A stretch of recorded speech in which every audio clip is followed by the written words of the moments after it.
fertilizer. In addition to the rainfall data, Suleiman has also been collecting his personal management practices, such as which crop he sown, when did he sow the crop, when did he apply fertilizer. This he collected since 2003. The data has been relevant to him in improving his decision-making every year, increasing his productivity and income, and also made him a farmer of reference in his community, advising many of his peers. Unfortunately, Suleiman is advising only men. However, we trust and believe women can do the same and can also train men in return, isn't it? You know, women in many rural areas in sub-Saharan Africa, women farmers are always left behind. They are being allotted the least fertile land, have lower access to quality inputs like seed, fertilizer, and machinery, and also low access to data, such as rainfall data. For instance, when I was meeting with a group of farmers still in southern Mali, I met this woman farmer who is the recipient of one approach we were sharing. This is the Participatory Integrated Climate Services for Agriculture. That is the PICSA approach, which is actually used to increase farmers' resilience against the effects of climate change. So I met this woman farmer named Fatumata. One day she came up to me and requested me to train her on how to use the manual rain gauge. Her request was actually shocking to me because her community already has a rain gauge installed on their area. However, like in many other rural areas in that region, women, they rarely share the information with women. And you know what? Women on their turn are afraid to ask the men about that information because they believe the men have the right to share it or not. And also because of the mentality, the cultural mentality. Do you know that in Africa, 50% of the agricultural workforce are women? And those women contribute to 80% of, actually those women are the key drivers of food security in Africa. And so if we really want to make a change, if we really want to take out of hunger 150 million people, then it's very important that more women have equitable access to quality inputs like seed, fertilizer, machinery, and data for their empowerment, just like men do. Improving food security, it's about planting better crops. It's also about better economies. And rainfall data, together with farmer management practices, will increase the farmers' access to bank loans so they can increase their productivity and access to the market and increase their revenue. The same data will optimize the farmers' access to agricultural insurance and also insurance against the effects of climate change like droughts. And the same data will also increase their access to better machinery. So it's very important that equitable support and trainings are provided to women just like they are provided to men so that millions will be empowered. Their household will have their income being increased, and then we will be able to eliminate hunger. There are many research institutions in Africa whose project activities are gender sensitive. For instance, we have the AIMS and also ACRISAT. However, more actions need to be done. And for those actions to have effect and to be sustainable, we need to engage more governments. Because if the governments are investing and supporting such research institutes, we can make sure that women are not left behind as we work on developing solutions that are affecting them in Africa and globally. It is very important that we start acting now so that we can create a better impact tomorrow in the matter of gender equity and equality in agriculture. Thank you. Thank you very much indeed. That was truly inspirational. Really good to hear about all the work that you've been doing. Thank you. And you're absolutely right. We cannot leave 50% of the population behind. It's too important. Thank you very much indeed. So I hope you're getting as much out of this as I am. I think it's fantastic to listen to individuals, people who have their own personal stories, their expertise to share with us here today. We've got a very different speaker coming up shortly. Her name is Melvine. She is a volunteer with the Kenyan Red Cross. And in 2009, the Liberian National Red Cross Society launched its Women Training and Integration Project, the WIN project, aptly named, to give vulnerable women an opportunity to obtain skills and education, something that we all know in this room is just so vital Hello, hi, Melvine, why don't you come up? It's great to see you here today. Thank you. And you've been working, and you're going to tell us a little bit more about this project and your role in it. Yes. How long have you been doing it? We've been doing it since 2009 and until now, 2019, and it's going on. We are hoping we reach a larger number of people compared to the number we are reaching it right now. Yeah. Fantastic. Well, you know, I'm not going to hog your stage for any longer. I'm going to go back there and we're going to hand the stage over to you. So please give a clap, a warm welcome to Melvine Obola of the Kenyan Red Cross. Thank you. My name is Melvine Obola, a volunteer at Kenya Red Cross. I am in charge of a program called Schools and Community Linkages Program, where we have outreaches to have conversations with adolescent girls and young women on ending sexual violence. And today I'm here on behalf of Ms. Saiba Tamba, the Secretary General, Liberian Red Cross. She was unable to come, but she has the project in her heart. In 2009, the Liberian National Red Cross launched the WIN project so that it can give vulnerable and marginalized women and girls an opportunity to obtain valuable skills training. And in Liberia, it has been gradually recovering from crises such as political violence, disease outbreaks like Ebola, and it has really affected the economic and socio-cultural livelihoods of people. And the most widely affected people were the women and girls.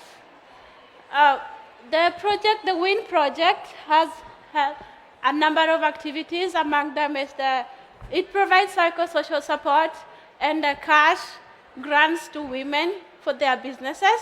As you can see, some of the activities that we do. And yeah, these are some of the training, the cosmetology, as you can see from the photos, yeah?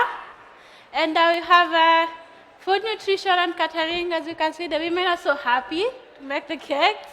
We have the designers, we call them designers in their trainings. And we have adult literacy classes, and while they are learning, the Liberian Red Cross take care of their young ones, the children, as you can see while they are learning, right? The project has graduated over 1,300 women and girls since 2009. And we are hoping that the project continues to reach a number of other young girls and women across Liberia. And I would like you to help me to swear before all of you here that to say together with me the words. This is the sign. Oh yeah. So if you can say it with me, I'm okay. All right? Yeah. So we say, our women, our hope, our pride, our future, our success, and our dignity, right? And to summarize all the activities in the project, I would like you to view a video that summarizes everything.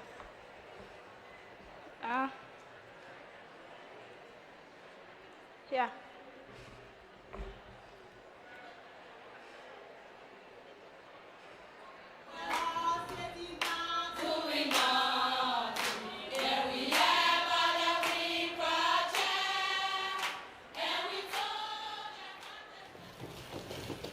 The project was funded to help vulnerable women, marginalized women, upon a crisis, prior to the crisis in the Civil War. This component is there to make them or to help them to build their own self-esteem, to help them to gain that emotional balance. Before coming to the WIN program, I really want to see my life at all. Things were not working the way in which I expected to be. And people used to take advantage of me in this community. And even my son's father used to take advantage of me for each time I asked him for money, he put finger in my face. He said things that at least expect him to say to me. That at least expected him to say to me. And people who never expect me today to be to where I am, they're where I am today. They are the same people who can come back to me here. I will not get no one to help me, nothing at all. But for the day I graduated, my teacher here and they shared material on us. That we should work, should start the material at the end of the day, and they even share money on us. So, children will start there and no man say, I get no back, I can't get back, I can't get front. And the material start until I get to the Some of us had to regret, some of us.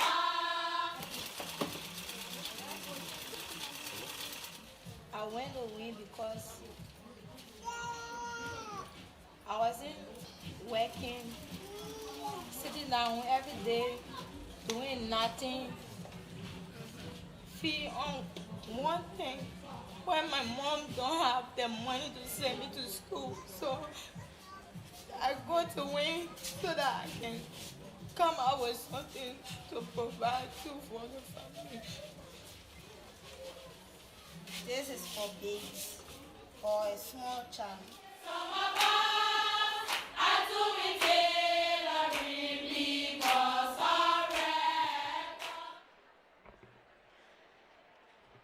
Okay, thank you, and thank you for watching. As you've seen, the project has really benefited so many people, and I just want to say thank you for being there and watching.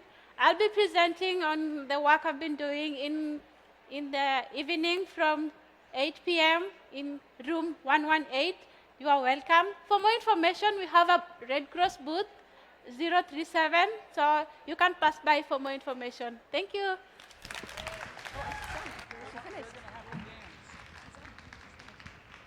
Fantastic. Thank you very much indeed. And your speech was just absolutely inspirational. Thank you very much to Melvin. Now, we've got a bit of time now because we've had some great speakers. We have a video coming up. And I hope we'll be able to see more people sitting in the audience watching these speaking positions coming up in the course of the morning. I remember when I was fairly early on in this job and I interviewed Ellen Sirleaf Johnson from Liberia. So a fitting sort of segue from the last speaker. And she was just so impressive. The first Nobel Peace Prize winner for bringing peace after many, many years of conflict in Liberia. And the way she spoke about bringing jobs and security to the women folk around in her country was just incredible. She was a really inspirational speaker. So we have many of them today, and we've seen some of them on this platform. But I think we're going to take a short break before we go into the video in just a moment. So if you want to go, that's fine, but please do come back, and we'll be resuming in just a few moments. Thank you.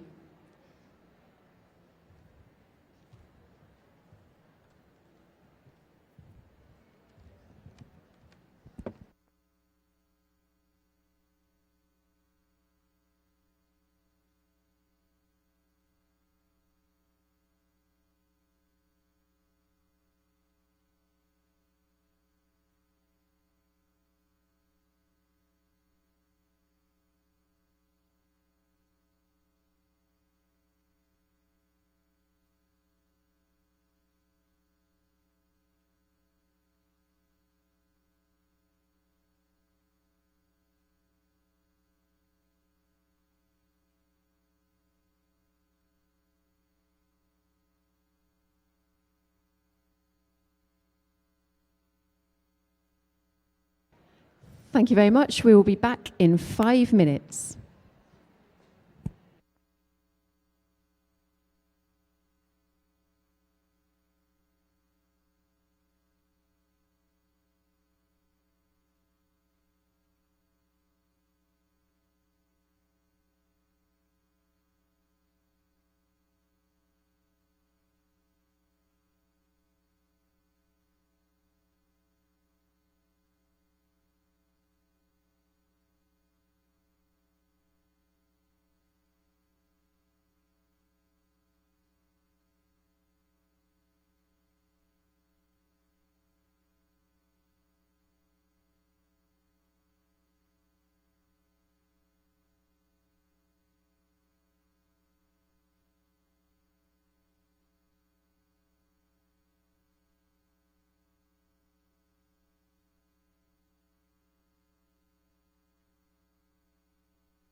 So the Power Stage will be back in action in just a short while. Please come back to the Power Stage to hear more fantastic TED-type talks on politics and economics of gender equality.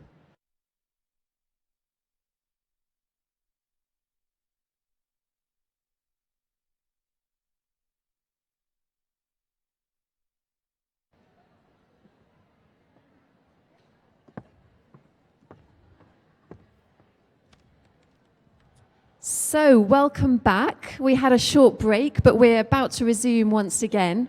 Thank you very much indeed for joining us here again on the Power Stage. This themed section is all about the politics and economics of gender equality around the world. My name is Joanna Roper. I'm the Special Envoy for Gender Equality for the United Kingdom. Our first Special Envoy, a job I'm incredibly proud to be holding at the moment, and I think an indication of how much of a priority gender equality is for the UK with many other partners around the world. If you haven't been with us already this morning, we've had some fantastic speakers from all sorts of sectors, and we have some other wonderful speakers to come as well.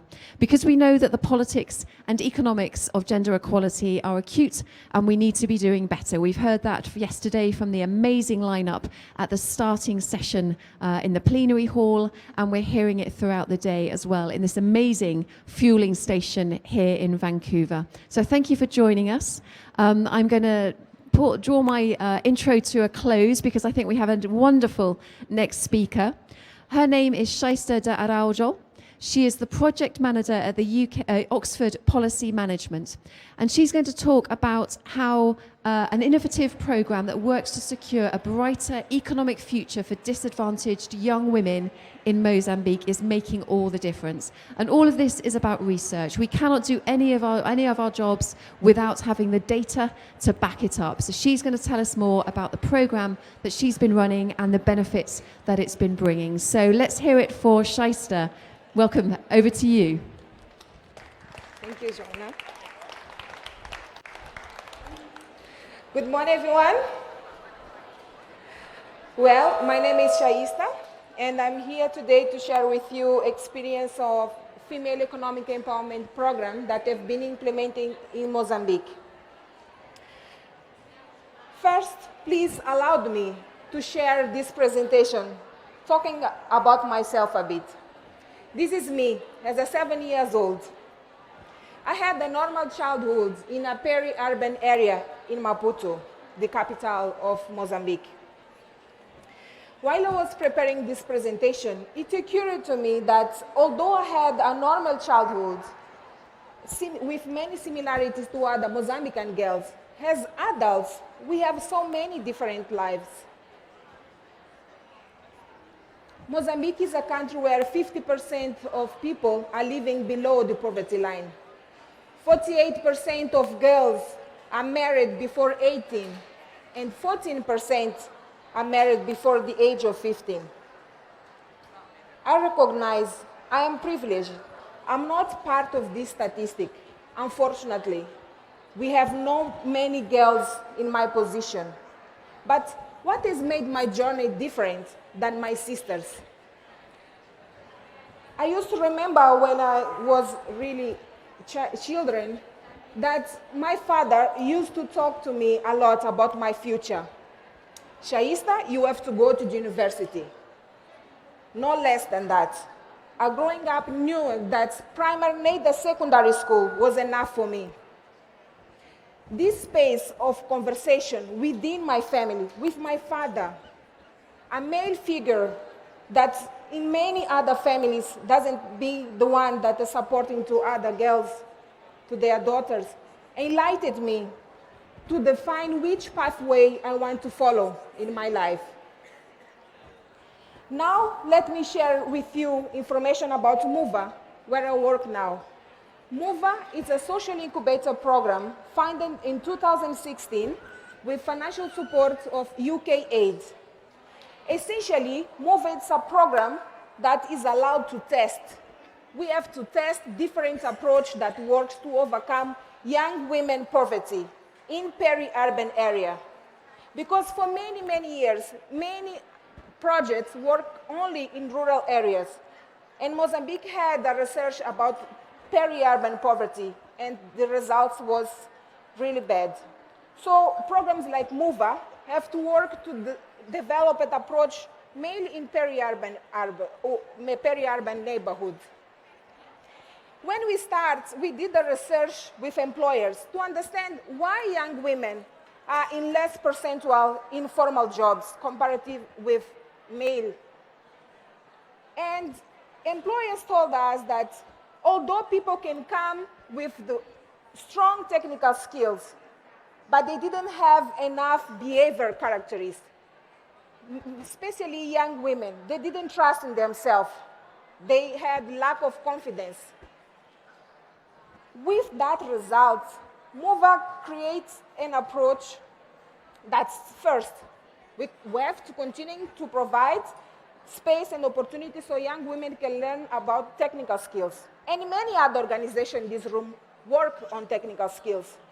But based in our results, technical skills wasn't enough. It was also really important to include soft skills, the power within. These issues, in many families, we don't have this opportunity to develop that self-confidence, mainly for young women. Having those two powers helped us to understand that young women really need to have this space to discuss about social norms, to discuss about those invisible barriers that avoid them to reach their future. While we are also working with young women around soft skills in our training, we also work with their families, community, because it's so important to have the landscape that allowed this changing to happen. After the training, we also make the contact with the employers.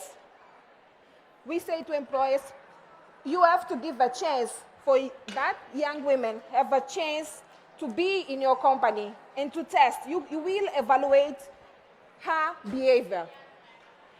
And the results are so amazing.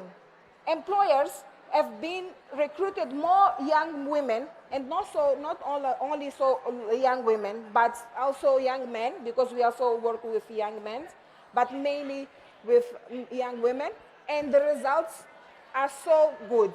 MOVA trained until now more than 1,000 young women. And this methodology has been implemented also in Brazil, Chad, and Guinea-Bissau. The most important thing in our experience is not that we have technical skills, power, opportunity, power, soft skills separately. The most important is to have these three interconnected power are the ones that make this change. Well, the time is now to make things different. Let's use our power to rethinking about our way to do female economic empowerment program. Let's be open to innovative solutions. Thank you so much.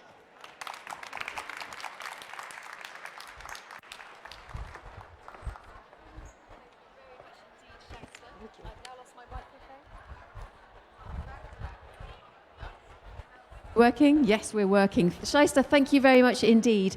And I have to say this, but it's really good to see UK aid and how the British development, DFID, programs have been helping in Shaista's area too, so thank you. We're going to change tack slightly. Our next speaker is from Tanzania. And I think what we've heard a lot about over the last day or so is it's fine to have a legal framework, it's fine to have legislation, but where it counts is on the ground, on implementation, and how we need to make laws and practice really come together to see that effect, to see that change on the ground, which is where we all want it to take place. So Monica Moja, Dr. Monica, is the Tanzania program for Landisa. She will be talking to us about how to bring together law and practical application of those laws on land rights, because we know that women around the world still do not have an equal access to land rights. Less than 20% own the rights to agricultural land, which of course can make a massive difference to the economic self-sufficiency and sustainability of women and their families and their communities. So Dr. Monica Moja from Tanzania will be talking to us about the campaign that has been launched called Stand for Her Land. You can see it here. She's going to talk to us about what she's been doing and the difference it has made to the beneficiaries on the ground. So Monica, thank you very much indeed. Okay. Do come up to the stage. And let's have a hand for Monica. Thank you very much. Okay. Greetings from the land of Kilimanjaro, Tanzania, Jambo. Thank you very much for coming. Last week, I received a call, and I didn't see the number. I didn't recognize the number. And then I received a text, and this was a son of one of my clients. I'm a lawyer, an advocate of High Court. And this boy said, "Do you remember you attended my mother some times ago? I'm a grown-up boy. I'm now finished college. Thank you very much. The land you fought with my mother helped me a lot. And that's why at Landesa, we fight, we work to strengthen land rights for men and women worldwide. We understand that land is life, land is dignity, land is destiny, land is hope, land is empowerment of women and equality, and land is power. The power to prosper, to thrive. However, a number of women globally, they don't access land. Actually, half of countries worldwide, women cannot access their rights to land. And it's very hard for these women. As I said, the power of land is very important for women. Unfortunately, this denial of rights for these women cuts across countries, culture, continents, and women are tormented. Their life is hard, but there are some positive changes. I can give you a story. As you heard about that boy, his mother, I supported her. She came, and I looked at her. She was a young widow. She said, "I was married. My life was good, happy life with my husband. Unfortunately, when my husband died, they chased me away from the village land. I had a matrimonial property. They locked the house. We also acquired jointly with my husband a farm and unfinished house. They warned me, never go to that house. And they called me a witch. They said, you are the one caused this death of our son, our brother." She was tormented, homeless. They also took away her 2 children, the boys. We failed the mediation of the family. We decided to go to court, and we won the court. She got back her house, her farm. She planted a small garden. She was selling crops. She rented part of the house. She was able to take her kids to school back, and also to put food on the table. And also, she developed her skills on entrepreneurship from zero to hero. Those kind of inspiring stories, not only in Tanzania, you can see these positive changes elsewhere. That's why the past month, in March, Landesa launched the Women Land Rights Global Campaign to bridge the gap between law and practice. This widow, I used the statutory law to get her back her land instead of customer law. We supported her. In the coming decade, Landesa, with partners, grassroots communities, global partners, we are going to work together to bridge this gap, to implement the laws so that these women, they can access land rights, not only in paper, but also in practice. I call upon you to join Landesa so that these women, our mothers, our sisters, our daughters, can also access land. The land which is power, the land which is dignity, the land which is hope. Give voice for the hopeless. Some of millions of widows who are hopeless, with this campaign, they are going to realize their rights on land. So, to show solidarity, can you stand up? And together we can say, not without my mama, not without my father, not without my woman, not without my daughter, not without my sister. Can you say, stand for her land? Stand for her land. Thank you very much. Asante sana. Merci beaucoup. Wow, thank you very much. That was just energizing and fantastic. Thank you so much, Monica. So if we don't know now about the importance of land rights, I think we really do have heard it here today. So we've got a couple of extra speakers that we're just waiting for. In my job, I do a lot of travel. I'm an envoy. You can't envoy from sitting behind a desk. And I'm always absolutely staggered at the women and young girls I meet around the world, women and girls who are trying to make a difference for themselves, for their families, for their communities, and for their whole societies. And I will never forget when I went to Swat in the northern areas of Pakistan. And this is an area where, as we all know, that education and schools had been completely shut down for a good decade. The whole sort of generation of young people who had lost the opportunity to go to school. And just talking to the youngsters whose appetite and enthusiasm and commitment to going to school and having their education and talking to them, it was just palpable. It was absolutely inspirational. And they're saying, what do you want? What do you want? And they wanted to be lawyers and teachers and to go back and invest all of that back into their communities. And the young women in Nigeria who, for all sorts of reasons, had to leave school at a very young age, whether it was through early marriage or falling pregnant or just not having the funds to be able to continue their education, and who were going back and setting up small businesses to support other women in their same situation, perhaps with a small baby, a small child on their side, and really trying to invest what they had learned and plough it back into their communities and their societies. And one young woman who I met in Egypt who said, when I was young, I wanted to be a boy because boys can make decisions and they can go outside and they can decide what to do in their job.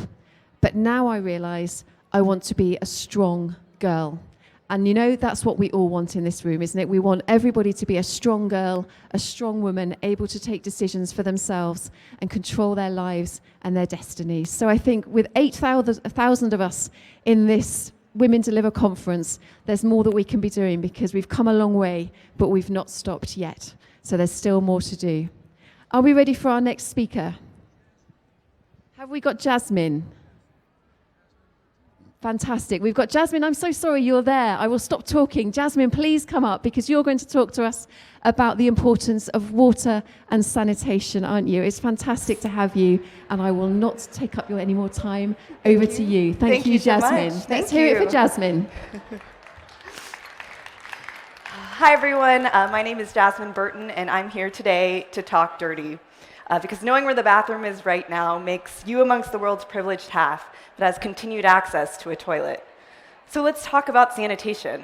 The elephant in the room, the one that's often silenced by cultural taboos and discussed, despite the fact that of the 7 billion people in our world today, everybody poops, right? But unfortunately, over 2 billion people currently do not have access to a safe or hygienic toilet, and they're expected to use these unsustainable pit latrines or holes in the ground, or to openly defecating, which leads to a host of both mental and physical health problems. And this unfortunate reality disproportionately impacts the livelihoods of women, girls, and other socially excluded groups. Girls will frequently drop out of school when they reach puberty because of the lack of products and facilities that enable them to manage their menstruation safely and with dignity.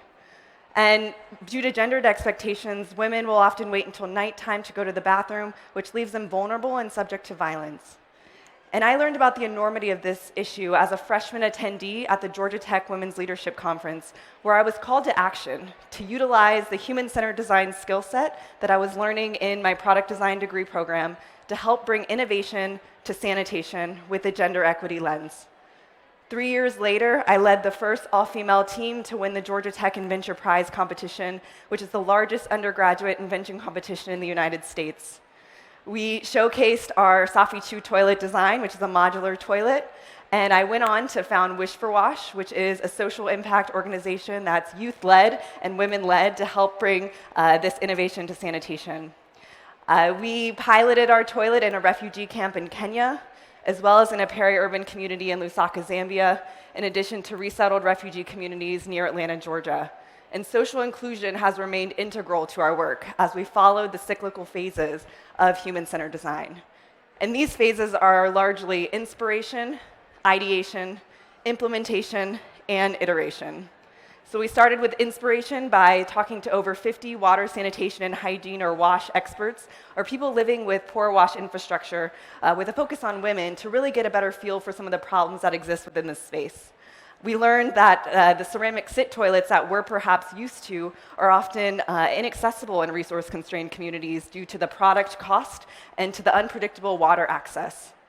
And we also found out that in some communities, these ceramic sit toilets are seen as art or utilized as glorified flower pots.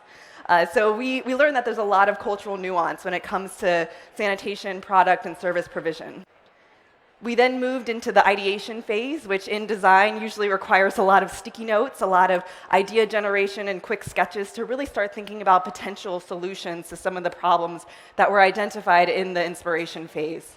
And the Safi 2 toilet was born from this process. We then moved into implementation, where we implemented the 1.0 model of our toilet in Kenya and the 2.0 model in Zambia and Atlanta, with a focus on female-headed households, translators, and farmers. And through these various pilots, we continue to collect feedback from our users and continue to iterate our product based on that user feedback. So human-centered design is a process that is helping Wish for Wash, as well as a host of other organizations, truly strive towards sustainable social inclusion in our work. And it can be used beyond the scope of just product design, right? So it can be used in how we iterate our human resource practices and our supply chains to be more inclusive and user-friendly for all people. It could be used in how we plan for our monitoring and evaluation programs so that sex and age disaggregated data are planned for from the start. It could be used in how we iterate our organizational pipelines for leadership, because representation matters. At the onset of my Wish for Wash journey, I learned that design is inherently optimistic, and that is its power. It's about reframing problems into opportunities, and about making progress accessible to real people and being open to real feedback. It's about failing fast, failing cheap, and failing forward to move the needle of change as sustainably as possible. So with that, I now ask you, how will you use the power of human-centered design in your work and in your life at large in the name of inclusion and equity? As for me, I'm excited to continue my work with my amazing professional communities of support, including my Wish for Wash team, in bringing innovation to sanitation. But I'm also excited to continue to sit more confidently in my truth, where I'm personally forever iterating and am always becoming. So with that, I invite you to join me in the fight for improved sanitation for all, because everybody poops. Thank you so much.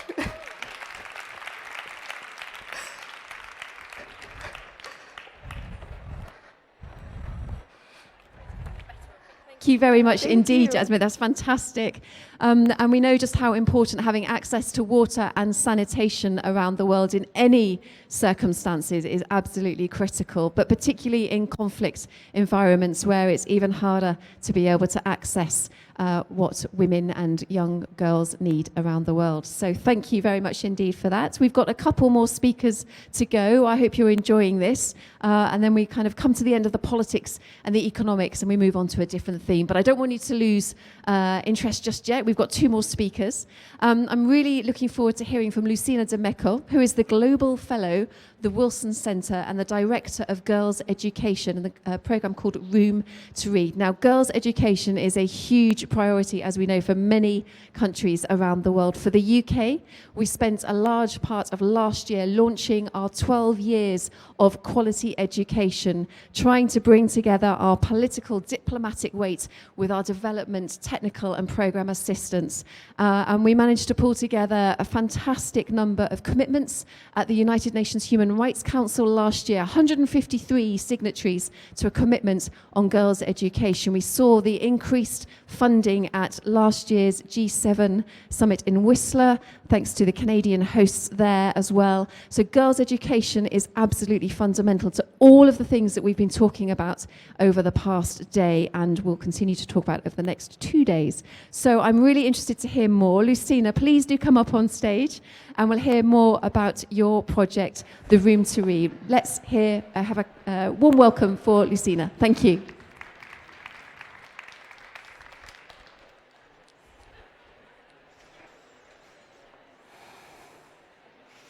We know that women's equal representation in government is in everyone's interest, as it improves policy making and increases the public's trust in democratic institutions.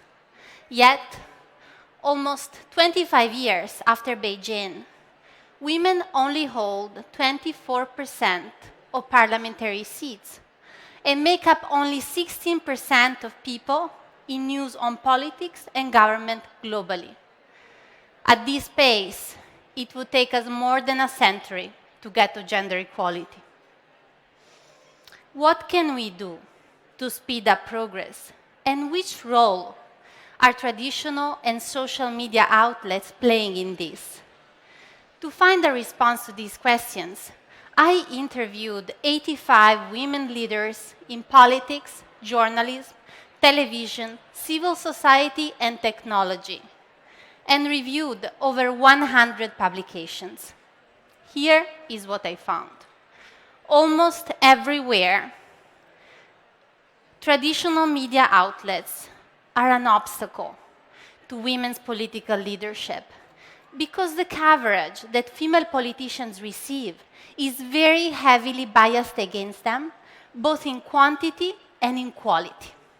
And this has a negative impact on young women's political ambitions, on female candidates' political viability, and on societal expectations on women in power, contributing to the idea that a woman in power is not a normal thing. Because of this situation, women in politics are increasingly turning to social media as a way to gain visibility and communicate directly with the electorate. Yet social media is for them, as for many women, a double-edged sword. I remember very well the threatening emails and sexist comments I received almost on a daily basis when I was a political activist in Italy, writing on the Huffington Post and on social media. I was certainly not alone. A female politician or journalist is harassed online every 30 seconds. In the majority of cases, with no accountability whatsoever for the perpetrators. And female candidates are more likely targets of vicious personal attacks carried out by fake news accounts. It is that bad. Nevertheless, the majority of the women politicians I interviewed are still online. And they told me they still find social media a very powerful tool and one that they have learned to master, to mobilize their constituency, denounce sexism, shape the political discourse, and ultimately succeed as political leaders. They are the ones who made it. How many brilliant women are, however, renouncing a career in public service because the cost on their reputation and even personal safety might simply be too high? It does not have to be that way. Policymakers, political parties, and traditional and social media outlets all have a role to play in applying solutions that promote gender equality in government. Which ones? Increasing diversity at all levels of decision-making, using technological innovations to track and eliminate bias and harassment against women in politics, promote digital literacy to ensure that citizens become conscious consumers of information, and last but not least, invest in women's political participation programs globally. We all must advocate for these solutions to be implemented immediately and at scale. Because women's equal representation in government isn't only in everyone's interest, it's everyone's responsibility. And we cannot wait another century to get the governance we deserve. Thank you.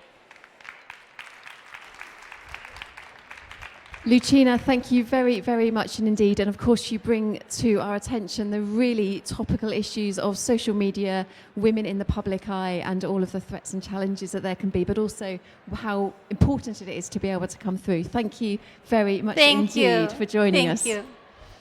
So we have one more sort of speaker on the list to go, but I'm really, really pleased to have an extra speaker to join us today. Nothing if not flexible on this stage, I have to say. So I'm really pleased to invite Mitzi Dean onto the stage, who is the Parliamentary Secretary for Gender Equity here in British Columbia. Mitzi, thank you very much indeed for joining us. Thank you so much. And we're here in fantastic Vancouver, in beautiful, beautiful British Columbia. And I know that gender equality is clearly an important priority for the provincial government. Can you say a little bit more about why that is and what you're doing? Thank you so much for the opportunity. Vancouver is a beautiful city. I want to welcome everybody to the beautiful province of British Columbia and recognize that we're here on the traditional territory of the Squamish, Musqueam, and Tsleil-Waututh Indigenous peoples. And our government is very proud to promote gender equity. In fact, we have the only caucus in all of Canada that is gender balanced. So when the Premier comes in to work with his team, he has 20 men and 20 women that he's working with as well. And thank you. And we have a gender-balanced cabinet as well. And it's such an honor for me to be working with my colleagues in cabinet. I work with all of our ministers to make sure that we bring a gender equity lens to all of our work.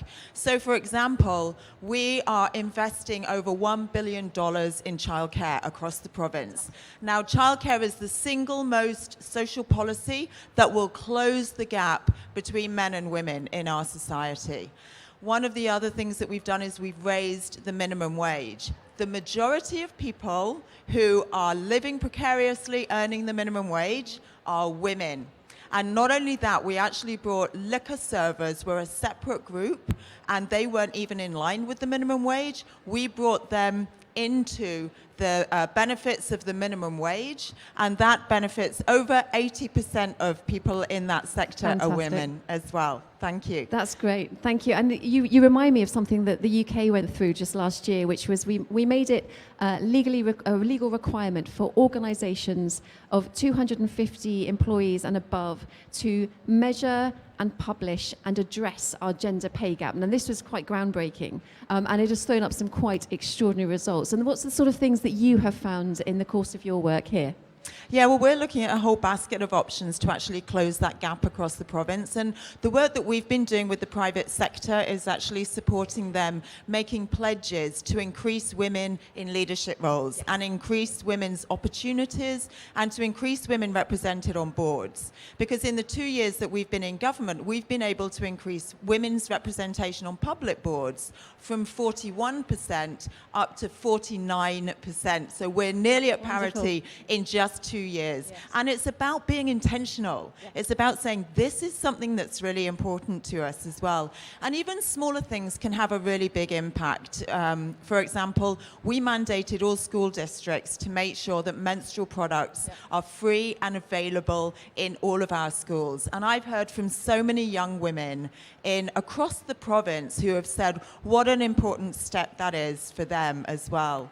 And then we've also invested over $750 million in transition housing. You know, we recognize that actually women live precariously, they are exploited, they're at risk of gender-based violence, and we need to have a whole continuum of support for them to be able to create that safety. You need that safety, security, and stability to even be able to move forward with economic empowerment and advancement as well. I couldn't agree more, and it's absolutely right that we're talking about it in the political and economic set of themed conversations here on the Power Stage.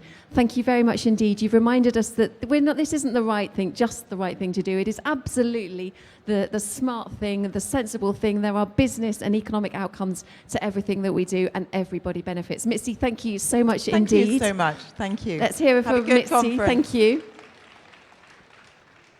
And so for our final listed speaker, we turn to the private sector, because we cannot work unless we are in partnership. So I'd like to welcome Mike Bonner, who is the Regional President for Personal and Business Banking at the Bank of Montreal, who's going to talk more about access to capital and scaling up women-led businesses. So Mike, if you are ready, the mic is all yours. Thank you. Thank you. Thank you, and good morning. I have about 10 minutes of things to say and 5 minutes to say it, so I'm going to get rolling. Thank you for allowing me to share some of BMO's perspective on women's economic empowerment through entrepreneurship. For us, this is more than marketing and more than words on a poster. Our actions have to speak louder than words. Supporting women-led business by contributing to their growth is one of the most meaningful contributions that we can make to the Canadian economy, and I would argue the global economy. I'd like to share a story with you for a moment, the story of Abcelera. This is Veronique Lacalle, who is the co-founder and director of Abcelera. Now, I should add that sharing stories of our customers does not come natural to us for obvious privacy reasons, but Veronique has encouraged and, in fact, give us permission to share her story in the hopes that it would inspire others and tell our story of how we work together. So, Abcelera is a Vancouver-based technology company that's focused on the discovery of therapeutic antibodies from natural immune repertoires. All right, I'm a banker. I had no idea what that meant, so I too had to Google this. So what does it mean? Veronique and team basically seek out the needle in the haystack. Now, your body may actually already hold the cure for the flu or dementia, and your body makes billions of naturally occurring antibodies, and one of these could be the basis for a treatment. They've developed a technology that is able to scour billions of natural antibodies looking for that one match.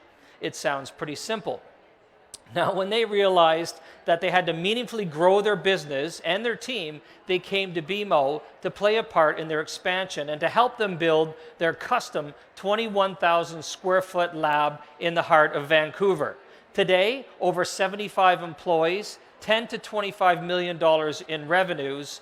And what we learned by dealing with Veronique and team was that dealing with women-owned and women-led businesses, and in particular entrepreneurs, was quantifiably different than dealing with men-owned businesses.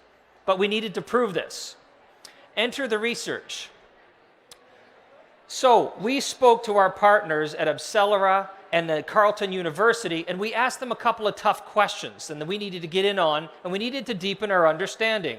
One, a study of how women entrepreneurs take and manage risk. This study was published in 2016. The second thing was a study on how women think about innovation, which was also a partnership with the Government of Canada. You can check out both of these studies on bmoforwomen.com. Now, no surprise to many of you, but these studies strongly suggested and indicated the need for financial institutions and how we help women start, grow, and scale their businesses. A few facts just to share with you. Women start their businesses with half the capital that their male counterparts do, and only 5.5% pursue or obtain a bank loan compared to 11.4% of men. And today in Canada, over 50% of businesses are started by women. Mind-blowing statistics for sure, but the key takeaway for us was that women need different help. Everyone needs help. Women need different help than men when it comes to scaling their businesses and accessing capital. Now let's talk about capital for a minute. Capital comes in many forms. This is not just about dollars and cents anymore. So show me the money. The notion of capital. Here's how to think about each. One, financial capital. Of course, start, run, and scale a business in the form of debt or equity investment. In 2014, BMO committed $2 billion in capital specifically for women-owned businesses. This was fully subscribed in under 2 years. In 2018, we announced an additional $3 billion for 3 years, and we're very confident that this too will be fully subscribed. The second category, social capital. Access to mentorship, education, workshops, relationships with business advisors, including some bankers and lenders, and we've worked hard to strengthen the broader social sector and the networking aspect. We partnered with organizations like Women Get On Board, Women Presidents Organization, or WPO, and of course, Grow Your Biz. These organizations or forums offer peer mentoring to women through trusted boards of peer advisors. We built a free online resource center, bmoforwomen.com. You need to check that out. Templates, business plans, podcasts. There's tons of valuable information, advice on critical elements on how to build a successful business. And lastly, we've shared many, many stories. It's important to tell the stories to inspire and let others know that it is possible. What's possible? We've recognized more than 100 women in 14 markets across North America, 12 in Canada, and 2 in the United States. And in fact, tonight, right here in Vancouver, we honor our next 4 award winners. And the last category, economic capital. Helping women to access markets as a member of Women Business Enterprises, an organization that certifies women-owned businesses by connecting them to large procurement channels where they can supply products and services and buy from each other. So what's this all about, and what does it mean, and what do we want? What we want is what drives us should drive all of us. A future that's fair, a future that's more inclusive and equal for women that'll improve the long-term growth potential and the sustainability of our world, certainly our economy. It's only when we strengthen support for women-owned business that we'll begin to realize the true growth potential that the other 50% will bring to the economy. As a bank, we're very proud of our progress. As a team, we believe there's still much, much more we can all do. We know we can do this. Let's do this together, but let's do it now. Thank you. Mike, thank you very much indeed for wrapping up this session. It was great to hear what you had to say there. So we've come to the end of this particular themed set of sessions on the politics and economics of gender equality. Don't go away, because just in about 12 minutes, the next set of sessions will be starting, and that's on the social enterprise pitch. More details on the app and the information around you. Thank you very much indeed for joining us this morning. I hope you found it interesting and illuminating and inspiring and all of those things, and enjoy the rest of your Women Deliver conference. Thank you very much indeed.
Ladies and gentlemen, the Social Enterprise Pitch Day 1 will begin in 5 minutes.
Social enterprise pitch starts in 1 minute.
Okay. Ladies and gentlemen, dear friends, bonjour à tous et à toutes. It is my great pleasure to welcome you to the third Women Deliver Social Enterprise pitch. Bienvenue à tous. The individuals you will hear today are 5 outstanding social entrepreneurs from across the globe that are engaged for gender equality. 20 individuals were nominated by a number of incubating organizations and then had to apply to be part of that pitch. 4 independent judges then read their applications and selected the competitors. We have divided this contest in 2 parts. One is today, and one tomorrow at the same time of the day. We will have 2 winners, and they will be announced Wednesday afternoon. On Thursday, they will be given their time for a 1-minute pitch at the plenary session. I'm absolutely delighted to be representing Fondation Chanel at this event. My name is Valérie Meunier. I'm the Director of International Program at the Foundation. And let me tell you why this moment is very important. In 2015, our foundation supported a pioneer study led by the European Women's Lobby to investigate the inner motivation of women social entrepreneurs in Europe, as well as their needs and the barriers that they encounter. One of the key findings is that women innovate based on their lived experience and concrete challenges that they see in their own communities. So yes, we are natural problem solvers. Second, the barriers that they face are obviously the lack of capital, the lack of professional support networks, but equally importantly, however, is the lack of time. Women are so likely to be juggling multiple jobs, plus caregiving and housework responsibilities, that they lack the time to be completely focusing on their businesses if we compare that with men. So the intention of this event and the reason why we're supporting it as a foundation is to cultivate the professional networks and to raise the visibility of these women's businesses so they can access the capital and the support that they deserve to focus on building their activity. So without further ado, it is my great pleasure to introduce you to 5 exceptional judges for the pitch, and I promise you they will have a tough task ahead. So they are Heather Dixon, that is a young entrepreneur from Whitehorse, Yukon, that has her own social enterprise where she uses traditional indigenous practices of beading to create accessories while employing women from her community in secure and culturally fulfilling and relevant work. Nancy Rosenfels, whose 40-year career in public service has spanned the fields of health, justice, education, community, politics, and philanthropy. She served as president of the Claudine and Stephen Bronfman Family Foundation for over 20 years and has served as a judge for numerous emerging entrepreneur competitions. Thank you.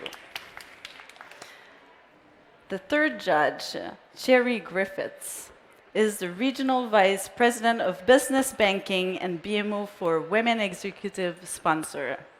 Sherry is a super activator of SHEO, a global community of women radically transforming how we finance, support, and celebrate female innovators.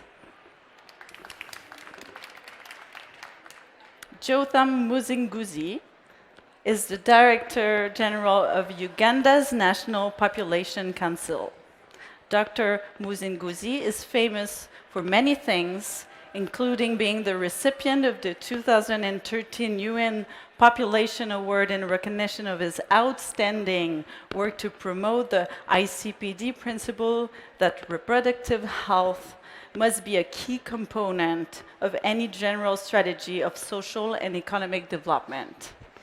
And finally, my dear colleague, Adeline Azrak, who's the US Program Director of Fondation Chanel. And prior to joining the foundation, she spent over 10 years working with the UN, governments, and NGOs in the Caribbean, South Asia, East and West Africa, and the United States as a specialist in global maternal, newborn, and child health and public policy. Let me now introduce you to our very special moderator today, Jana Oberdorf, who was formerly Director of Communications at Women Deliver, and that actually created the social enterprise pitch. She ran the first pitch in 2013 at the Women Deliver conference in Malaysia. So she left quite a legacy. Jana, the floor is yours. And I'm wishing you all a great competition. Enjoy this moment. Enjoy the rest of your stay here in Vancouver. Merci à tous et bonne compétition. Fantastic. Thank you so much, Valerie. You're welcome. Hello, everyone, and welcome to the Social Enterprise Pitch Challenge. We're so excited to have you here with us today and tomorrow to hear from these incredible social entrepreneurs who have game-changing ideas for social impact. As Valerie mentioned, I'm Jana Oberdorf, and I'm a vice president at Echoing Green. Our organization supports early-stage social entrepreneurs. So we find the best social innovators with the best ideas for social change as early as possible and invest in them for a lifetime of impact. I'm really excited to be here with you all today to be focused on social entrepreneurs who are working on the important issues facing girls and women around the world. And so I'm going to get out of the way, and I'm going to bring up our first guest speaker, who is our first participant in the challenge today. That's Catherine McGerald from Serve Justice. And could everyone please give her a warm welcome as she comes to the stage?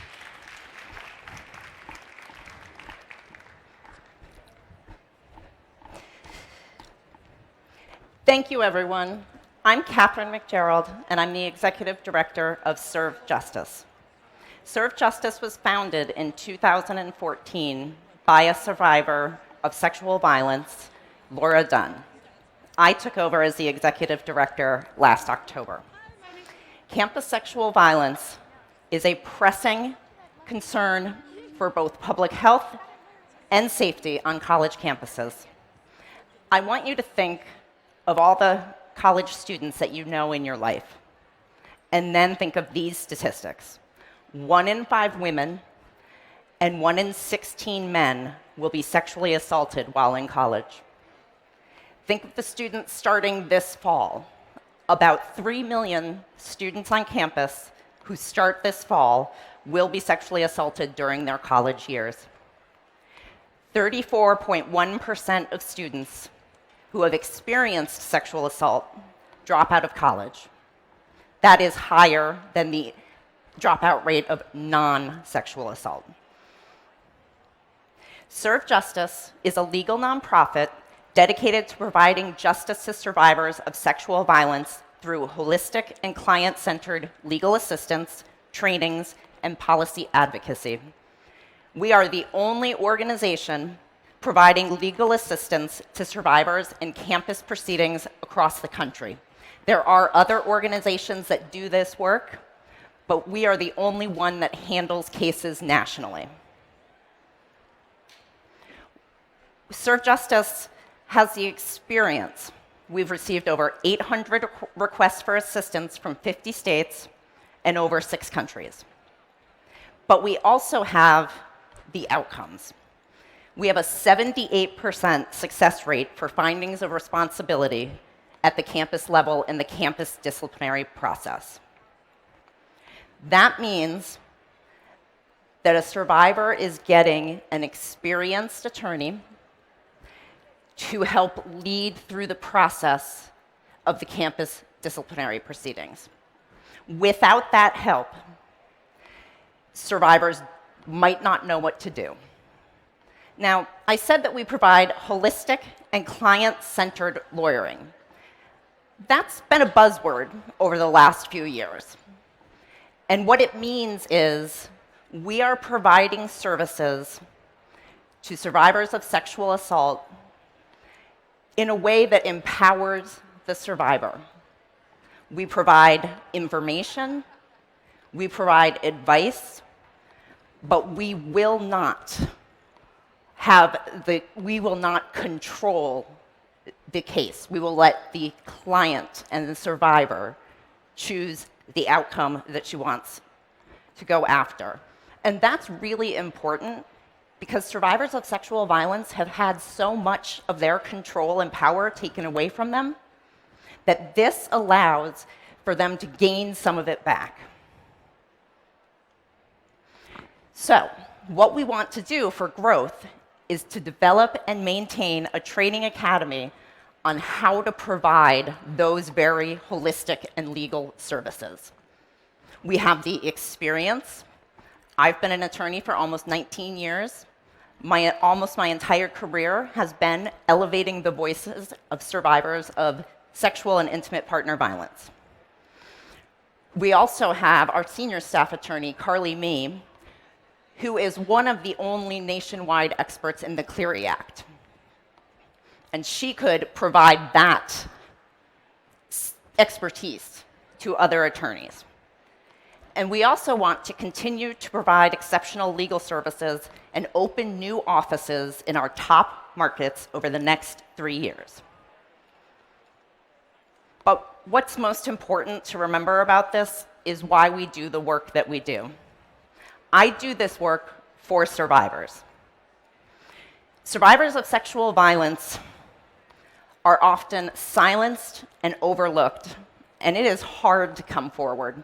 If you come forward, somebody might ask you what you were wearing. Why did you put yourself in that situation?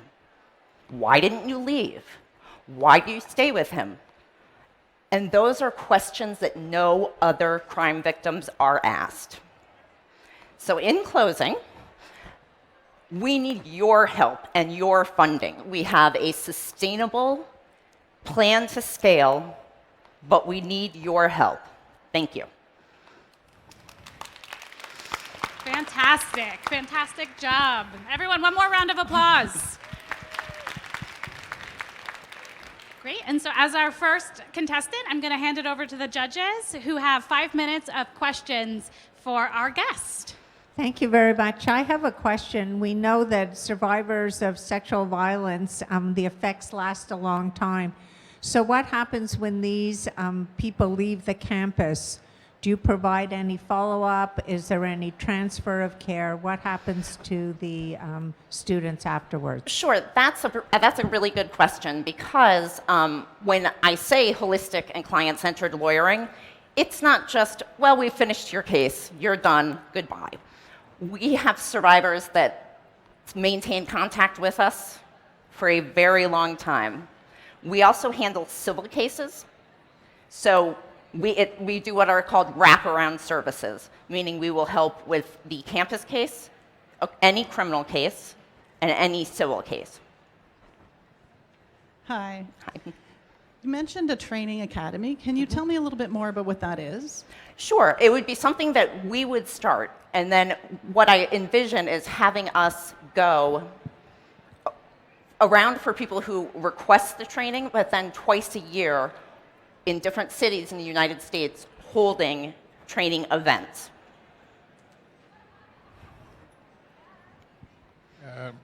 Can you say again what is your strategy for encouraging these people to come forward? How are you going to persuade them to come more forward than maybe before? Sure. Our name is known, so people do contact us. But part of this growth would also be to work with agencies we currently work with, like Know Your Line or End Rape on Campus, to make sure that we put together training materials and pamphlets that would be useful for distribution at colleges so that the word is out there even more. Thank you, Catherine. Can you tell us a bit more about your business model and your financing? What are you charging your clients, and how are you funding yourself? So right now, we are what's considered either low bono or pro bono, meaning we charge a reduced rate for everybody, but we also don't turn people away. So we do some things pro bono, and that's increasing because I firmly believe that survivors need to know their options and shouldn't be hampered.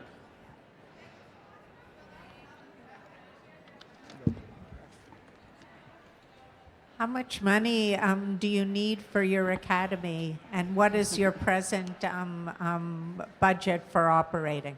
Sure. Our present budget for operating is $249,000.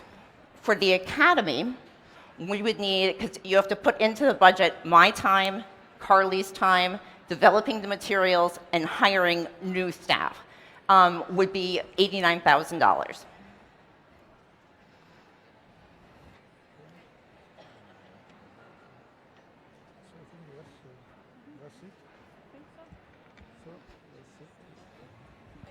I think that's all of our questions, so we thank you very much for your Thank you, and pitch. thank you, everybody. Fantastic. Round of applause. Great job.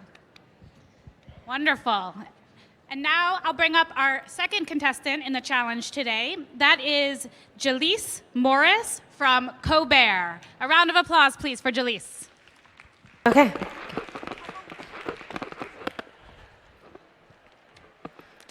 What's the...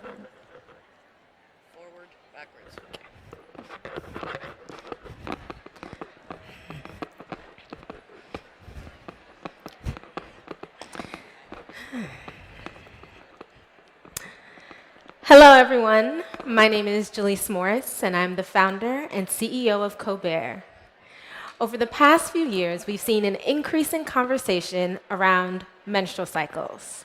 In 2015, we saw NPR name the year of the period.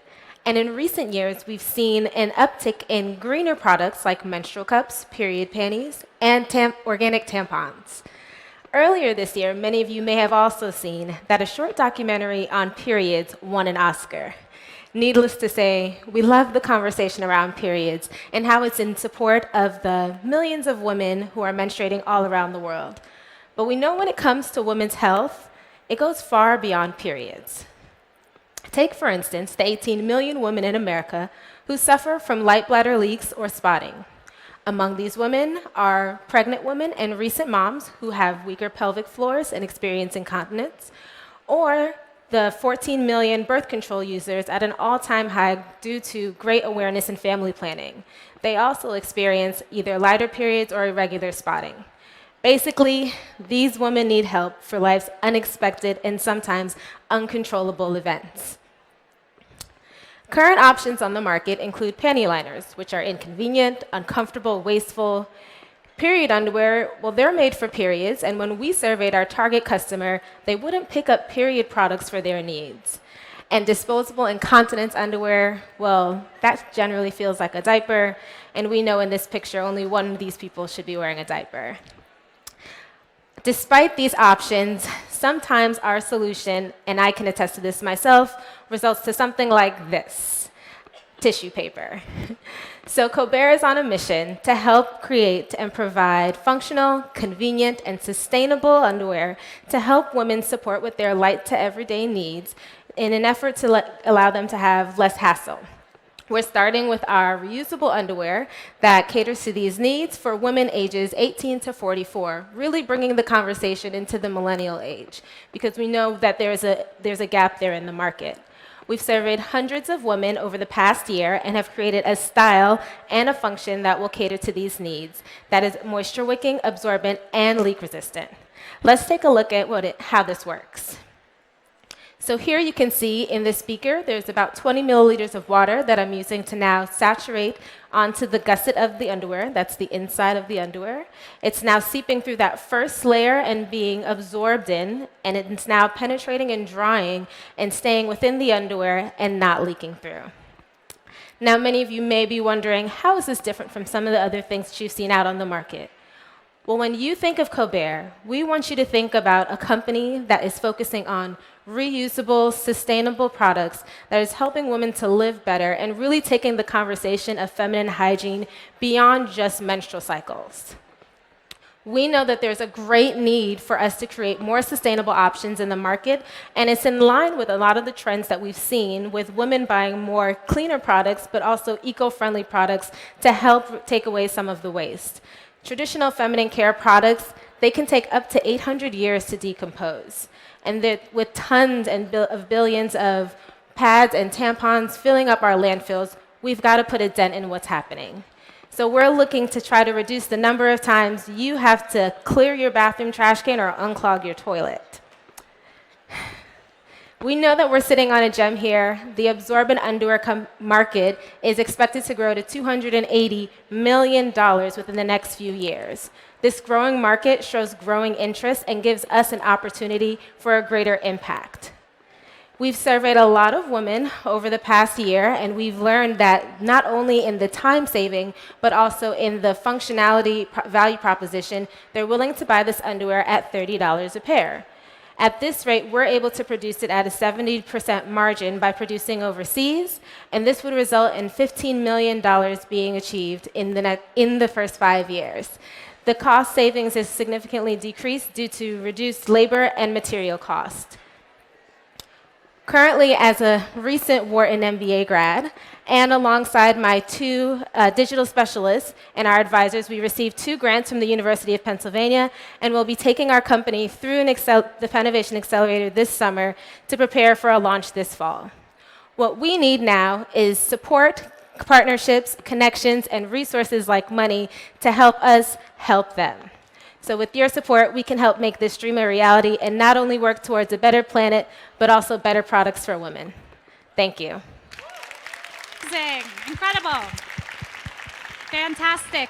And now let's turn it over to our judges for a 5-minute question and answer. Perfect. Hi. Hi. Have you started producing the product already? Great question. So we're currently in our last cycle of product development. We're currently producing in the United States, and so we're expecting that within the next month we'll finalize that last stage. Okay. So no sales at this point? Correct. We're currently not revenue generating, but have received quite an overwhelming response in regards to our social media and also on our mailing list platform of having engagement, especially within the local community of where I reside now, which is Philadelphia, Pennsylvania. Jersey, can you mention how big the grants you got from the 2 grants you got from the university? How big are they? So the 2 grants that we got, one was an innovation fund, which is designed to help bring products into market, and that fund resulted in a $1,000 grant. The second fund was a total of $5,000 in total. Have you beta tested your product? We are currently testing as we produce different iterations of the product. And so not only are we testing primarily for style, which is a big piece of what we're trying to use as a differentiator, but we're also testing using different types of liquids to see what can actually absorb and hold into the underwear. Can you tell us a little bit more about your marketing strategy? Yeah. So our company will be going to market direct to consumer online. And so for marketing, we know that we're really trying to strive to have a very strong brand. So we'll be spending most of our summer focusing our efforts on that and working with not only influencers in this space, but also using some paid advertising and really leveraging the channels of where some of the conversations are happening by focusing on our most aggressive consumers, which are women who are using birth control and also women who are either pregnant or have recently given birth. We've had some really great partnerships with some local gynecologists that are going to help us get the word out, who have already given us the space to do some advertising within their office. What about active seniors? You didn't talk at all about seniors as a prospective population, and that's a growing population. Yes, thank you so much for that question. That is correct. There is a growing population, and we know that traditionally this conversation around light bladder leaks and incontinence is one that gets talked about post-menopause.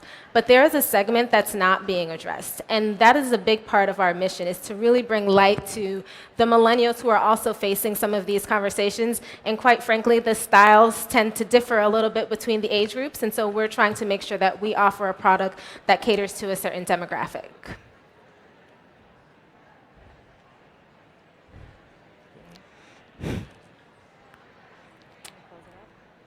Another minute or so. Any more questions from our judges? No more questions. You got one more on the end? Are we all good? All right, can we get a round of applause Thank for you Jaleese? all so much. Fantastic work. Wonderful job. I love undeniable greatness. That's a wonderful catchphrase for this. Working on the important issue of menstrual health and hygiene, doing incredible work. We're going to move on to our next contestant for the challenge. That is Alyssa Newland, who is the founder of Milan Foundation.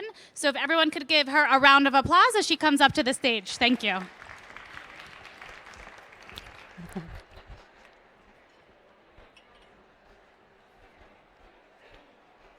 Thanks.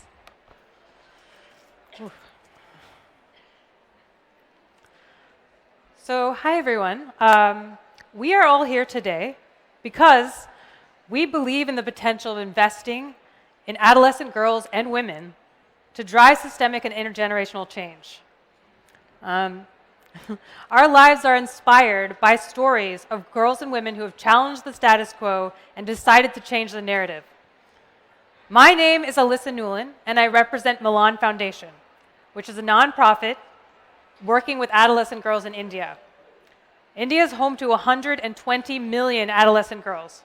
For many of these girls, especially those living in underserved communities, the journey to adulthood is affected by lack of access to education, health services, as well as common social practices like child marriage and discrimination. Our solution is building a movement of girls, a movement that is co-created, co-designed, and co-led by girls, uniting their voices and amplifying the push for a larger and lasting shift in social dynamics and policy.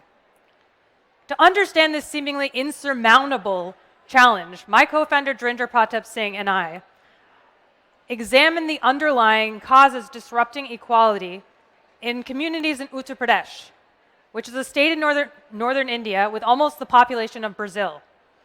And it has over 10 million adolescents, along with startlingly disproportionate poverty rate. We were seeking the answer to a simple question: why aren't communities investing in adolescent girls? Based on our collective experiences of working with women and girls, we knew the answer would be complex. We came away with 3 key learnings. 1, in communities where the current generation are mostly first-generation learners, these communities had no reference points of success stories to showcase the power and importance of educating girls. And the outside stories were just not culturally relatable. Nearly 40% of adolescent girls in India lack access to education. 2, many communities viewed marriage and the resulting unpaid labor as being the ultimate destiny of a woman. The concept of dowry, where the girl's family must pay a sum of money to the boy's family in order to get married, becomes a disinvestment. Unfortunately, India is still home to 1/3 of the world's child brides. 3, in almost every community we visited, we met a mother or two who was willing to invest in their girl's future, but they had almost no support system. Instead, the community would speak out against them. Considering the lack of educated women in underserved areas, this becomes a catch-22, as an educated mother is 200% more likely to educate her children.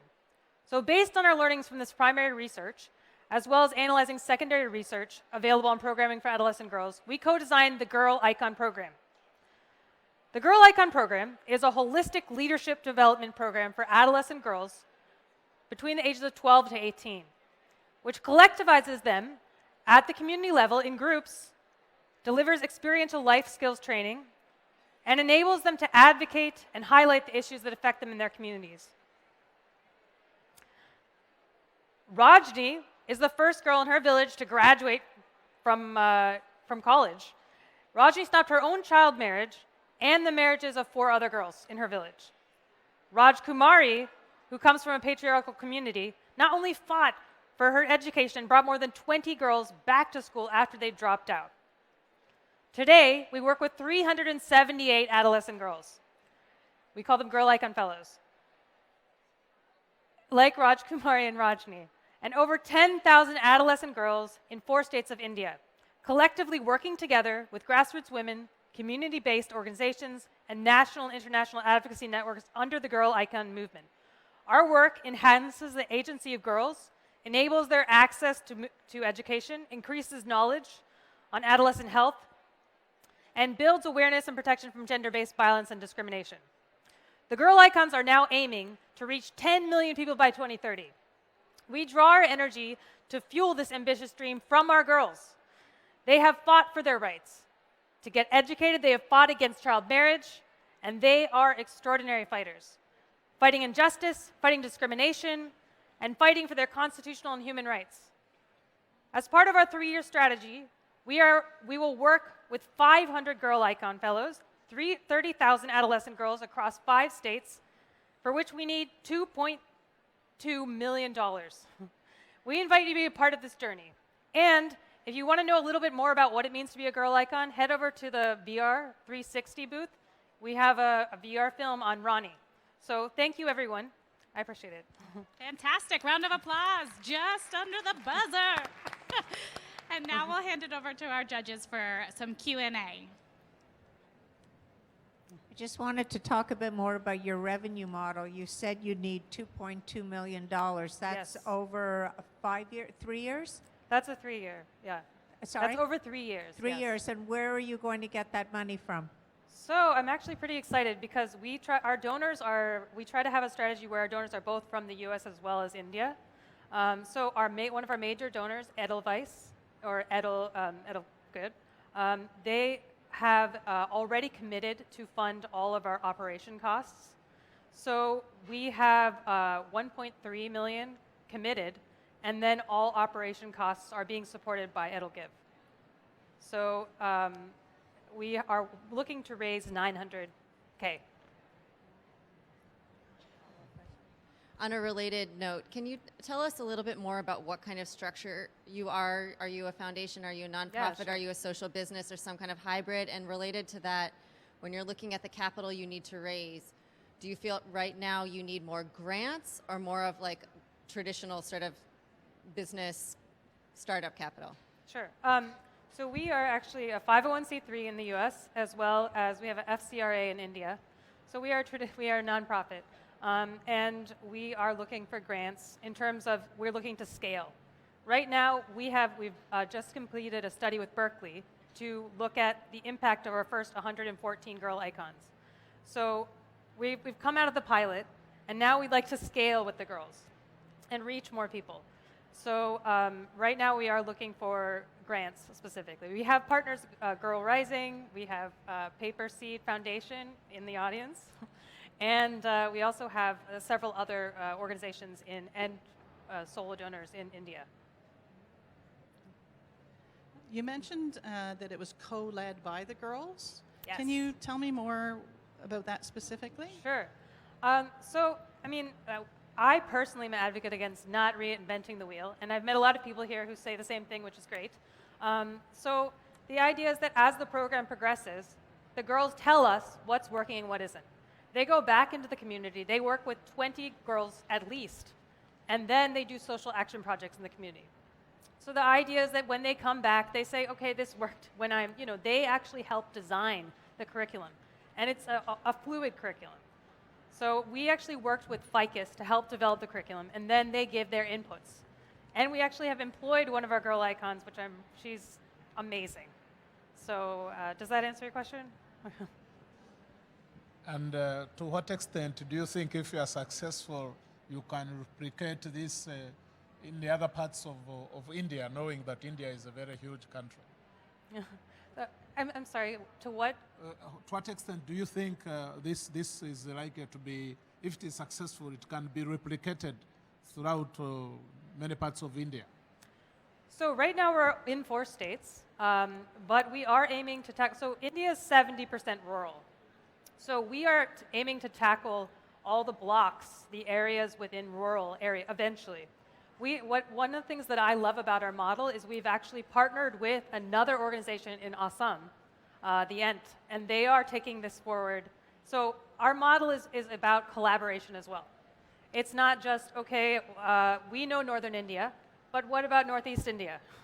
So I think that it's very sustainable because we are working with other organizations to bring it other places, again, as well as the girls. And ideally, the girls will actually take this forward and push us out of the way. That's what we can hope for. What is your measurement of success? I would say that the Girl Icon program is totally led by girls. That it's completely, that they have gone through the program and that, you know, they are running the program. Right now, we have some really good girls that are taking the reins. We've actually been featured on CNN and several. I guess I was thinking more about outcomes. So our major outcomes that we're focusing on are getting girls to complete secondary school, making sure that girls understand, have a better idea of health, reproductive, specifically health, and ensuring that girls are not married before the age of 18, which is the legal age in India, as well as not pregnant before we are also looking for enhanced agency. So we know, again, like Natasha really embodies this, but last night we talked about how agency is already there. It's really just about working with the girls and giving them the tools. So along that line a little bit further, you mentioned 378 girls you've worked with. Do you know what that success looks like for them? Like when you talk about how many have finished school, how many aren't pregnant, like what does that success look like? Well, they are all in school. They're all in school? They're all in school, yeah. Okay. Unfortunately, every once in a while, we will have a girl drop out. That's the areas that we're working in, Uttar Pradesh being the starting state. We are also working in Madhya Pradesh, Assam, and Karnataka, and we're looking to go into Gurgaon in the Delhi NCR area. So the nature of our work is that some girls will face adversity. And that's why we have women that are from the community, that Saya Yogis, that we work with so that they can help the girls, that they're not just stranded by themselves. Good. Thank you. Fantastic. A round of applause. Thank you, everyone. Wonderful job, Alyssa. Fantastic. So far you've heard from 3 of our contestants today, working on issues like supporting survivors of sexual assault, menstrual health and hygiene, and combating child marriage from the US to India. And this is a fantastic picture of what social entrepreneurship looks like. People seeing issues in their communities, having ideas for solutions, and putting those ideas into action. And we're not done yet. We have 2 more contestants for today's series of pitches. And I'm going to bring up our next speaker. It is Ibrahim Mohides, who is from SubQ Assist. And if everyone could please give him a round of applause.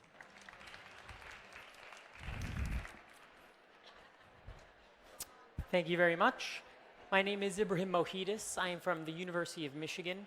And today I'm going to be talking about the SubQ Assist, a device we developed with St. Paul's Hospital in Addis Ababa, Ethiopia, aimed at increasing access to long-acting contraception.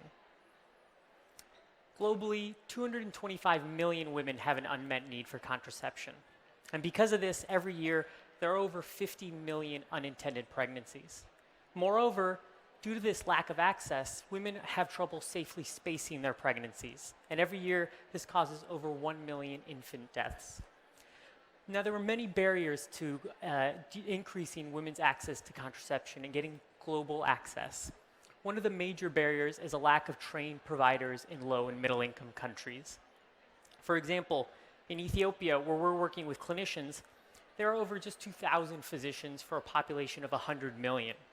This means that contraceptives that require a high level of skill to administer are simply not as accessible as they should be in rural areas. On the other hand, however, there are over 40,000 community healthcare workers in Ethiopia. If we could leverage community healthcare workers to administer long-acting contraceptives, this would go a long way towards establishing them as a very accessible means of safely spacing pregnancy and postponing pregnancy. And that's exactly what we're looking to do with the Sub-Q Assist. The Sub-Q Assist is a simple injection-molded device that acts like an assistive device for community healthcare workers in low and middle-income countries, allowing them to administer long-acting contraceptive implants as effectively and as safely as physicians and OBGYNs. It acts like a template for a community healthcare worker. They simply clip it onto any standard blood pressure cuff, wrap it around a woman's upper arm, and then inflate the cuff to approximately 50 millimeters of mercury. This stabilizes the skin and tissue in a cavity on the underside of the device. The healthcare worker then simply needs to insert the contraceptive implant through a guide on the front of the device, and this ensures that the implant goes in just underneath the skin every time, as accurately and as safely as a physician or a trained OBGYN. We've shown this through both our preclinical and clinical testing. In our preclinical testing, we've compared the Sub-Q Assist to an expert OBGYN and have found that the implants are embedded as accurately as those done by the expert OBGYN. Furthermore, we have begun our clinical trial where we are looking to see if the Sub-Q Assist can place our implants in this ideal placement zone just underneath the skin. And what we found is that the implants are going in consistently and accurately. We believe that this makes a major difference to the contraceptive landscape that we have today. Currently, there are short-acting contraceptives that can be administered by minimally trained providers, but because they are short-acting, they're not as effective for safely spacing pregnancy. On the other hand, there are long-acting contraceptives that are great for safely spacing pregnancy, but because they require a higher level of training, are not as easily accessible. Therefore, there's a major gap in the market for a long-acting contraceptive that can be easily administered by a minimally trained provider. And that's where we think the Sub-Q Assist falls. It can allow a community healthcare worker to administer contraceptive implants as easily and as safely as an expert OBGYN. We think that this makes a real difference in the rural marketplace for contraceptive implants. We calculate that in sub-Saharan Africa alone, broad use of the Sub-Q Assist could increase implant use by over 4.5 million implants per year because it leverages this massive healthcare workforce of community healthcare workers and allows them to easily and safely administer contraceptive implants. Moving forward from our clinical trial, we are looking to partner with an implant developer or distributor that could co-package our device with implants and make them available for community healthcare workers in rural areas. Furthermore, we are looking to move on to a field trial with a partner that is in rural areas and working with community healthcare workers and wants to task shift implant administration to these minimally trained providers. We really believe that the Sub-Q Assist could have a major impact on access to contraceptive implants in low and middle income countries, and I'd like to thank you for your time. Fantastic. Round of applause. Great work. And now we'll open it for 5 minutes of questions from our judges. I'll hand it over to you. Thank you, Ibrahim, for your presentation. Sub-Q administration in Ethiopia, their community health workers are fairly well trained. They have a program which has been going on for a long time. But do you worry that as you go more rural, that the quality of service may be less than what you have more in the urban areas? Yeah, that is a great point. And so Ethiopia was where we originally saw the need for our device, and where we saw the healthcare system best poised to take up our device. However, it could be implemented at different levels in different countries. So in some places, community healthcare workers might be voluntary education based, but if you move to other countries, this might be very appropriate for midwives or nurses that have a higher level of training, but this device would bring a higher level of accuracy and consistency. How many Ethiopians are on your team? So we are working with the clinicians in the OBGYN department at St. Paul's Hospital in Addis Ababa. And we're also working with public health researchers at the University of Gondar. So anywhere between 5 to 25 have worked on our project. Okay, and I just want to be clear, how long is this contraception good for? The implants we're working with last 3 to 5 years. And are they reversible at all? As soon as you remove the implant, fertility returns within 30 days. Can you tell us a little bit more about the product itself? How many times can the subQ-assist, the cuff, be used before the efficacy or the safety is reduced? And what is the cost, or what do you project the cost will be to the health provider to actually purchase the device compared to other injectables? So our device works with a standard blood pressure cuff, so we wanted to work within the constraints of the equipment typically used by community healthcare workers. So it uses a standard blood pressure cuff.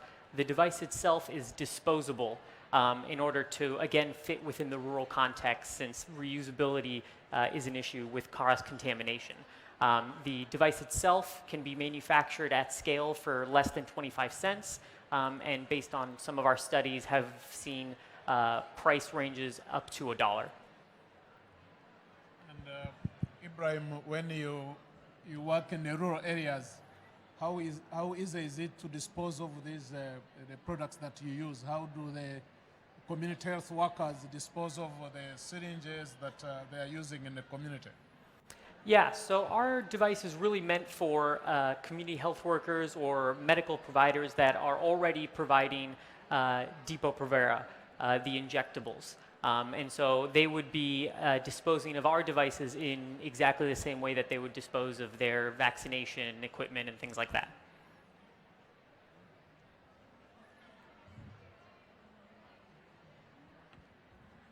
I have one more question. When thinking about your financial modeling and thinking about the countries on your hopeful list of implementation, many countries do authorize community health workers to do injections, while many other countries do not presently allow, that's not part of their national health policy. Have you sort of taken, and it can be a long process for these countries to start to authorize injections done by community health workers. Have you taken that into account in your projections and in your planning, and how are you thinking about that? Yeah, definitely. So there's definitely a large disparity between different countries and what they allow or don't allow community healthcare workers to do. So within some contexts, our device would be more appropriate for midwives or nurses and just allow for an increase in quality and easier removal at a later date, whereas in other countries that have a more professionalized community healthcare worker, we would be enabling them. So it really comes down to different countries implementing our product in different ways. Fantastic. Our time is just about up here. Let's give a round of applause to Ibrahim. Great job. Thank you. So we have one more contestant today for the Social Enterprise Pitch Challenge. A reminder that 2 contestants between today and tomorrow will be receiving $10,000 prize from Chanel Foundation. And that is an incredible gift for these early stage social entrepreneurs. I can't explain how transformative that capital can be at the very early stage when you are trying to get an idea off the ground. And so just thank you again to all of you who are participating today and our judges who are helping to make sure that social entrepreneurs can really take their ideas to scale. And with that, I'm going to introduce our last contestant for today, and that is Doreen Kessie from Ubongo Learning. And everyone please give her a warm welcome as she comes to the stage. Thank you. Hello. Growing up in rural Tanzania, I went to a school that did not have enough books, teachers, or classrooms. In fact, because we didn't actually have enough classrooms, my classmates and I met outside and learned our alphabets and numbers writing on red earth using sticks. Thankfully for me, even though this was my reality, I later on got an opportunity to go study in the US. And while I was there, it became clear to me that there was a huge gap between the quality of education I was getting back home and what I was getting now while I was in the US. And I thought, oh my God, this is a huge injustice. So I moved back home to ensure millions of kids get access to top quality education. There are 440 million kids in Africa currently facing a severe learning crisis. And while this is happening, they actually miss out on an opportunity to build critical skills that are really important and critical to transform the continent. And the scary thing is that there'll actually be 2 billion babies in the next 35 years.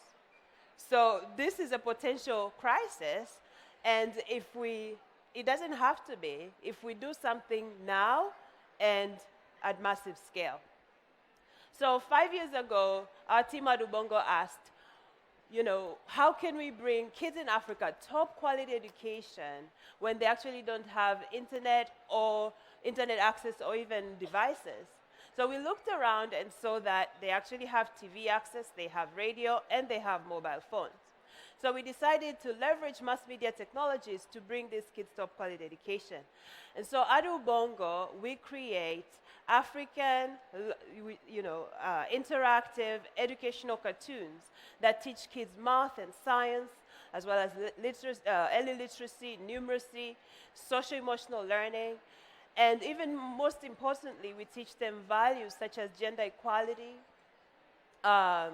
diversity, inclusion, as well as life skills such as growth mindset and resilience. And we broadcast them on TV, we also put them on radio, and also distribute them via SMS. 11 million kids learn with us monthly. 11 million kids in Africa learn with us monthly in 6 languages now, and in 31 countries. We pretty much have the largest classroom in Africa. And we are growing it to kids at last mile in non-electrified areas and in refugee camps with our growing network of distribution partners. Kids who watch our educational cartoon, Akili and Me over there at the top, outperform their peers by 12% in school readiness scores. And those who watch Ubongo Kids, which is our STEM series, improve significantly in math and science. And it's no wonder that kids love this content. It's because we actually co-create with them. Every week we bring them into the office and we co-create this content with the kids.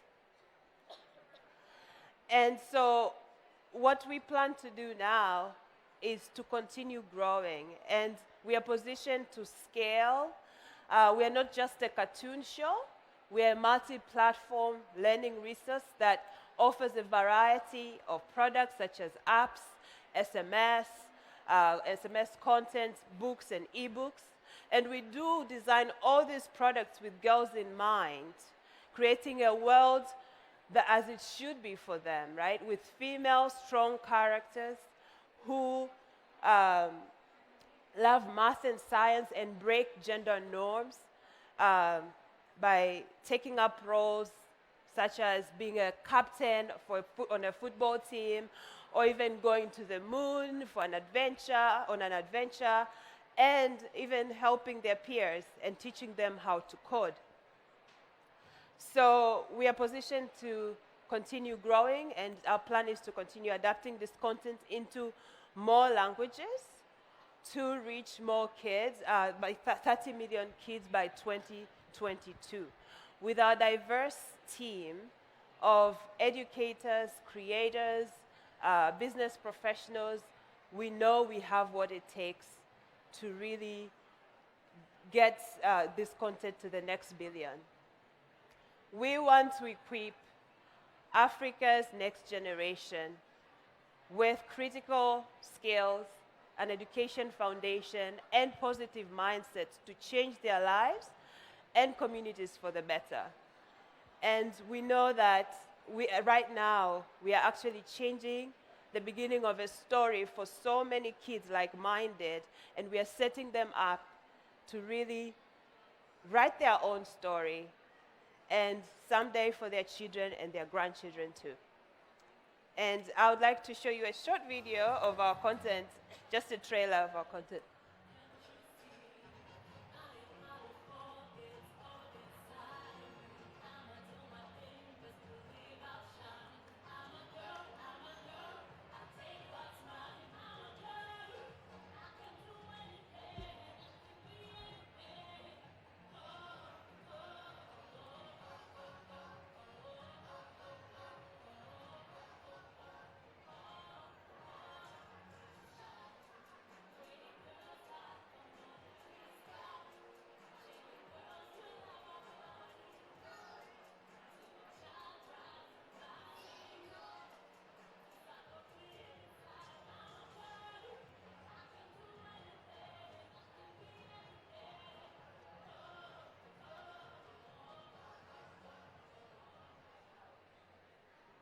Thank you.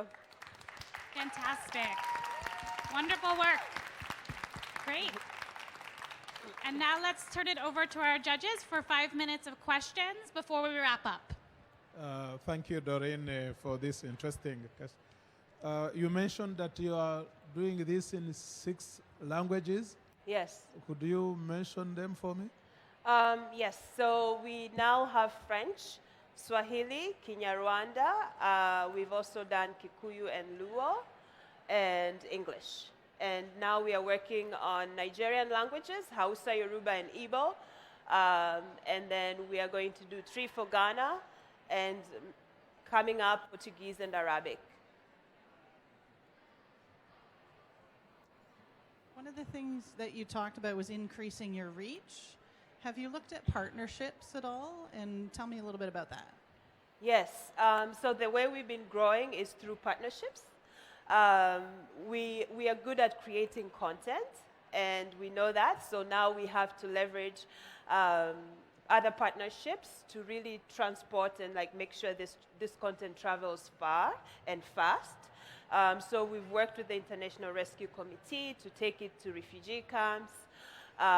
We are working with other partners, so broadcasters, to take it on TV. We are on streaming platforms, on different VOD platforms online, and yeah. What is your revenue model, and what would you use the additional funds for? Yes, so we actually work with international organizations and multilateral organizations that have specific message that they want to reach millions of kids in Africa.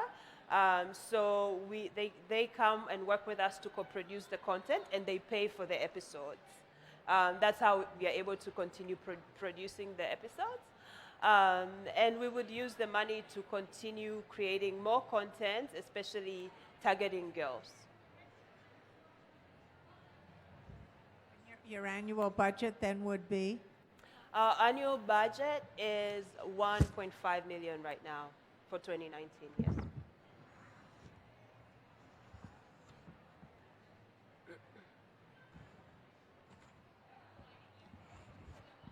Can you tell us a little bit about the process of developing the episodes? Are you working with educators? Are you working with people in the various countries to make it culturally relevant? What's the process like for developing the content?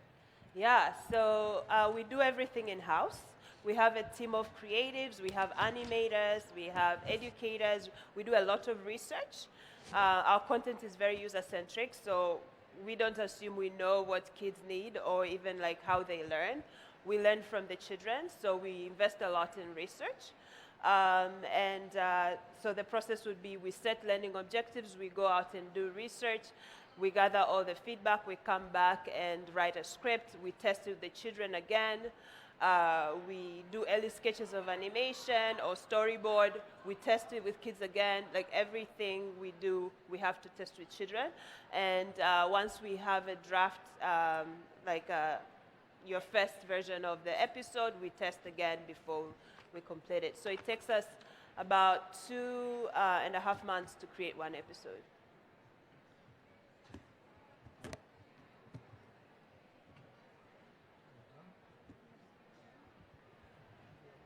Any other questions from the judging panel? You guys are good? All right, round of applause for Doreen. Thank you so much. Excellent work. Fantastic. And thank you all for joining us today for this first half of the Social Enterprise Pitch Challenge. A reminder that we will continue tomorrow with 4 more contestants as part of this process. And again, 2 of these amazing, talented social entrepreneurs will be receiving a $10,000 prize from the Chanel Foundation. And such important early investment capital to get their ideas off the ground. Before you go, I hope that you'll join us tomorrow. And please just give a round of applause to our fantastic judges who did such a great job, read all these applications, and were able to join us today. Hope to see you guys tomorrow for some more social innovation talk and fun. See you tomorrow. Bye.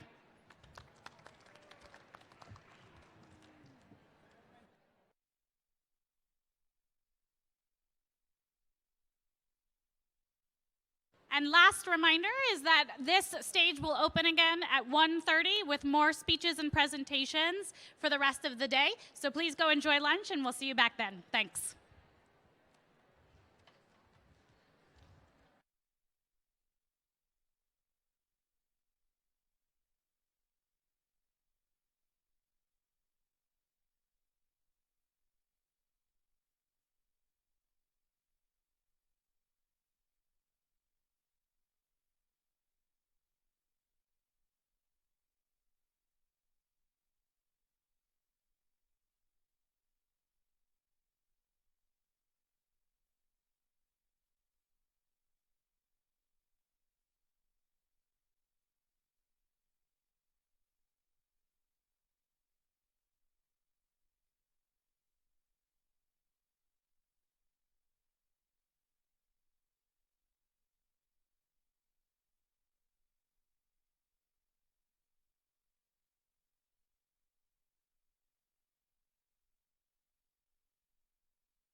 Good afternoon and good evening for those of you who are watching us remotely from home.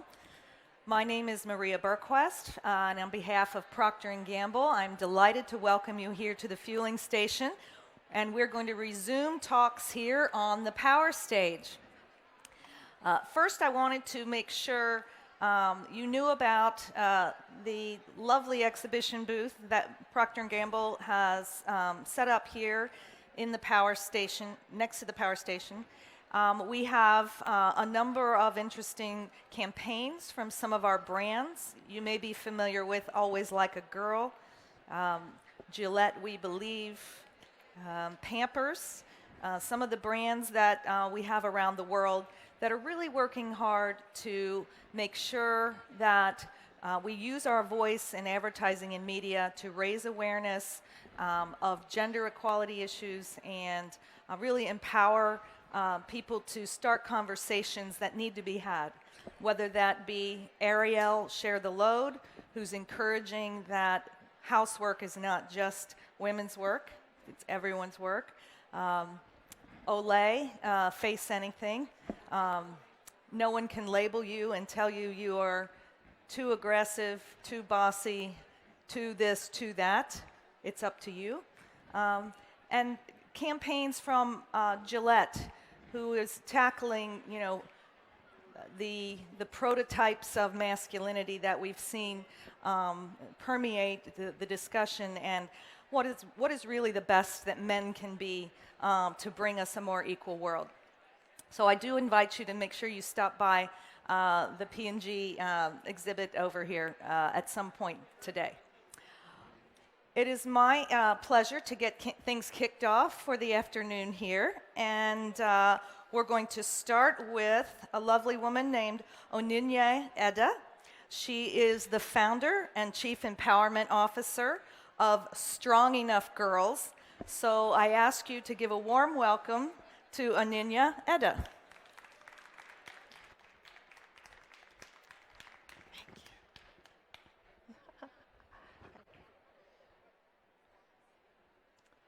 I didn't know I could get pregnant. I was only 13 and had not yet begun menstruating. My mother told me I would not see my menses until I was 17 or 18 years old. So I was surprised when I found out I was pregnant. Meet my auntie. Her name is Guluba. That is her story. Today, Guluba has 4 children. Her first son is the one in the blue. He's 27 and she's almost 40. She's unemployed and a struggling single mother. Somewhere in Burundi, a young lady who has had to have an illegal abortion 4 times says, "Some days I think of how I could have avoided getting pregnant again and again, if only I had the information and the means necessary to protect myself." In Myanmar, a 21-year-old HIV-positive youth says, "If I had known about safe sex during my teens, my life would never have turned out this way." What do these young people and my auntie have in common? They lacked the information that they needed to make safe decisions about their sexual and reproductive health. And this is why I am passionate about comprehensive sexuality education.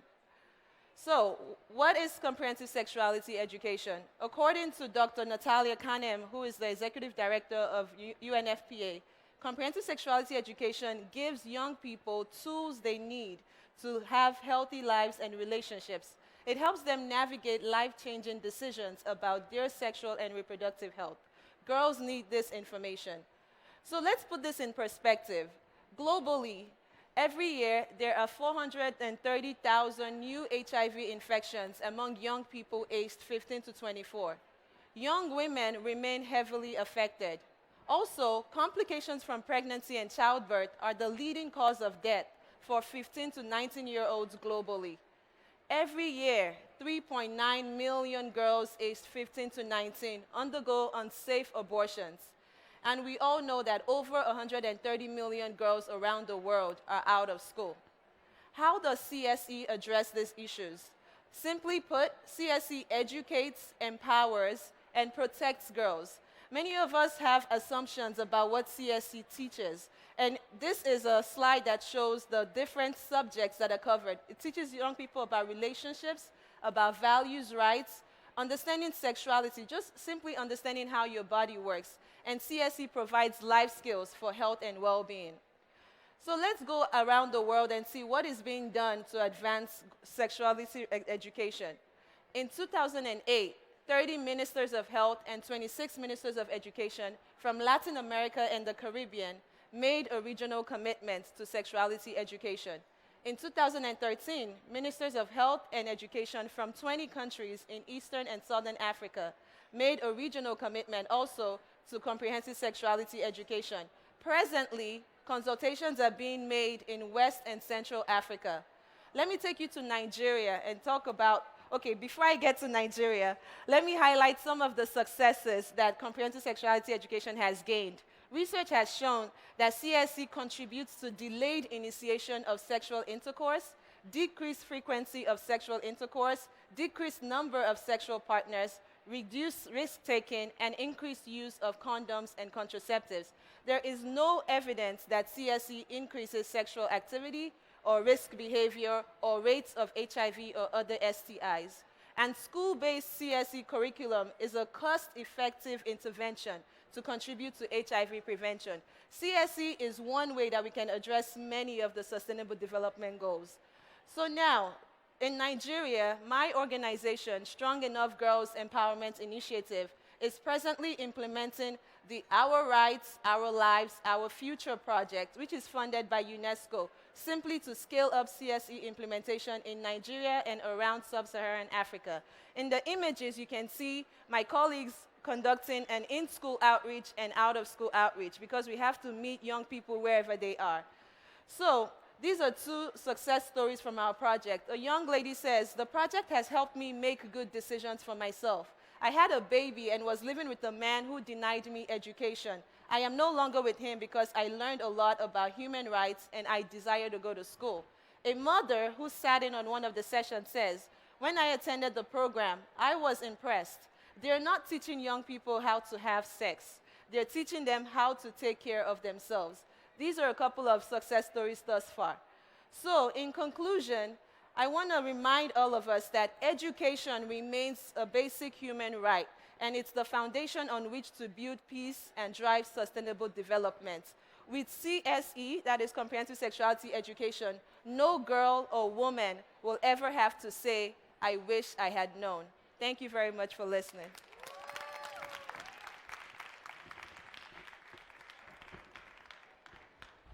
Onyinye, thank you so much. I think my microphone's on. Yes. Just to introduce myself, I was a bit late to the game. Oh, sorry. No. I was late to the game arriving here because I was just moderating elsewhere. But thank you so much for that. Thank you very much. Make your way off the stage. Just to introduce myself, I'm Hannah Vaughan-Jones. I'm a moderator here at Women Deliver. I'm also a journalist, predominantly with CNN, and I'm just so thrilled to be at the Power Stage today. I just wanted to do a quick introduction, really, just to talk about some facts that were made known to me, which were really shocking and are relevant to this discussion that we're going to be having over the course of the next hour or so. Every 2 minutes, a pregnant woman somewhere in the world dies in childbirth. Every 2 minutes. Every 2 minutes, more than 50 girls get married off. 1 in 3 women will experience sexual violence in her lifetime. 225 million women don't have access to modern contraception. So they can't decide if and when to have children, or indeed how many children they might want to have. At the age of 8, girls feel they have less worth than boys. The leading cause of death for adolescent girls is suicide. And women, as many of us will know, are underrepresented in almost all aspects of power, whether it be boardrooms, parliaments, or indeed governments in political power. So that's just the context, and Onyinye has already set us all out on our first stool with this particular discussion. But I want to introduce now, let me just scroll down. Next up to talk to us in this sort of TED Talk style session is Lina Lopez, who is a young leader here at Women Deliver. I'm going to welcome now her up to the stage. Thank you.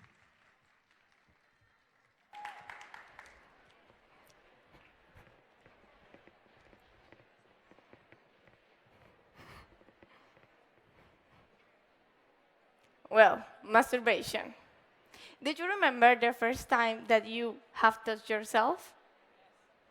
To be honest, I don't remember much about my first sexual experience myself. But what I do remember, it was a hell of a secret. I wasn't supposed to talk about this with anyone. Why? I don't know. I just knew it. I wasn't supposed to touch my vagina.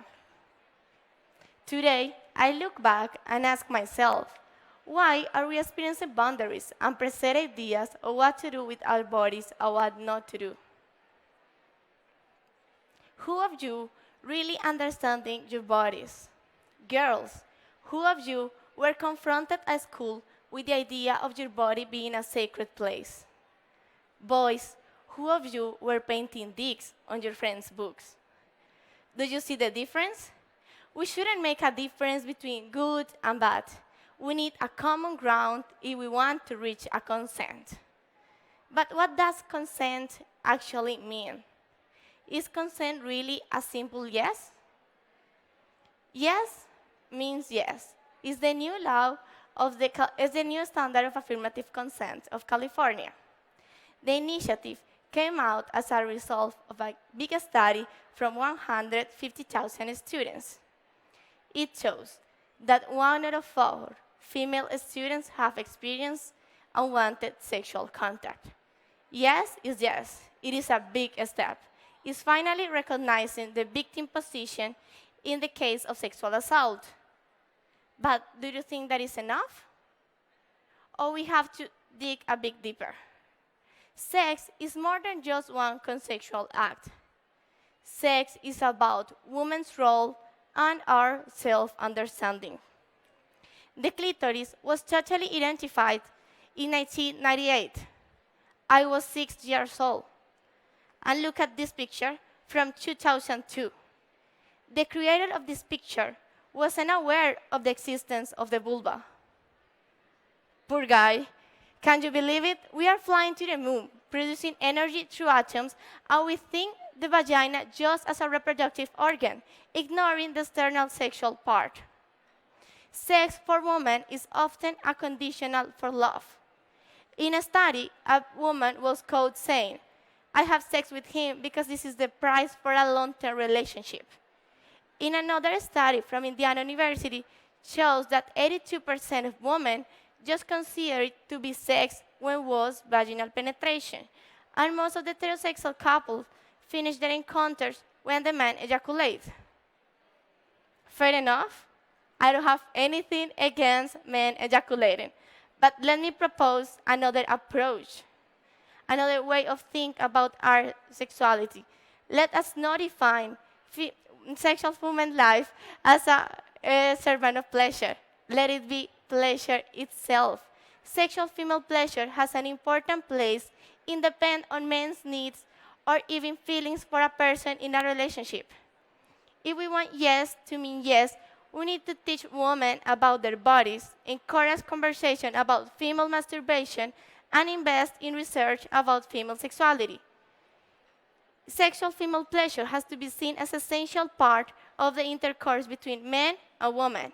Let's encourage the world to talk about the vulva. Let's evolve. Sex cannot be longer a currency for love. It is a place for pleasure and intimacy. Sexual yes means yes. If we don't acknowledge sexual female pleasure as an essential part of the intercourse between men and women, even a clear yes was just maybe a shy no. We just reach consent if we understand why we are having sex. So let's put the female sexual pleasure in the center of our conversation.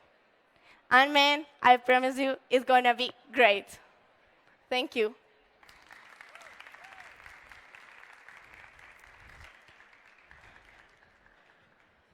Lena, thank you so much. Thank you, thank you. It's my pleasure now to welcome to the stage. We're going to hear from Sandra Mullen. Sandra's from SVP Vital Strategies, who's going to talk about effective campaigns that actually drive policy change. Sandra, keep your shoes on. Want to lift your hair up for me,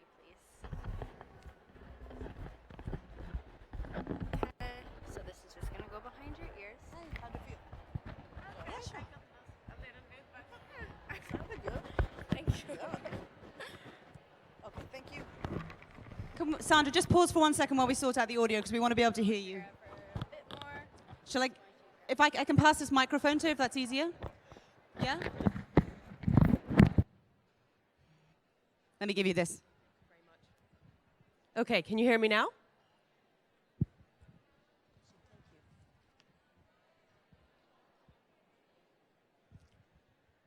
Snake bites, shark attacks, airplane crashes, catching a contagious disease on the subway. People are more afraid of things like this, that are statistically less likely to happen to them than they are of the things that are more likely to kill them. One of the tenets of risk communication science is that people's perceptions of the likelihood of self-harm are not motivated by data.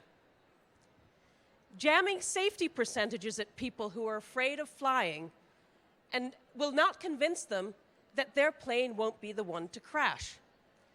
Telling people that the data that smoking, drinking, or consuming sugary drinks can cause cancer or heart disease, what we call non-communicable diseases, is just not convincing enough.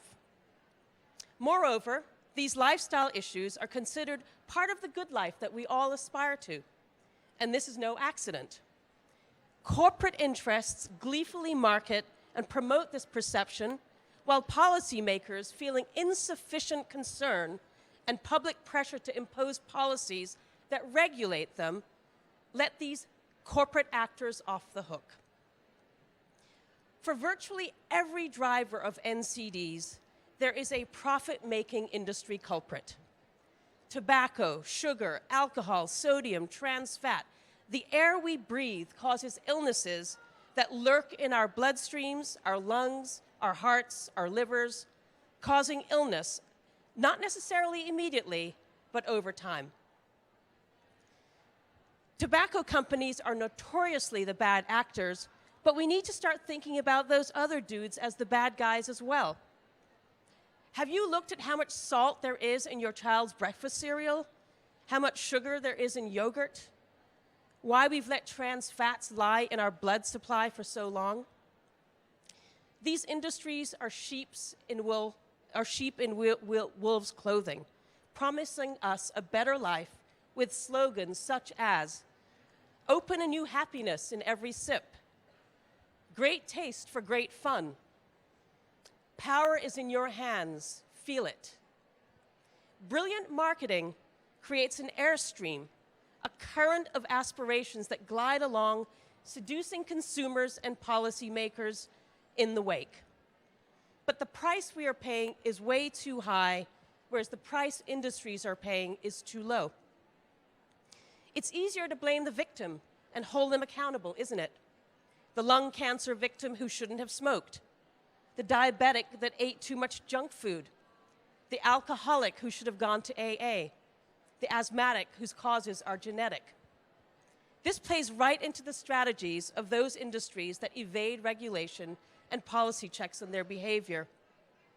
So how do we get people to care enough about the increasing epidemic of these commercially determined non-communicable diseases such that policymakers are forced to protect our health? How can we get people to be more upset and frightened at the things that really are harming them? How many of you still believe red wine is good for your health, or that OxyContin is an effective, non-addictive painkiller? How do we get people to connect the dots, to see how marketing and junk science are used to confuse us and to keep us from doing the things that protect our health? How do we make sure that people know that what they have smoked, eaten, swallowed, injected, breathed in are making us sick? And how can we move people to see this and move through changing their behavior to also call for policy change, to push for regulation and restrictions on tobacco companies, soda and junk food conglomerates, the alcohol, opioid, fossil fuel industries, and so on? Emotional and graphic storytelling can show the harms these products cause, call out the need for people to change their behavior, and just as importantly, display how these sinister industries must change their behavior too. I'm going to show you 3 clips, ads that we have run on multiple media platforms in several countries that try to accomplish both of these goals. The first is the story of a woman called Sunita. She lived in India. She was married to a truck driver and had 2 young children. She chewed gutka, a form of chewing tobacco that was deliberately marketed as a form of breath freshener. So let me show you that.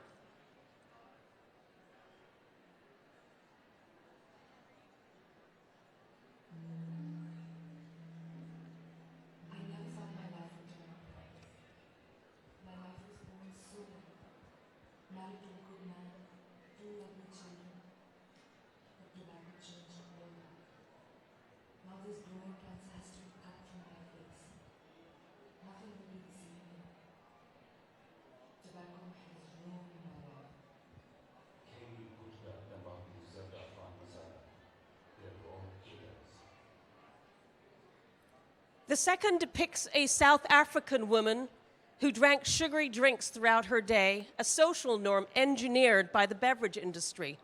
No wonder South Africa is the most obese and diabetic country in sub-Saharan Africa.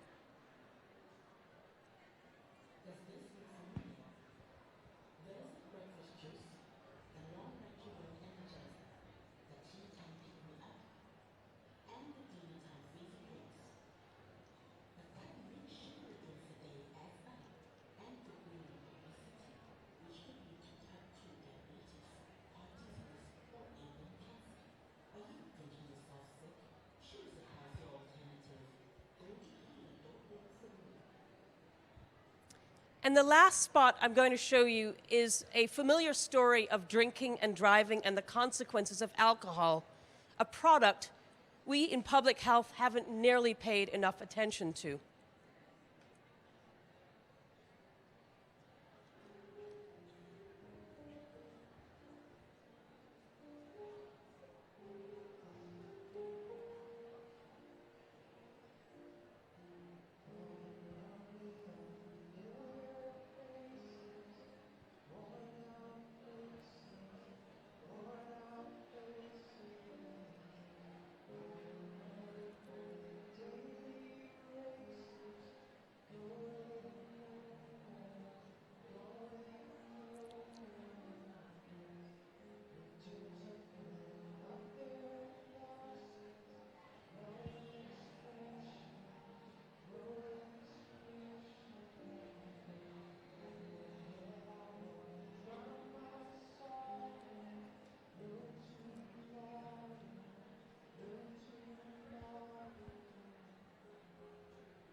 So the importance of storytelling, these types of stories that are told in ads or the kinds of stories that you're hearing on this stage today, is journalism 101. But we often forget to tell stories, show the human impact, instead of relying on data to get the message across. Whether traditional, digital, or social, media can greatly amplify our stories.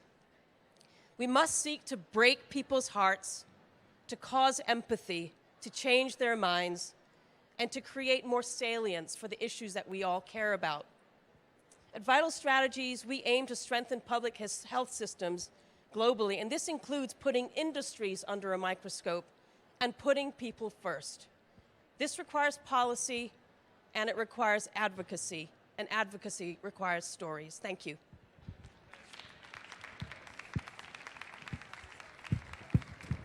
Sandra, thank you so much. Thank you for rolling with the punches as well with the microphone.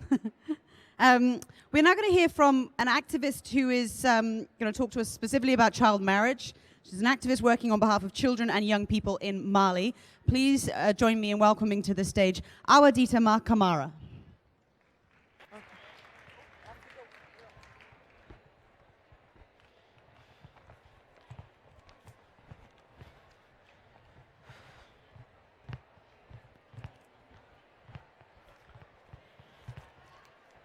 Good afternoon, everybody.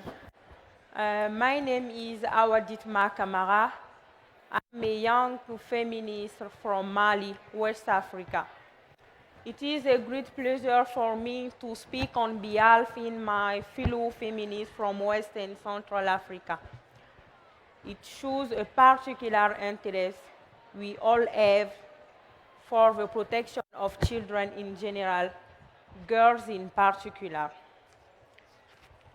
Ladies and gentlemen, let me remind you that every 2 seconds, a girl is married in war without reaching her majority.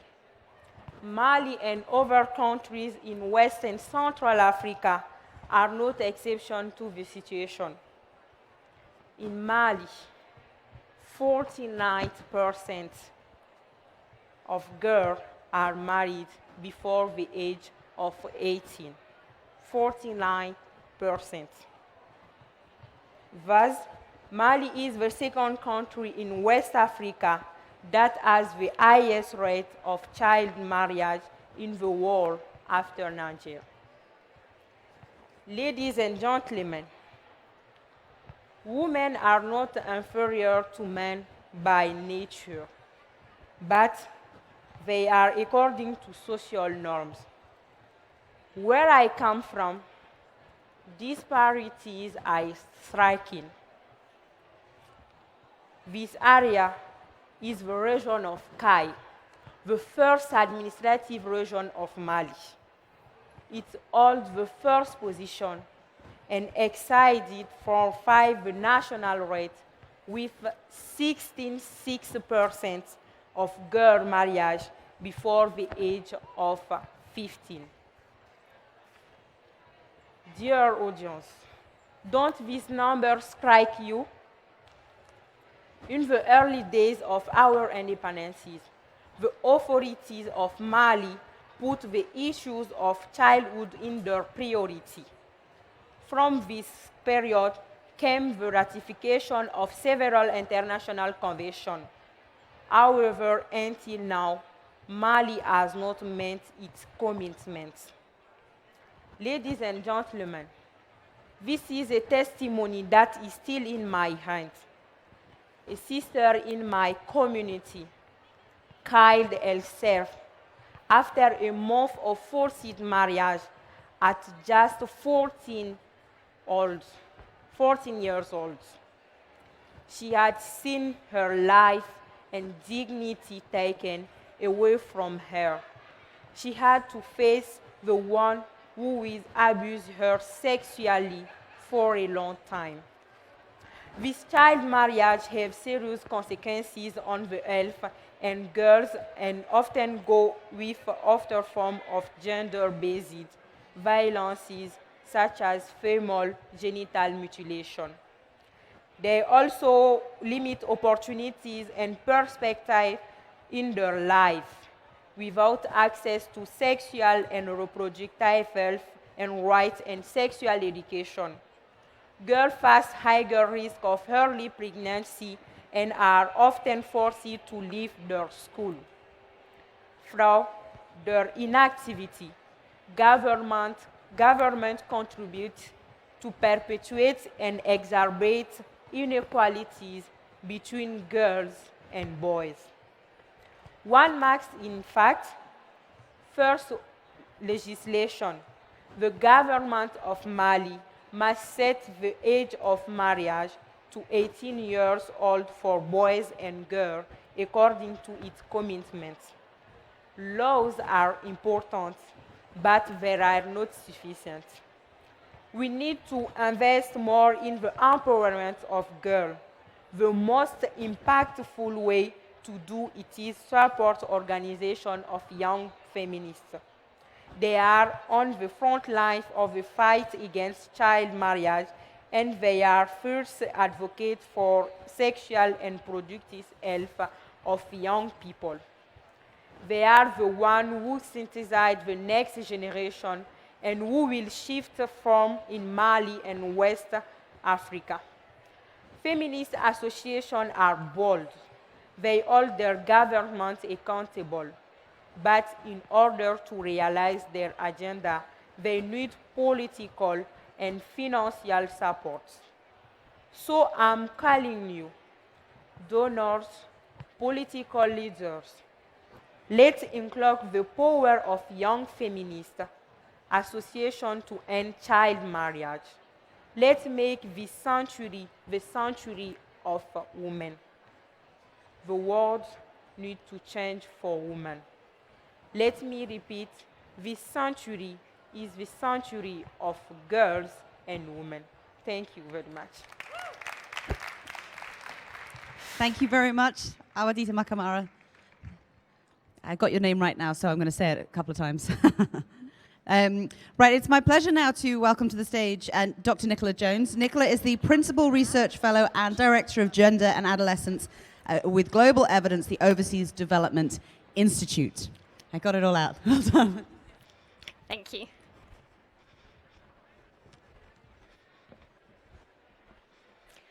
Good afternoon, everyone. A key feature of the Sustainable Development Goals is to commit to prioritize the most excluded. More than 4 years into the 2030 agenda, is this really happening? In this talk, I want to look at this question through the lens of young people in humanitarian contexts. So let's start by looking briefly at the targets against which progress is measured and the extent to which internally displaced and refugee adolescents are reflected. So of the 169 SDG targets, less than a quarter, just 39, are gender-related, and only 15 have gender and adolescent-related targets. If we then think about adolescent girls and boys in humanitarian settings, the focus in the Sustainable Development Goals is thinner still. Refugees account for more than 25 million people around the world, and IDPs 40 million, and more than half of these are under 18 years. However, despite these numbers, refugees and IDPs are not singled out as a specific population under any of the 17 goals. The International Organization on Migration and the UN Commission for Refugees have suggested that 12 targets are particularly relevant to migration and forced migration, but just 4 of these are disaggregated by gender and age. Without explicit measurable targets, the risk is that young people in humanitarian contexts are likely to be omitted from national plans and SDG roadmaps and the related resources that go with those. The Gender and Adolescence Global Evidence Gauge program is generating evidence on almost 5,000 young people in IDP and refugee communities in East Africa, the Middle East, and South Asia, as part of a broader mandate to strengthen evidence-informed policies and programs so that no adolescent girl or boy is left behind. In terms of education, while there have been considerable efforts to ensure that there is no lost generation, our findings still paint a very sobering picture. We found, for example, that Syrian and Palestinian refugee adolescents in Jordan are 26% more likely to be out of school than adolescents from host communities. If we then apply a gender lens, the picture is more complex. While refugee boys are more likely to have poor attendance and drop out of school due to pressure to engage in paid work, our findings underscore that out-of-school girls face social isolation. 1 in 3 do not leave their home on a daily basis due to conservative gender norms. This also means that once out of school, adolescent girls have very limited access to skills-building opportunities needed to generate income. In terms of age and gender-based violence and the right to bodily integrity, our findings highlight that IDP and refugee adolescents face heightened risks.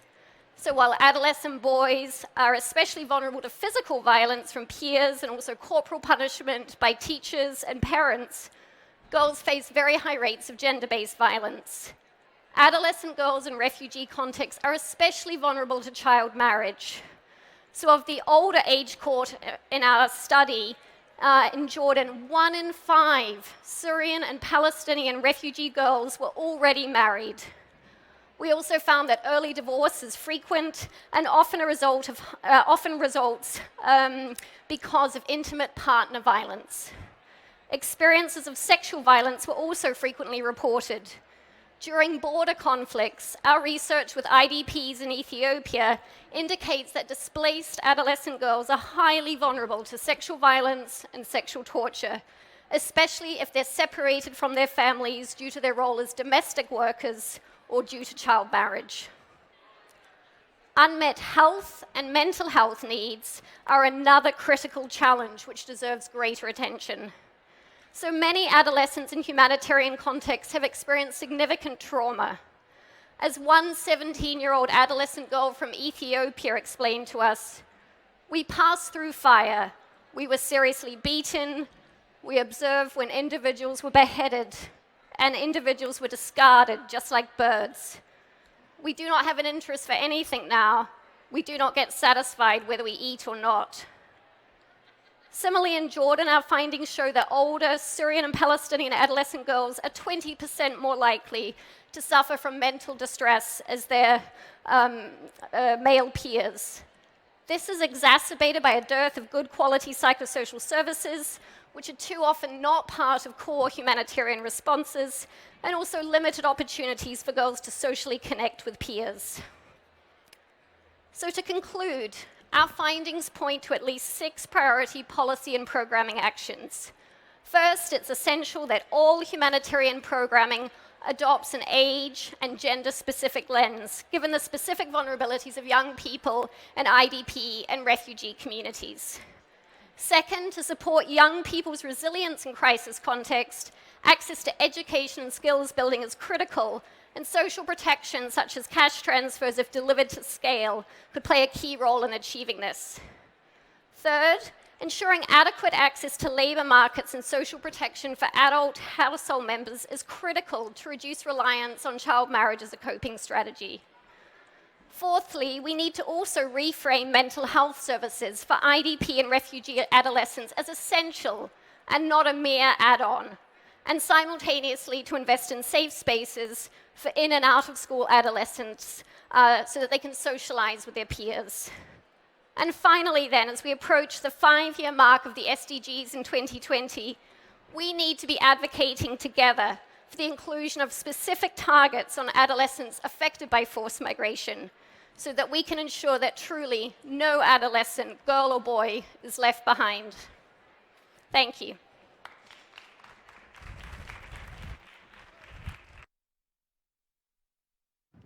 Number 5, yes. Nicola, thank you very much indeed. The next speaker is going to be sharing a very personal and powerful story. She's a student from the World University Service of Canada. Please welcome to the stage Raf Abalki.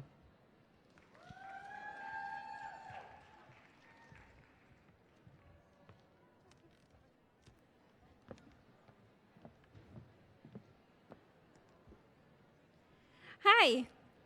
So we all believe in education as one, if not the most important key to change the future and create a better one.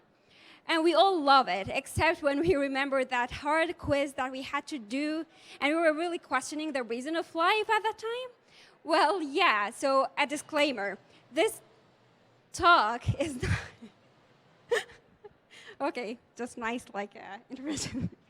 This talk is not going to be about the education system, how it is not very accessible, how it kills the creativity within us, or how it binds us to that dream job or that best grade. It's not about that. That needs another conference.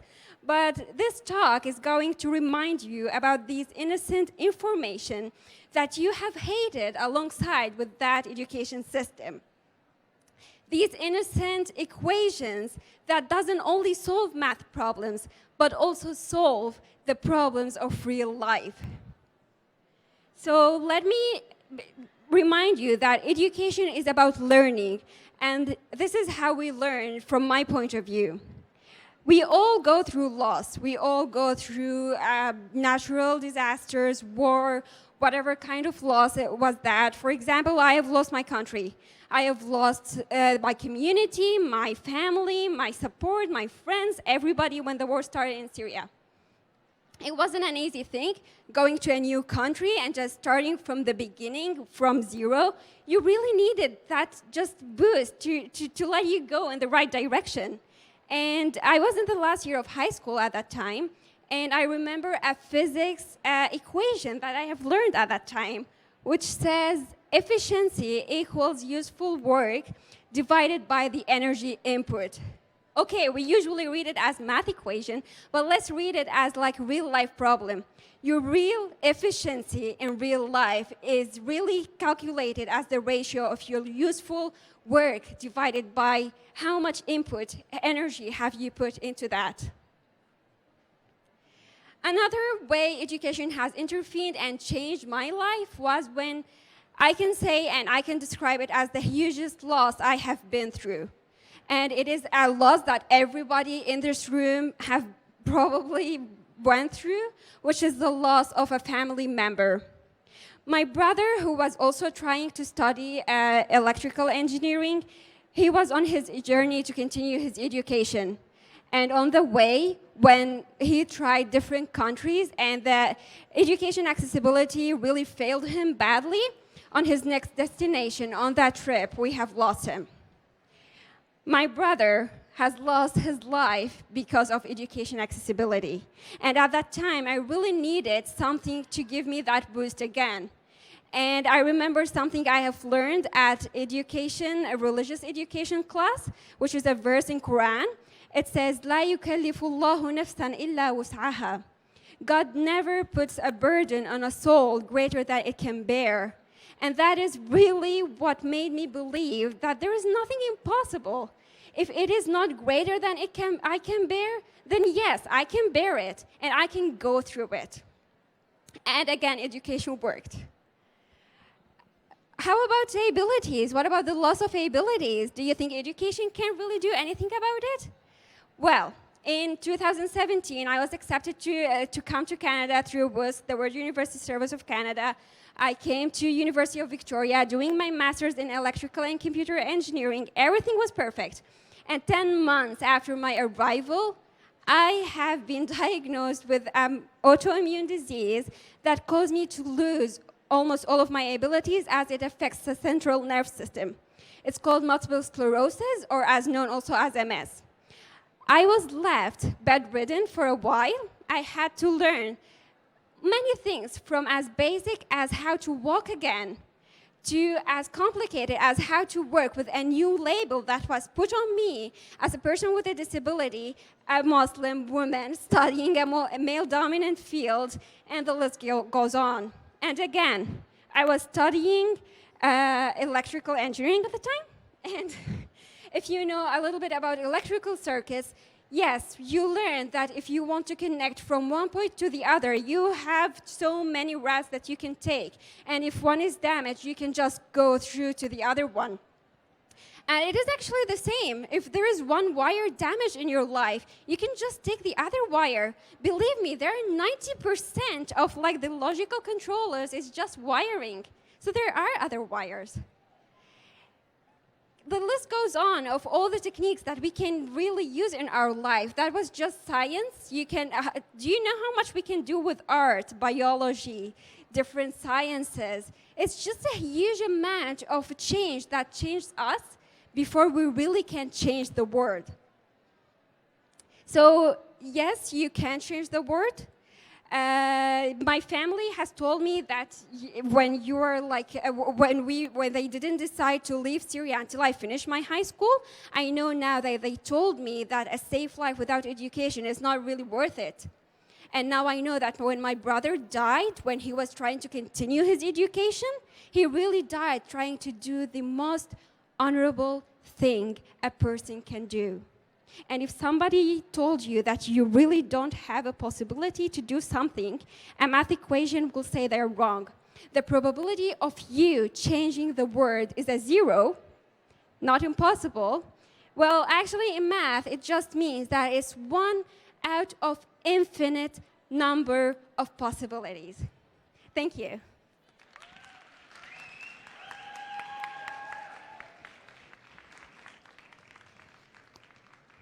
Ralph, that was fantastic. It's so interesting to hear from you. I mean, talk about the loss that you've had in your life, with whether it's the loss of your country, your brother, your health. A lot of us can maybe relate to some of those things, but certainly not all of them, and the power of education to actually combat that. So thank you to Raf, that was fantastic. Next up, we have Tamasha Hussain, who's from the World University Service. Thank you.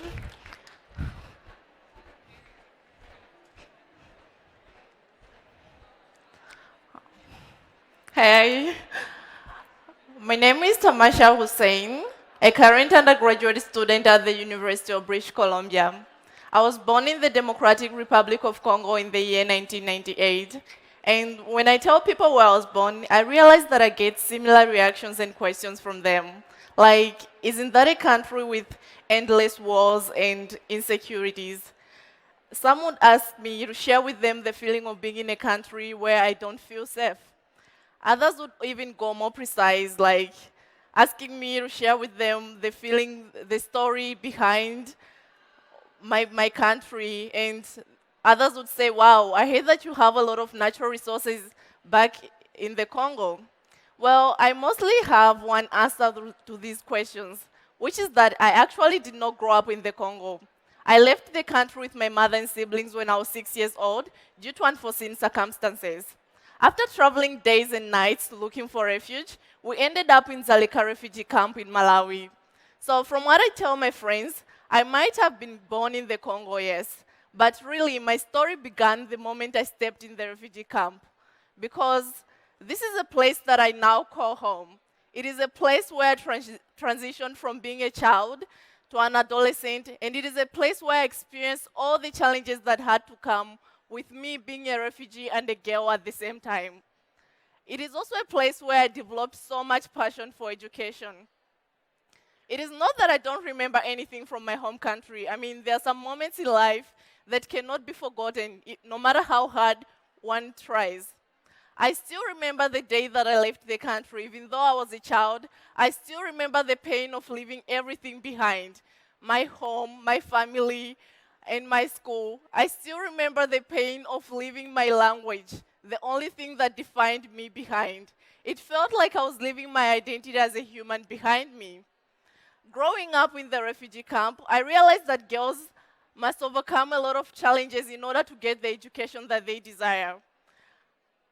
A lot of these obstacles are unimaginable to a lot of people here in Canada, but girls in developing countries, especially refugee camps, overcome a lot of challenges to education that make them lose hope and drop out of school. As a girl, it is expected of you to handle all the household chores and take care of your siblings.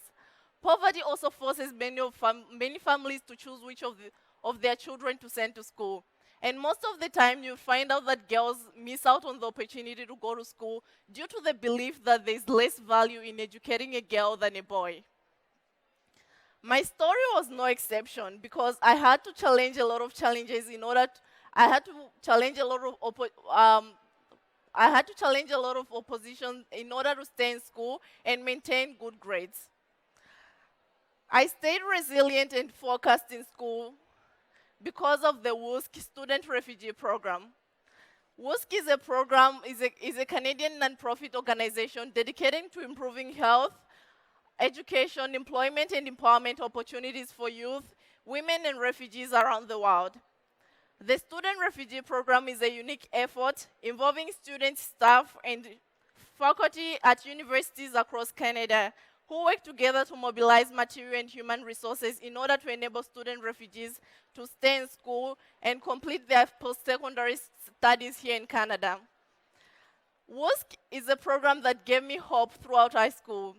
I learned about this program when I was 7 years old in the camp, and my dream was always to work hard in school and get the good grades. And finally, I was like, I'll apply for this program and leave the camp for good. And when I was done with high school, I did apply for this program. But the first year, I was not successful. And to be honest, I was really devastated, and I felt like my whole life in terms of education ended there. I then applied for the program for the second time. And after some months, I heard that my application was successful.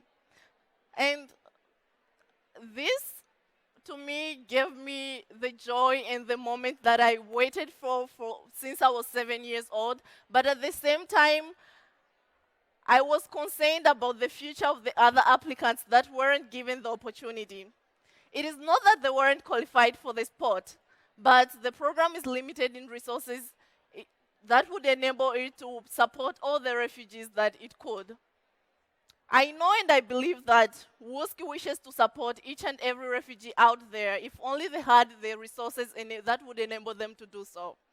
I decided to share my story because I know that it is in a way similar to that of many refugee girls out there. The only difference between them and me is that I have a platform like this one to convey my story and be heard. What about them? I believe they have a lot to share with the world, like how much they really need to go to school. The refugee girls are not as hopeless as the media portrays them to be. They are wise and intelligent if only supported. We are living in a world where over 68.5 million people have been forced away from home, and nearly one person is forcibly displaced every 2 seconds. Half of these numbers are children under the age of 16. No one becomes a refugee by choice, but the rest of us can have a choice on how we get involved and help. There are countless number of ways to get involved. Just to make a few suggestions, you can start by supporting education and inclusion of refugees in your communities, engaging with your government to support positive policies for refugees, helping give refugee children and youth an education by donating to the WUSC SRP program. For children whose lives have been disrupted like it was in my case, school is often the first place they start to regain a sense of safety, friendship, and normality. No matter their status or wherever they come from, every child has the right to education. Please support refugee girls' education. It begins with us, and I know Canadians and everybody, you guys are good people. If you want to talk more about the WUSC program or just refugee education in general, you can meet me at the booth 760. Thank you.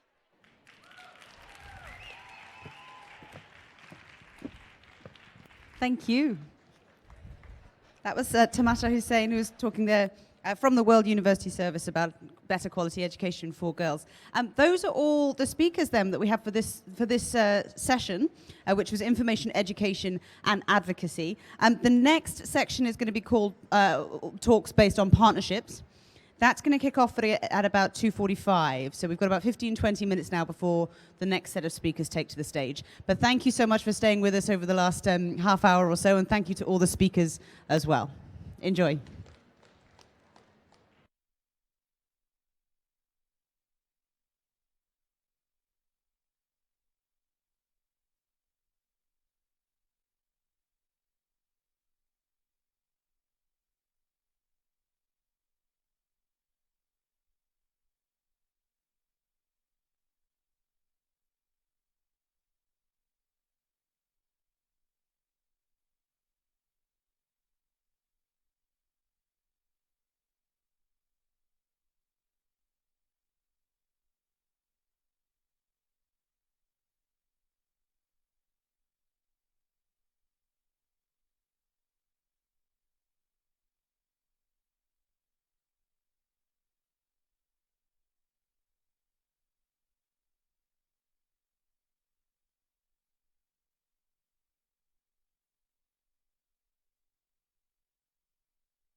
1, 2, 3, 4.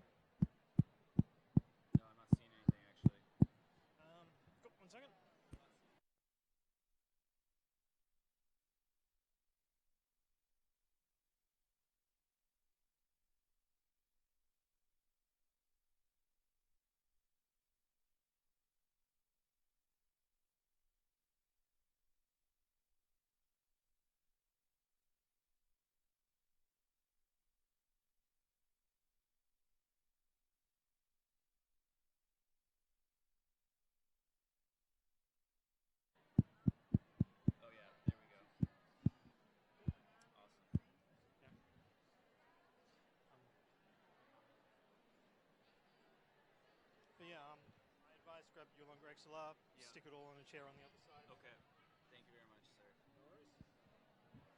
Don't tell the news networks because I just told them all about it. I'm supposed to fill in for the next moderator.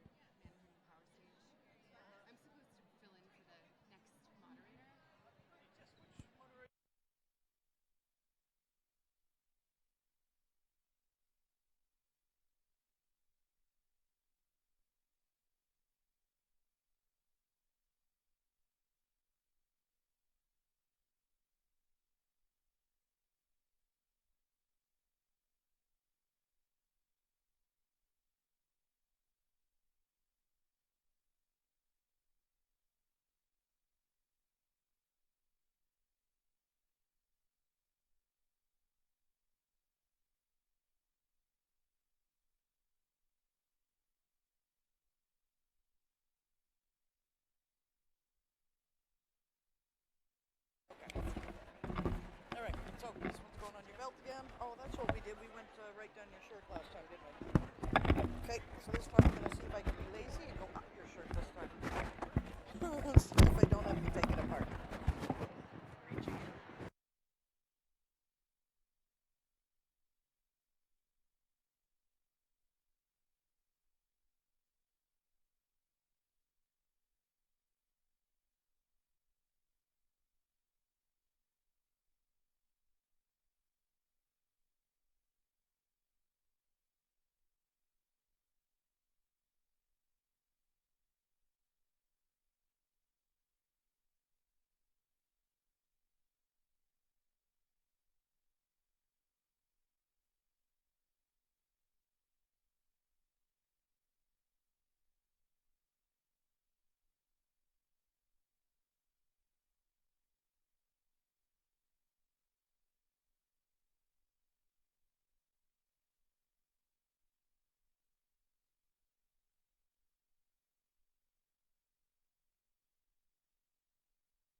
Well, good afternoon, everyone. We're ready to get started again here on the Power Stage.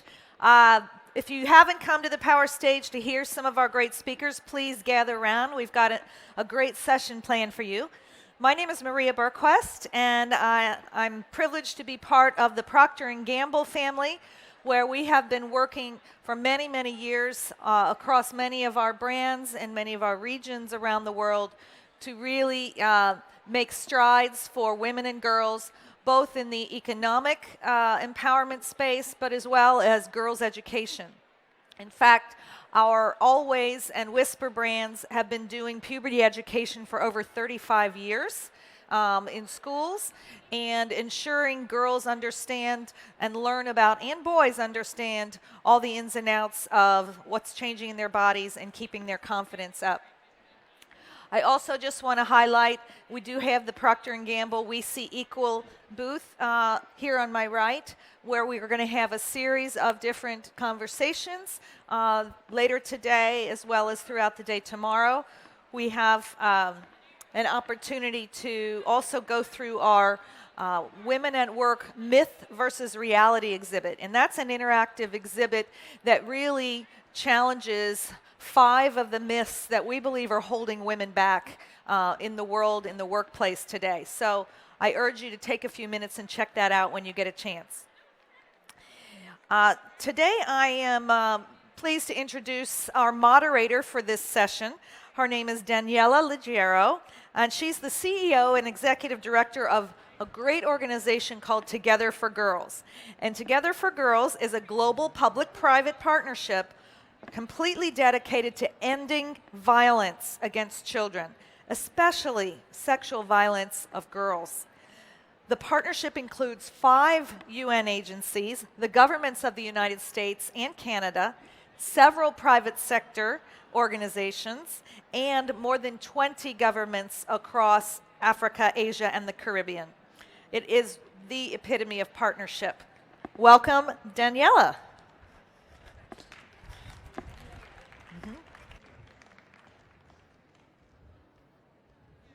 Hello, everyone. Good afternoon. So good to see all of you there. And for those of you who are in the back, if you want to kind of get a little closer and listen up, we have lots of spaces up here in the front. So yeah, today we're going to be talking about the power of partnership. And you know, one thing that I've realized over the many years I've been doing this work is that there's some challenges so big that no single actor or sector can do them alone. We have to do them in partnership.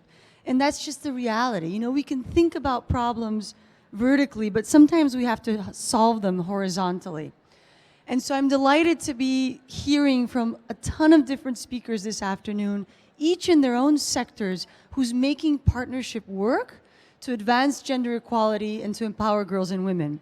And our first speaker, Ambassador Mara Marinsky, actually comes from the European Union, and they have been doing an amazing work in terms of supporting partnerships and showing the way.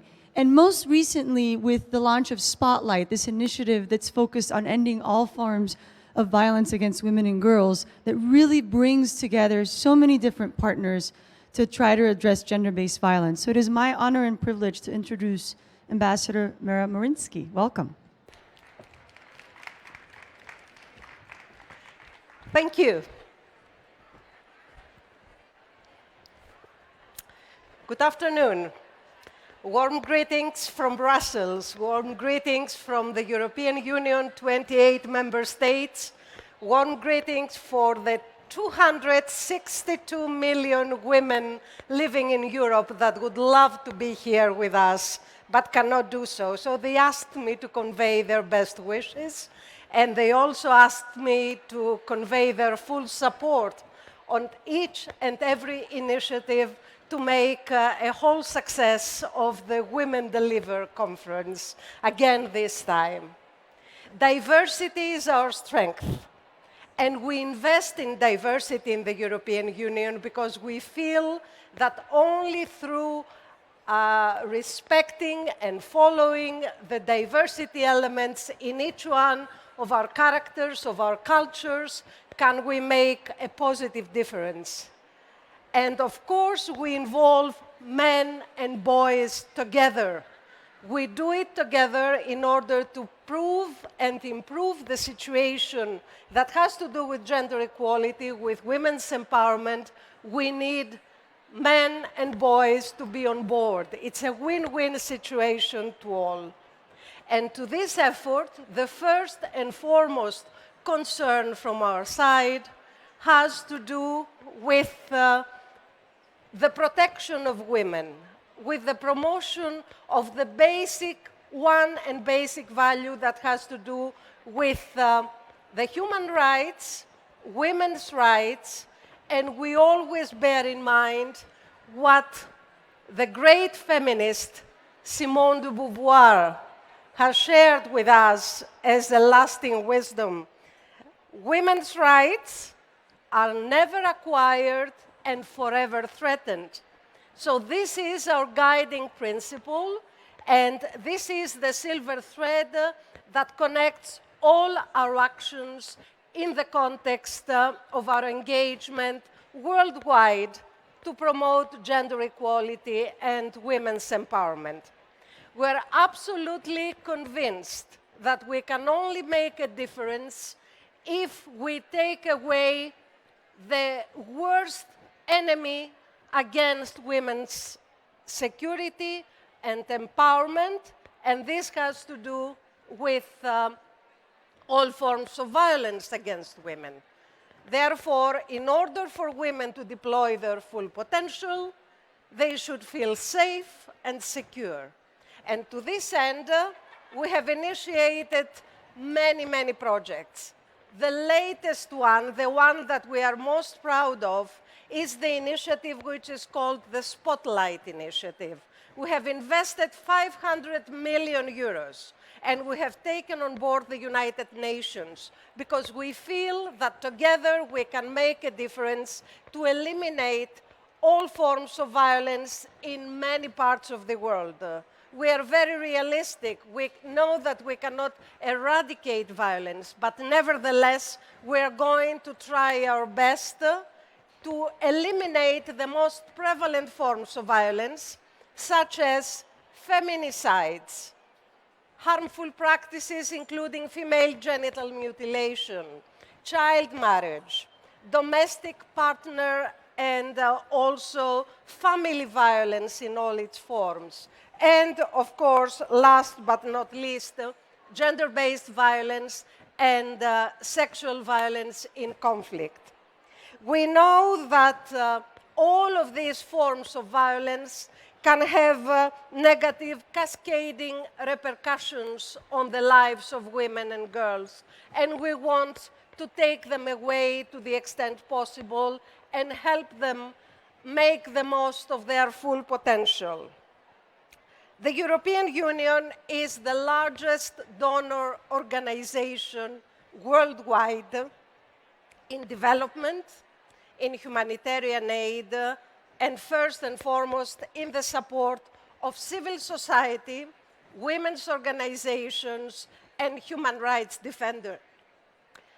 The amount that we have invested on top of all the political commitment and capital into this has reached more than 17 billion euros in the last 2 years. Only the last 2 years, 17 billion on gender equality, and we're still pushing strong. We are leading advocate worldwide of the rights of women, and we will continue to do so. We are bold in our support, vocal in our statements, large in our funding, and always true to our values. You can count on our full support, and we promise that we will keep our promise. Thank you very much.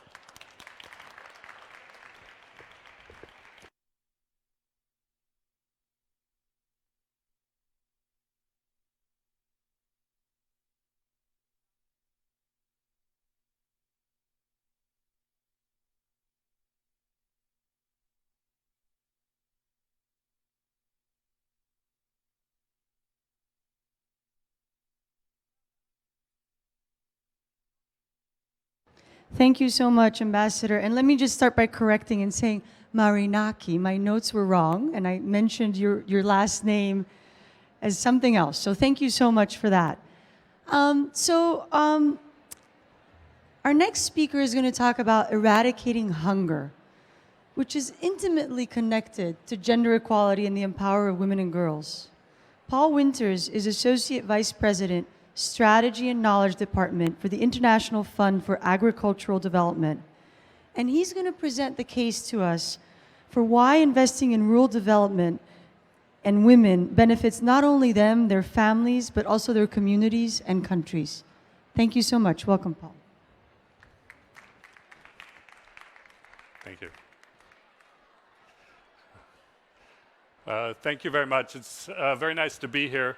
As you see, I'm a male, so I do not plan on mansplaining women's advocacy to you.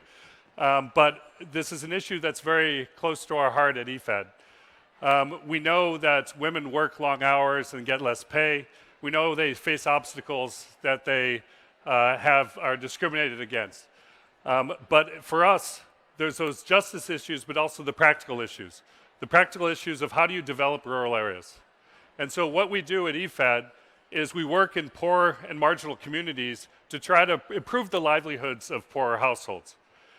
In doing that, we need to remember that 1.7 billion women and girls live in rural areas.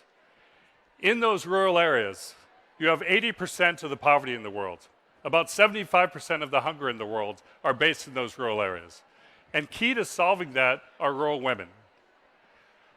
When we invest in rural women, what we are doing is investing in families, in communities, and the development of countries. Rural women are at the bedrock of their households, but they face all sorts of constraints. They have less access to land. They have less access to inputs. They have less access to markets. And so what we find in a number of countries, that 20 to 30% of productivity is lost because they lack that access.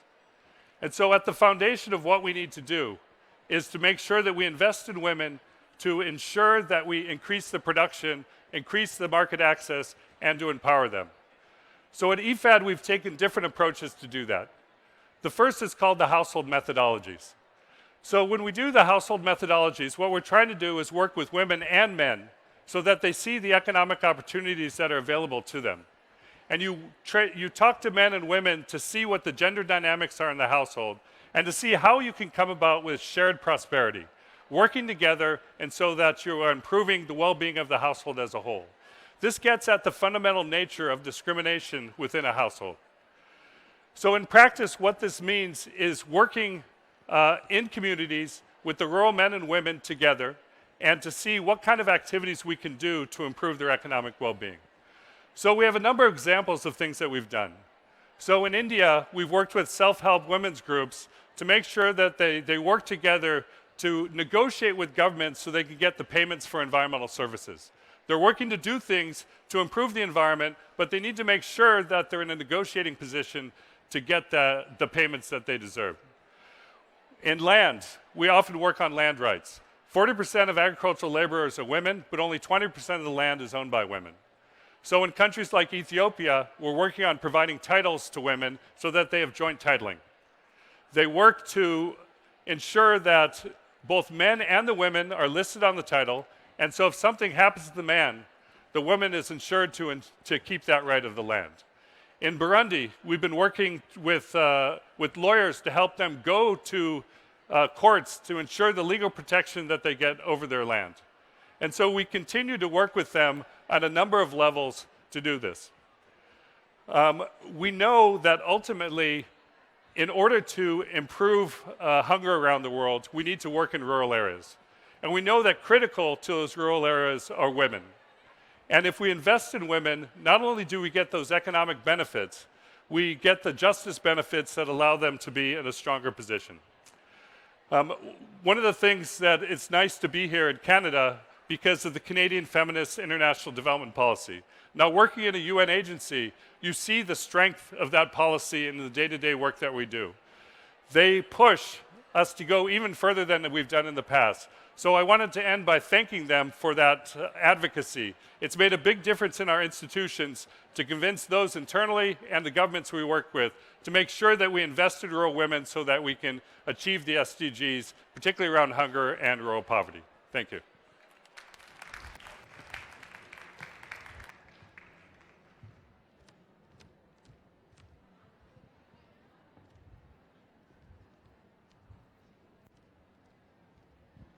Thank you so much, Paul. That was great.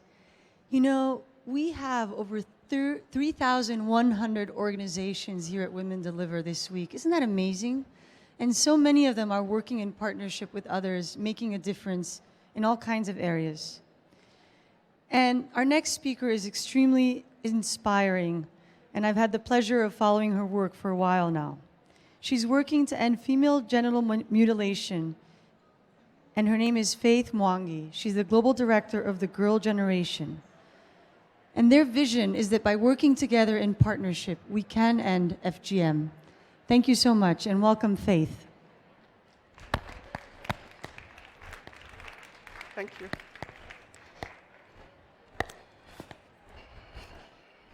Good afternoon. Are you enjoying the conference? I am, and I'm so inspired to be here. And I wanted to tell you why I wanted to talk to you this afternoon.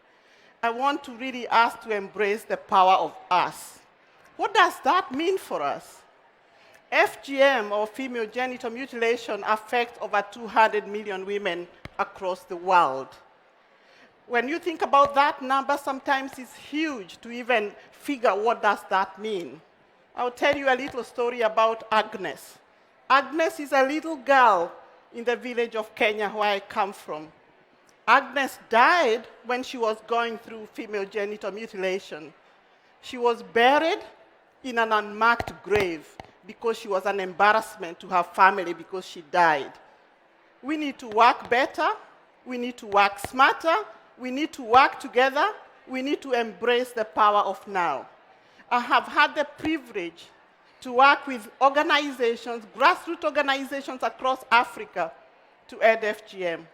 We have galvanized 900 organizations in Africa who are working at the grassroots with communities, with families, so that we can end FGM together. We have galvanized young people. When I went to Nairobi, young people said, "Where is our place on the table?" And I told them, let's create a table. We are not going to create a place for you at the table. We are actually going to create a table for you. And we created the youth networks across Africa who are working together to end FGM. Today, we have 9 youth networks across 9 African countries working to end FGM. We are galvanizing what we are calling the Africa movement to end FGM. It's a movement which enhances the power of each one of us. And my call to every one of us here, you can do so much alone, but you can do so much more if you work with other people. You can do so much more if you have a little compassion. You can do so much more if you just reach out. This conference is an opportunity for us to know who else is doing the work we are doing. So today, don't hang around with your friends. Don't hang around with the people, the things which are familiar to you. Go to the unfamiliar, because sometimes when we challenge the unfamiliar, we find the power within us. I have been sitting today with a program in India looking at reproductive health, and I was so encouraged to hear they are not perhaps struggling with FGM like we are, but they are struggling with the same issues, empowerment of women. And I learned so much by just sitting there and listening, because it was unfamiliar to me. And that's what we need to be able to do. We have 900 organizations. But what does success look like? If Agnes had been given a chance, she would have gone to school. She would have got a job. She would have maybe got a family. But her life was cut short when she was only 12. There are so many Agneses today. Even as we sit here, there are so many girls across the world who are being subjected to female genital mutilation. How are you going to use your power? Let's just embrace the conference theme. How are you going to use your power to be a spokesperson for that girl? How are you going to do that? How are you going to remember? What are you going to do when you leave here? We get inspired, we get excited. But when we leave, what are we going to do? My call to you is to think about the Agneses who sometimes have no voice of their own. Sometimes it's to think about those women who are also getting married when they are very young and they do not have a power of choice. Let be the power of choice for them. Let be the people so that you are coming here. I have come many hours, 3 plane rides from Africa, many hours to be here. Let it not be worthless. Let it not be just for the jet lag. Let it be so that when I go back to Africa, I can say I was in Vancouver, I come with new energy, I come with new power, so that together we can add FGM. My call to you all is to join us. We join the Africa movement to add FGM so that together we can unleash the power of our girls. Thank you.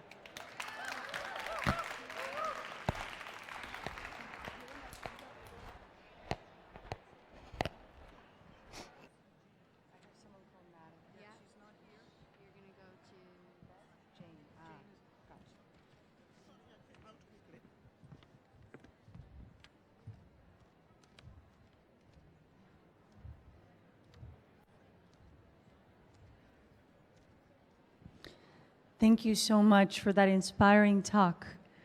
Again, we're going to just keep them coming. Amazing speakers we have lined up for you today. It is my pleasure to introduce Jane Sembuche Msele, Country Director for Water Aid in Uganda, who's going to describe the power of collective engagement when stakeholders came together to strategically engage with parliamentarians prioritizing menstrual hygiene, especially for marginalized girls and women. It is my pleasure to introduce you. Jane, welcome. Thank you.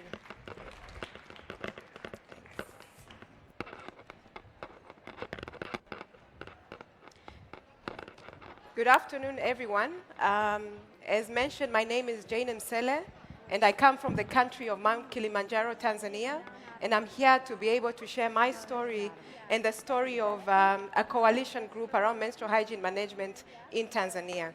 Before I move on, Water Aid is an organization whose vision is to have everyone everywhere accessing clean and safe water, sanitation and hygiene by the year 2030.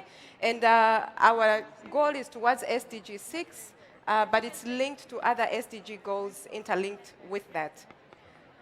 Today, I am here to make a case for her, to make a case for the period, to make a case that periods are not women's issues, but are human rights issues.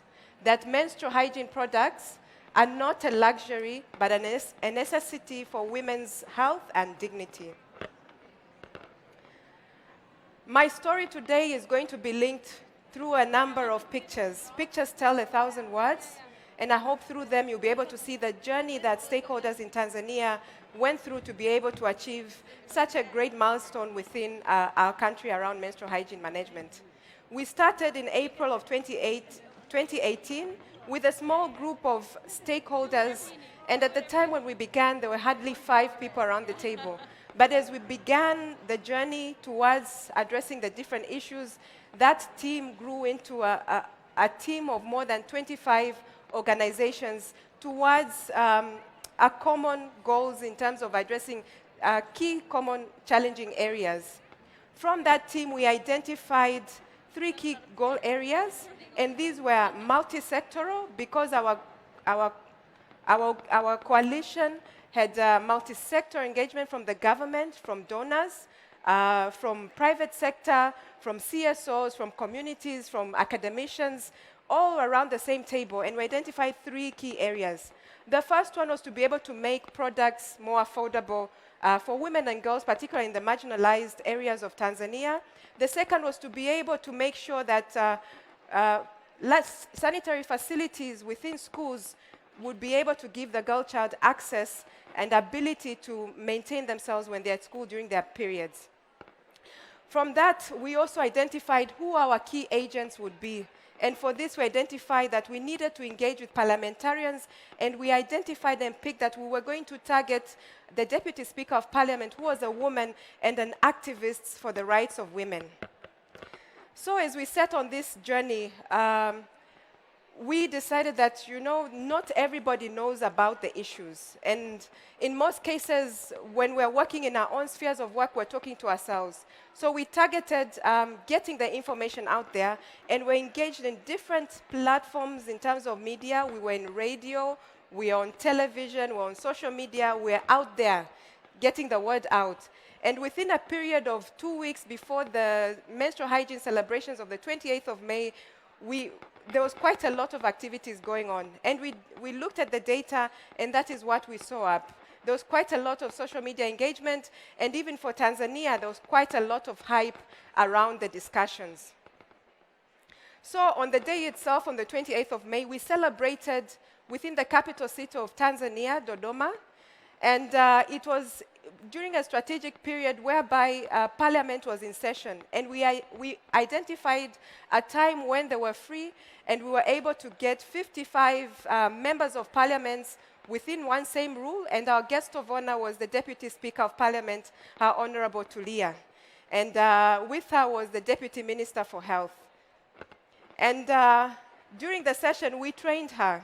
We trained her to be our menstrual hygiene champion. And for that, we were able to inaugurate, as you see in this picture, this is a session whereby she was taken through the different aspects. And for that, she was able to be given a bracelet. So this is like an inaugural bracelet that we give to people that have gone through the training. And we made her our champion. During the whole session, different people were able to present the issues. And because our team was broad, multi-sectoral, we had the private sector presenting the different challenges, we had the health people presenting about the issues around the health, and we had the academicians talking about how there was not enough research into the taboos that are linked around menstrual hygiene management. So within that platform, we presented our 3 asks, as I mentioned: remove of taxation on menstrual hygiene products. The second was to be able to ensure that there were adequate sanitary facilities for girls in schools. And the third one was to be able to promote more research into the taboos. Her Honorable was quite receptive to these, and she promised that she would be able to link up and with the other MPs to be able to address it. Just 2 weeks after that session, I just want to share a really memorable clip with you all of a session in Parliament, and I will interpret once you've had the chance to listen to it.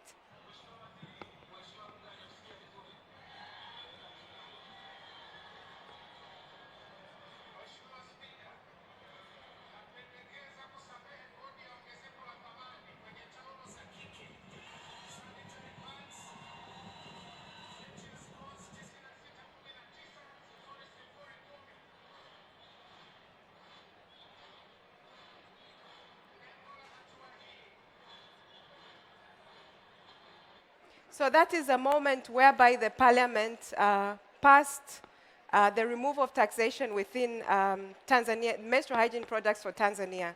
And the coalition group did not end there. This year, just last week on the 28th of May, the group grew from 25 members to over 70. And they came together and they held celebrations within Dodoma, the capital city. And for this year round, we got the Minister for Health to be the guest of honor, and within her speech, she promised to be able to really have a detailed action plan around menstrual hygiene management for Tanzania within the new health strategy. So it is in terms of the energies and efforts that as individual members we are able to do in our own spheres, but when we come together, that energy really explodes, and we're able to really capitalize on the gains that can be gotten from a collective action and processes. So thank you very much.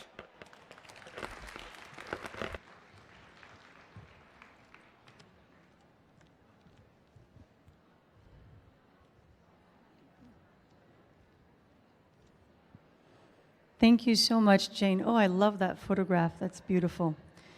Our next speaker is Natalie Metover, and she is the executive director of an organization called Choice for Youth and Sexuality. And she's going to talk to us a little bit about the challenges, the opportunities, and the experiences in leading a youth-led organization. Welcome, Natalie. Thank you. Good afternoon, everyone.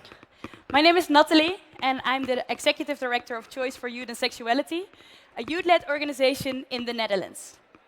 We are 22 years old, and we are very much alike a 22-year-old young person. We have been going through all of the different stages of growing up.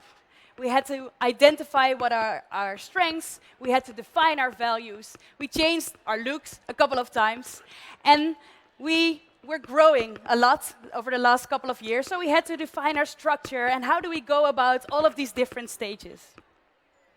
So growing up comes with opportunities, and it comes with challenges.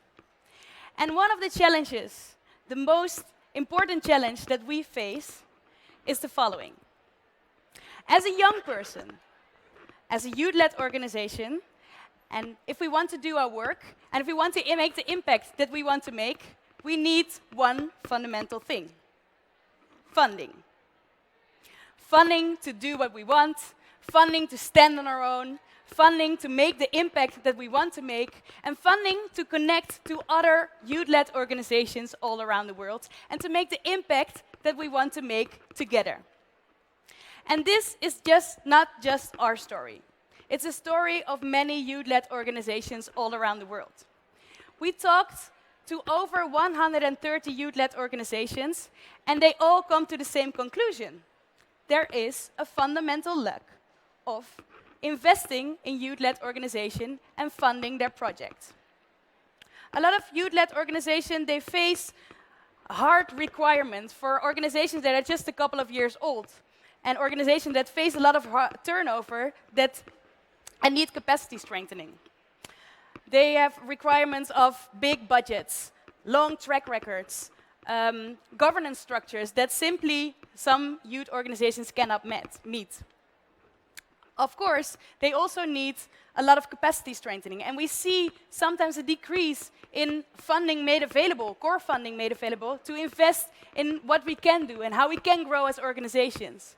And we also heard from a lot of youth-led organizations that they have trouble navigating into the space, because it's quite a complex space to see where can we access funding, and what donors are there available to fund our projects.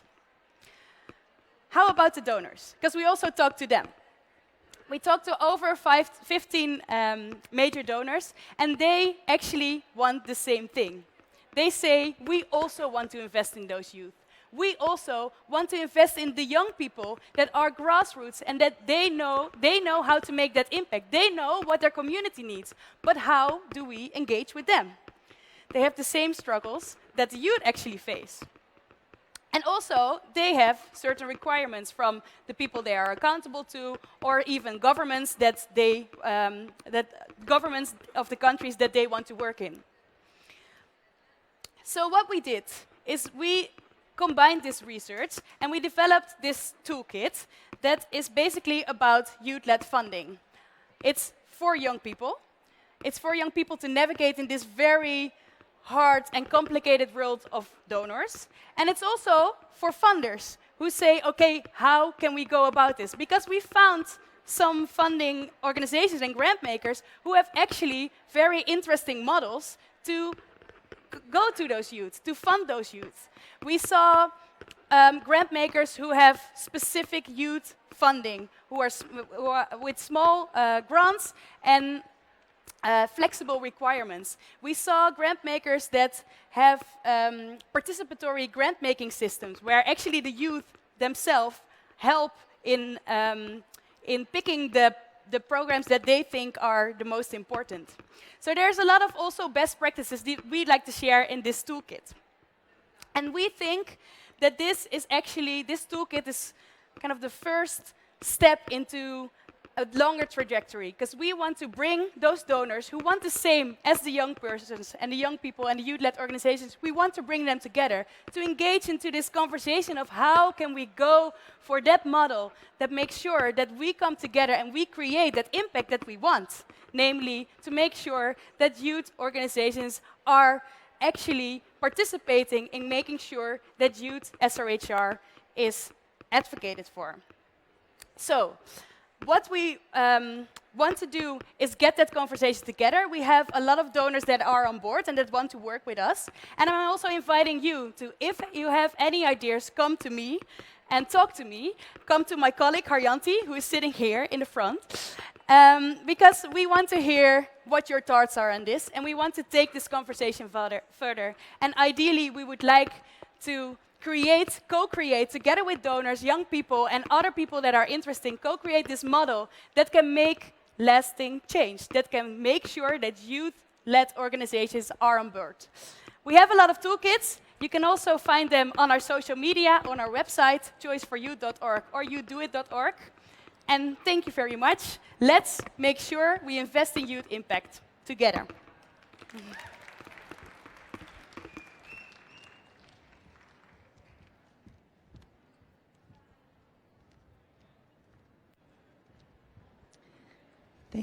Thank you, Natalie. That was wonderful.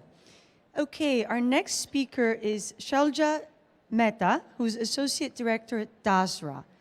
And she's going to talk to us about India's first multi-stakeholder platform to empower millions of adolescents in India. Welcome, Shalja.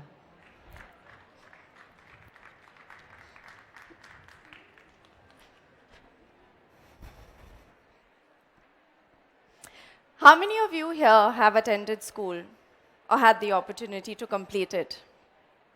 How many of you here have felt a sense of security and safety in your own home? How many of you here have been able to follow the aspiration that you had into a job? I know.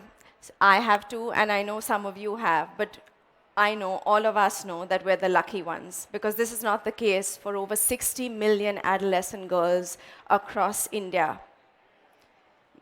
As everybody knows, India rates the highest on teenage pregnancies, and we also have 20% of child marriages before the age of 18. I was exposed to this reality when I started working in government shelter homes across India, and I saw hundreds of young adolescent girls and boys locked up in prison-like cells because they had run away from home, or they were forced into child labor, or they had been forced into sex trafficking. And I have spent the last 20 years of my life trying to understand what makes a 9-year-old girl who has never left the periphery of her school or even her home jump onto the first moving train out of there or trust a stranger. I've spent 20 years trying to understand what have we done wrong as a community, as a people, and what do we need to do right to ensure that the girls, the adolescent girls, and the young people that we work with feel safe, are seen, heard, and celebrated. Good afternoon. I'm Shalja from an organization called DASRA, and we lead India's first multi-funder collaborative called 10 to 19 that works on adolescent health and empowerment outcomes. Really, the idea here is for us being brave enough to venture and take responsibility to ensure that we move the needle on India's goals around adolescent health outcomes. As you all know, India alone needs about $60 billion annually to move on 5 of the SDGs by 2030. While 1 in 6 people across the globe is Indian, India bears a burden of 1/3 of fulfilling the SDG number 5, that is on gender equality, which means that if we internally, as a country, are able to move the outcomes around gender equality and social development, then we're going to have massive implications internationally and globally. And therefore, 10 to 19 has learned from its experience and ventured on to work across the few learnings that we have had, and I'd love to share that with you. 1, it's very important to catalyze collaborative funding. What does that really mean? We look at bringing in all kinds of funders, high net worth individuals, corporates, family foundations, multilateral agencies, and ensuring that they fund the same set of outcomes. And not only different types of funders, but different colors and needs of funding. And by that I mean that looking at health, employability, advocacy, bringing it all together, really looking at not cutting up the girl into pieces and saying, okay, for SRHR, let's fund the outcomes around the uterus, let's look at education and the brain. Let's look at the girl holistically as a whole. Second, let's ensure that we support our civil society partners, the nonprofits that we fund beyond just technical programming on the ground and really build them up as institutions. Let's not fragment them up and say we'll only fund a piece of your work. We don't care where you get your salaries from. We don't care where evaluation is funded. We look at them as complete partners in their communities, and we push to enable them to do whatever it takes. And thirdly, I think it's very important, and this is a converted audience, but I must say it, we need to look at local solutions. We need to ensure we use local business intelligence, what the communities are saying, what the girls are saying at the center of our approaches. So looking at negotiating with your funder when they are floating RFPs that fulfill the mandates of their boards, of their organizations, but really pushing them to look at what the country's priorities are, what the community's outcomes are, and supporting that. And I think looking at these three pieces is really where we see that if we drive the pursuit of this movement, if we're able to advocate for aggregation, if we're able to create collaboration, if we're able to power partnerships, then India and countries like India and the Global South will begin solving their own problems. Nonprofits will develop their own outcomes. Communities will realize their own potential, and the adolescent girl will own her own future. Thank you.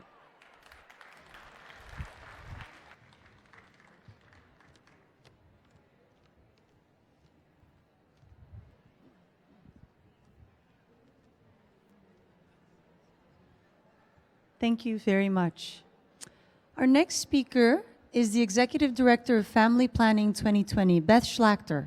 And Family Planning 2020 is an organization that seeks to expand access to family planning to 120 million additional women by the year 2020. Welcome, Beth. Thanks, Daniela. Hello, everyone. I'm Beth Schlachter, and as Daniela said, I'm Executive Director of FP 2020. And in coming out here today, I thought I'd talk about power, because to me, contraception is power. And the reason I came to FP 2020 is the pathway through my family. And I think the stories of what bring us all to family planning and to working on SRHR and rights and women's development are all based in our families. So I wanted to share my story with you. So I start by showing you this picture of my mother when she was 27 years old and already had 5 children and was already divorced. My mother grew up in a Catholic family going to Catholic school. And when she was 18, she shared with the nuns that she too wanted to be a nun. And they very kindly told her they thought that maybe something else would be a better future for her, and they encouraged her to go to university. And she did. So she went to a Catholic university where she met my father, and where she found that there was a tension between being in love with somebody and being very sexually attracted to them and being at a Catholic university. So they got married right before she turned 19. And one after another, she had my sisters and then ultimately my brother and I. So that by the time she was 26, she had 5 kids. And she was living with my dad in Southern California where she knew nobody. She had all these children and she had a husband who wasn't coming home and who wasn't supporting her. So she went to the Catholic Church, and it was 1968, and it was when they were deciding whether or not it was okay to be a Catholic and use contraception. And she had a sister-in-law who lived right here in Vancouver. And that sister-in-law had gone to her priest to say, I'd like to time and space my pregnancies. And the priest said, that's fine. We're looking at contraception, and we think that it's going to be okay as a Catholic to use it. My mother had a very different experience. So as a Catholic woman with 5 children under the age of 6 and a husband who wasn't coming home, she went to the person that she'd always trusted the most in her life, and that was her priest. And she said, can I get contraception too? Because I need help. And he said, no. You made your choice. You're a Catholic woman. You're married. You have these kids. Go home. Basically, suck it up. This is your life, and you have to deal with it. So for my mother, that was the last straw. And through a series of decisions, she had a breakdown, and my mom lost custody of us. And so in the divorce that succeeded that, we ended up living with my father, who in spite of not being a very good husband, was a very loving father. And my dad raised us. So this is one of the last times that I was with my mom as a family before we just visited my mom. So for the rest of my life, I grew up visiting my mom every other weekend and every Wednesday night with my brothers and sisters. And I look at this picture and I think what a child she was, raising all these children and completely unsupported. And so imagine my mom living in Los Angeles in 1968, the most liberal city in the world, presumably, and this is her reality. And she had to live with the shame of being a young woman who wasn't raising her kids for the rest of her life. So that's why I come to contraception, because I believe its power, and I believe it's also about mental health and about who we are as people and the control that we have over our destinies.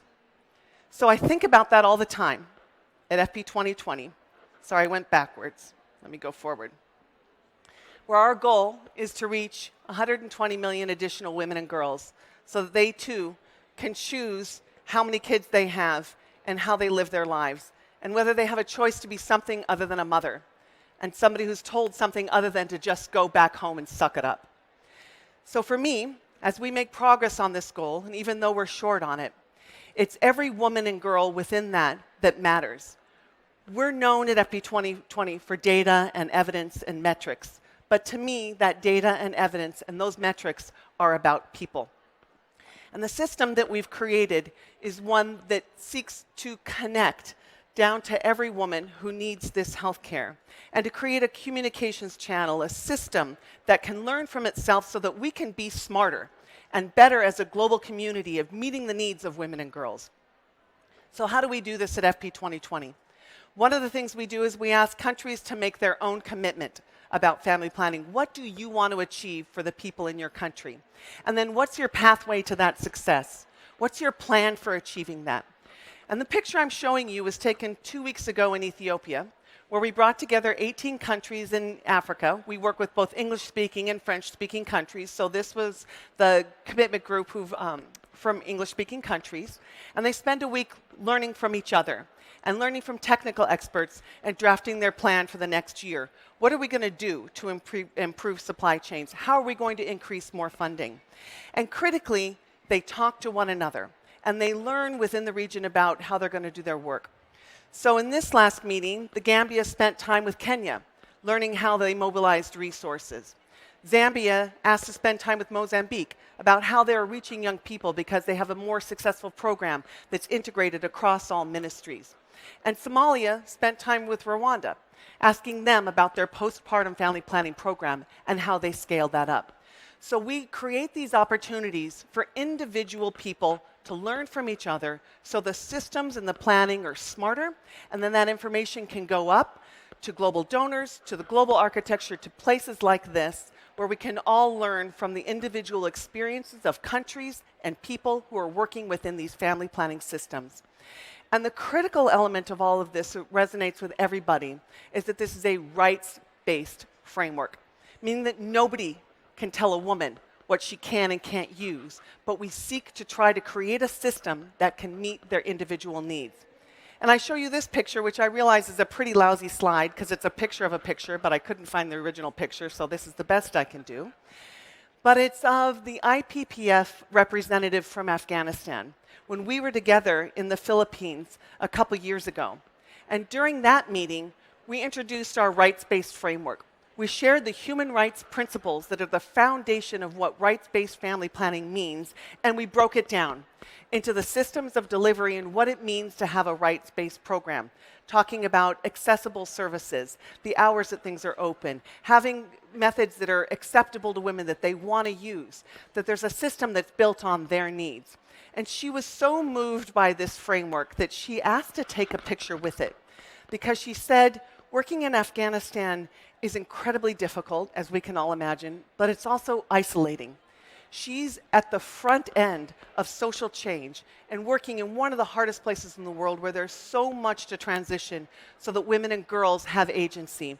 And for her, and you can see this look on her face, knowing that she was part of a global family planning community and that there are rights and ethical principles behind her that had her back, she said meant the world to her. So when I think about the value of partnership, I think about FP 2020 and what we want for a world going toward 2030, I remember this friend and how what seems like basic principles meant so much to her and motivated her as a person, for all of the women that she's going to individually meet and have to serve, and how difficult and draining that can be as a service provider. So I want to end with some parting thoughts. And I end with this photo, which is a UNFPA photo of a young girl in Cox's Bazar. It was taken late last year. Sorry about that. And I don't know who this girl is, but when I see her, I like to imagine that she climbed up on top of this house because she's a child, and she wanted to play, and she wanted a moment of freedom. And I can only imagine the horrors that she experienced with her family, and I hope that she was with her family, as she escaped from Myanmar to Cox's Bazar and the relative safety of a squalid refugee camp. But the spirit of life sort of pulses through this girl. But she's also looking at each and every one of us and asking us to look back at her and to not forget her. So when I'm myself as executive director of FP 2020, and I think about these global systems, all of this communication, all of this work that we have to do together, I remember my mother, and I think about what it means to have no power. And I think about this girl and everything that we would hope for her and how much better we want the world to be than this for her. And I also think about what I see out of the corner of my eye above the UNFPA station, where it says more than my mother, but less than my daughter. And my daughter and my niece are both here, and I can see them out of the left side of my eye. And Katie and Emily are with me today, and they're both 19, and they both just finished their first year of university. And I want so much for them. And I'm so proud to share this Women Deliver conference with them, and this spirit that we all have, that we're working in solidarity and unity with one another for girls just like this and girls just like Katie and Emily. So thank you for your partnership. Thank you for investing in women and girls. And thank you for helping us to make FP 2020 as good as it can be.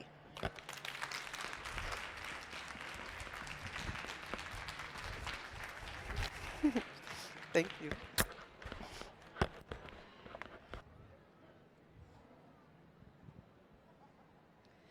Thank you so much, Beth. I've known Beth for a while, and that was just absolutely fantastic. And I'm kind of in tears here.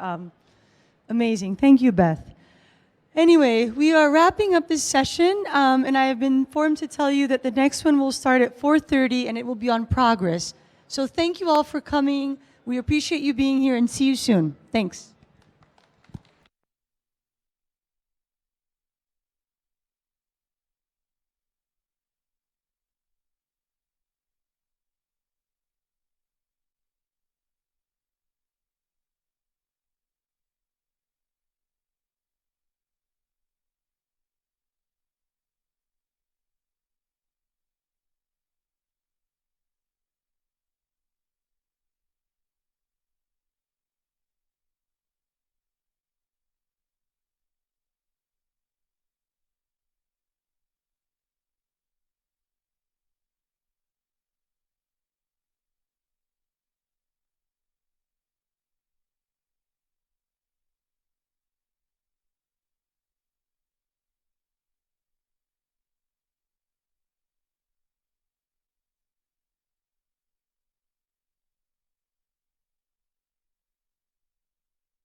Good afternoon, everyone.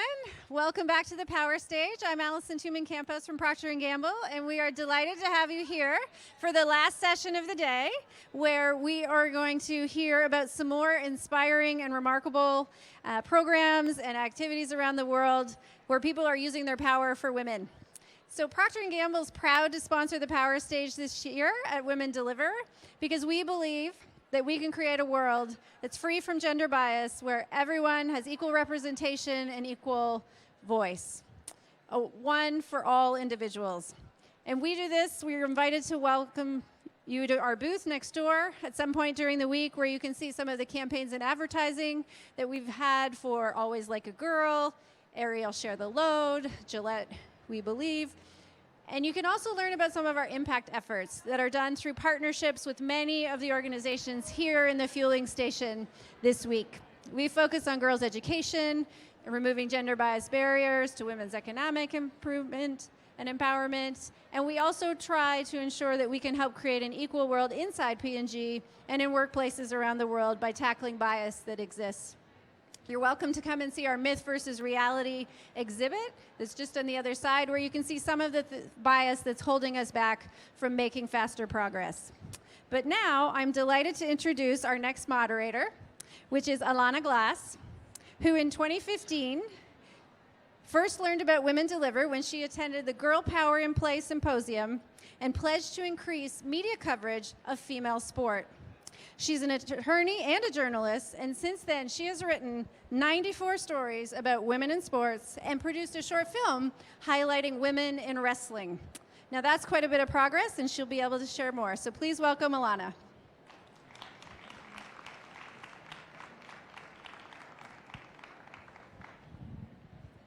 Thank you, Allison. Good afternoon, Women Deliver. Isn't this an amazing fuel station? I love this conference. It's been an amazing day and a half, and I am thrilled to moderate this session on progress. Okay, we're talking about progress this afternoon. Turn to your neighbor and say, neighbor, neighbor, women are delivering progress. Turn to your neighbor on the other side and say, neighbor, you can deliver progress. Okay, yes, so this session is all about progress. So across the globe, more than 1 billion people have been lifted out of extreme poverty since 1990, with major progress made in health and education. While the world still faces considerable challenges, including inequity, conflict, climate change, and lack of access to SRHR, there are lessons to be learned from countries and people that have, against all odds, improved the well-being of their people. So this afternoon, we will hear from dynamic speakers about progress. Our first speaker that I will be inviting to the stage is Dr. Deborah Birx, Ambassador at Large and United States Global AIDS Coordinator. Adolescent girls and young women are still disproportionately affected by HIV in Eastern and Southern Africa. In 2017, 79% of new HIV infections were among 10 to 19-year-olds, and they were females. Dr. Birx will speak about the DREAMS partnership and innovation public-private effort to reduce new HIV infections through evidence-based approaches that go beyond the health sector. Ladies and gentlemen, please put your hands together for Dr. Birx. Thank you, Elena, and thank you all for being here. I know there's a lot of competition for your time and energy. I want to just talk about these three things. So you can listen for 30 seconds and leave, or stay for the next person. So really, really critical to use data for action. We collect a lot of data, we look at a lot of data, but it should be transformative and it should lead to action. If your data does not lead to change in action, you don't need to collect that data. So let's make sure we're doing that. Secondly, evolving programs based on the clients. really listening to the clients. What does that mean? That means you have to talk to the clients. Sometimes we just perceive to understand what the clients need. This is very much listening to the girls, adolescents, and women and evolving the program based on their needs. Really working with age-segmented approaches, doing something very special for 9 to 14-year-olds, 15 to 19-year-olds, and 20 to 24-year-olds. And then I'm hoping what comes out of this week is us talking about integration of health services, great, but let's really talk about the integration that we need to change the lives of girls, adolescents, and young women. And that's integration of health with justice and education and opportunity and economic opportunity. And that's really what DREAMS is about. It was an issue with high rates of infection that you just heard in women compared to young boys. And really designing a program specifically for young women, all structural interventions addressing each of the specific needs of young women. Now, I was a biomedical person. I came out of research. So this was a big leap of faith to use all the information that you have brought on what impacts young women's lives and bring that to scale. So where are the DREAMS countries? These are the sub-Saharan African countries with high prevalence of HIV and particularly high prevalence among young women. Again, 5 to 14 times young men's rates of prevalence. So what does the package look like? The young woman is in the center. DREAM stands for determined, resilient, empowered, AIDS-free, mentored, and safe young women, showing that each aspect of that program must be there and addressing their needs every single day. And so with the girl at the center, we also understood we had to bring the community with us. Young girls are being raped in the community. So the community has to wrap around their arms to provide protective environments on the way to school, back to school, on the way to get water, and the way to go shopping. In addition, reducing the number of the sexual risks, ensuring that we have a boys and men program, which we do, but this money is focused on girls. And then really ensuring that the teachers, the education, the government all has services focused on the young women and listening to the young women. Why is this important and why did I talk about rape and what I just discussed? Because this is the rate of coerced sex for young women and boys. And you can see the young women rates shown in the dark blue range everywhere from about 15 to 20% all the way up to 50%. These are the number of young girls whose first sexual experience was coerced or rape. And this is what we're really focused on, to bring justice, to bring awareness, to really listening to the issues that young women are facing and ensuring that we're bringing a comprehensive response that has a line through and directly through justice for the children. So what would you think we need to do in order to keep young women HIV-free? And again, it's all these structural interventions, ensuring that every young woman is in school. I was excited yesterday to hear the President Kenyatta announce that 100% of secondary schools are going to be available for all young women and young men in Kenya. We heard the same thing from Ghana. This is what we should be asking of presidents every day, of what they're doing to ensure young women are in secondary school. Preventing early pregnancies, preventing sexual violence. If sexual violence occurs, to make sure it's reported, and also we provide comprehensive support to the young women. Reducing child marriage, child not brides, ensuring that we're integrated together in all of the issues that young women face, and making sure that in the end, it all moves towards economic opportunity for young women.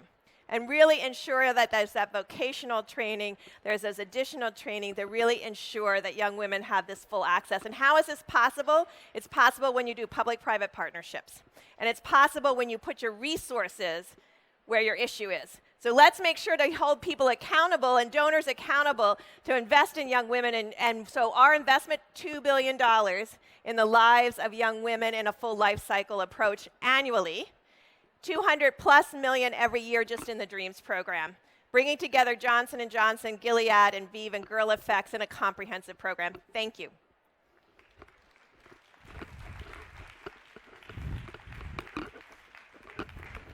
Oh, you wanted to ask me a question. Yes, I do. Come back to the stage. I was supposed to stay on the pink line. Thank All you. right, let's walk back to the pink line. Please give another round of applause for Dr. Okay, so this week we're all about change and power, and so I want to ask you the question that we're all pondering: how will you continue to use your power for change? I'm hoping coming out of this week, we translate this experience into a reality on the ground. And that's going to take all of us, including myself, to really ensure that we're meeting with the education sector, that we're meeting with the justice sector, and that we're meeting with the small business and ability section to provide opportunities for young women. And that's on us to really bring those integrated pieces together all the time, ensuring that the voices of the young women, like last night, with that extraordinary, her voice, and making sure that her voice, and that we are actually bringing forward the voices of others that really have the ability to lead, and make sure everybody can see their ability to lead. Wonderful. Thank you so much. Thank you. Thank you. So women continue to deliver in so many ways. They deliver for their families, their communities, and nations. They are nurturers and guardians of the family health. So our next speaker is Lindsay Dietschy, Global Health Lead for Partnerships, and she likes with Pfizer, and she likes to call women the chief medical officers of their families. Ms. Dietschy will discuss the need for sustainable access to life-saving technologies such as family planning. Please welcome Ms. Dietschy to the stage. Thanks. Hi, I'm really honored to be here today. Like some of you here, I'm a mother. Every day when I wake up, my day is very much determined by the health of my kids. I am the chief medical officer of my family. And like those of us in Vancouver, or frankly in any country around the world, we share that role. But in some places, the reality is, it can be a pretty tough job. I lead a team at Pfizer called Global Health Partnerships. We work with partners like Gavi, the Vaccine Alliance, the Bill and Melinda Gates Foundation, the Children's Investment Fund Foundation, and others to make sure there's sustainable access for our medicines and vaccines in the world's underserved populations. We do this through creative market access solutions, where we look at the needs of the local communities, and then we bring together, not just Pfizer, but our partners, our resources and our expertise to help address their needs. We work with our partners to understand what's the burden of disease. What does our manufacturing capacity need to look like in order to support that burden of disease? And establishing the lowest global prices for the underserved populations around the world. You might be familiar with a product called Cyanopress. It's a self-administered contraceptive, and it allows women around the world to decide when, if, and how many children they have.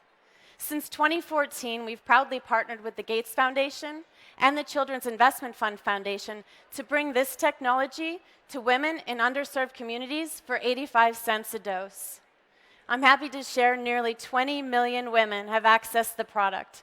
And you can imagine what kind of impact that has, not just on the woman, but on the entire community. But women aren't just playing the role as chief medical officers for themselves. They're also doing it for their babies during their most vulnerable years. And the way that Pfizer supports that is through our partnership with Gavi, the Vaccine Alliance. We bring our pneumococcal vaccine to children in the poorest countries around the world.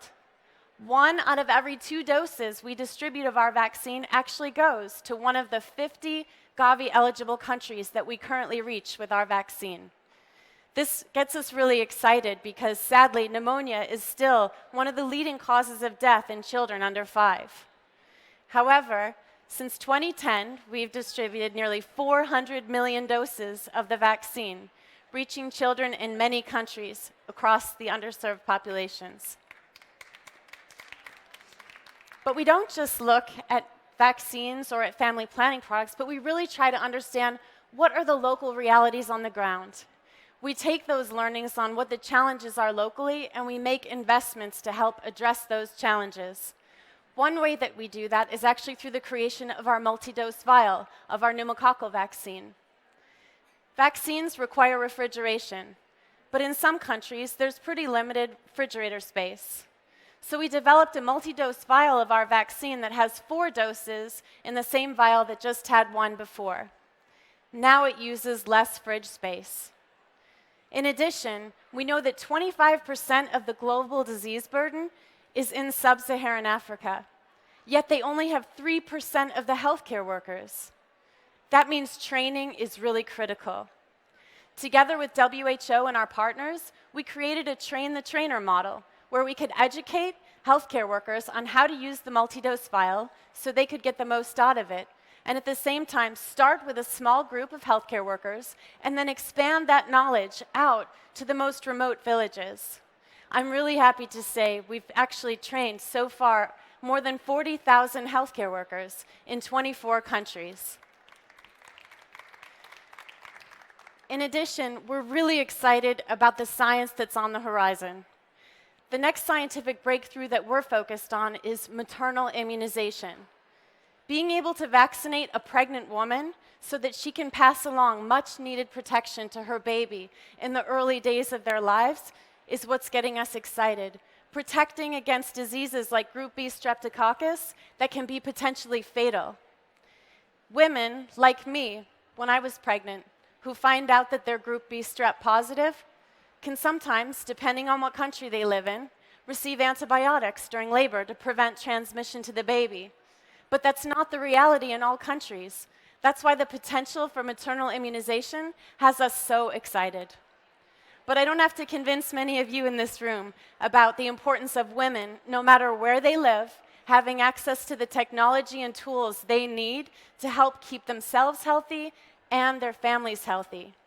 Whether it's a woman in Laos bringing her baby to get immunized, or a woman in Tanzania looking at family planning options, we together can help make sure that the health clinics that they visit, in what are usually those long journeys to get there, are fully stocked with high-quality, safe, and effective medicines and vaccines.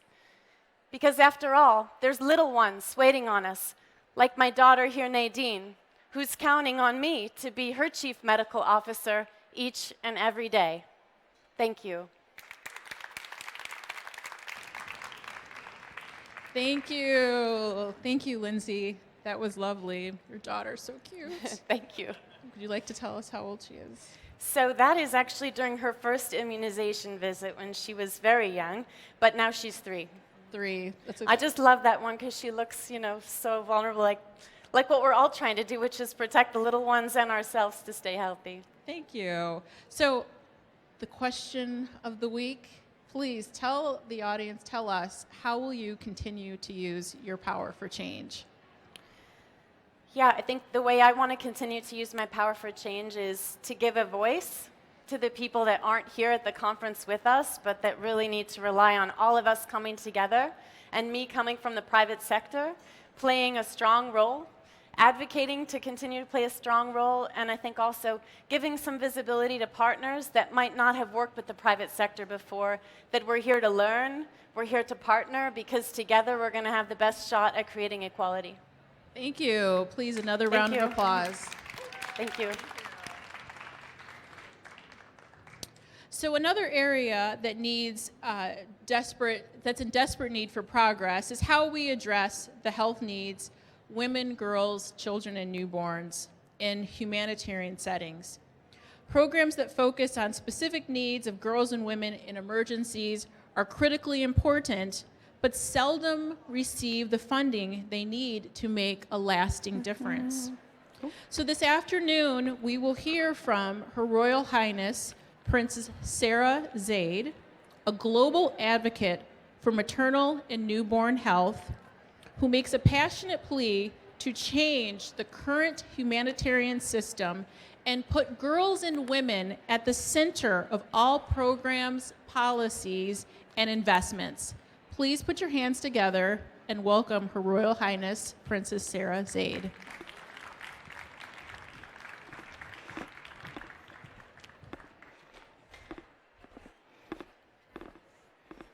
Thank you. I look as though I need a cocktail now. And I also realized that I could hear myself humming over there, so it's a bit of a funny sound, this. Is that all right? 4 years ago, I stood on a stage like this one in Copenhagen and talked about ancient maps. In times gone by, unexplored territory and the unknown were marked with the words, "Here be dragons." Our unexplored territory then was the start of a global slide towards a perfect storm of conflict, contagion, and climate. 4 years later, how I wish I was standing here now to celebrate that we could cheer a job well done, and that my role was to inspire you for one last push. Instead, tragically, what is required is a deep breath, renewed commitment for us to dive bare-knuckled, courageous, and more determined than ever into the fight to do more, for more, and to do it better. More than 130 million people are in need of humanitarian assistance and protection worldwide, 34 million of whom are women and girls of reproductive age, and 5 million estimated to be pregnant. Rising sea levels, extreme weather events, and prolonged drought have affected millions, and an estimated 68.5 million people are forcibly displaced, uprooted by crisis and conflict, forced to leave their homes, land, livelihoods, and traditions. While one segment of society is dreaming of life on Mars, over 113 million others are facing acute hunger and dreaming of food. The Prime Minister of Fiji, in a bruising speech about the devastation brought to the Pacific Island countries by climate change, called the cohort of inaction to overcome it the coalition of the selfish. A coalition of the selfish, surely brought about by a toxic blend of narrow-minded, short-term national self-interest or political expediency, eclipsing the global interest, the interest of every human. The result?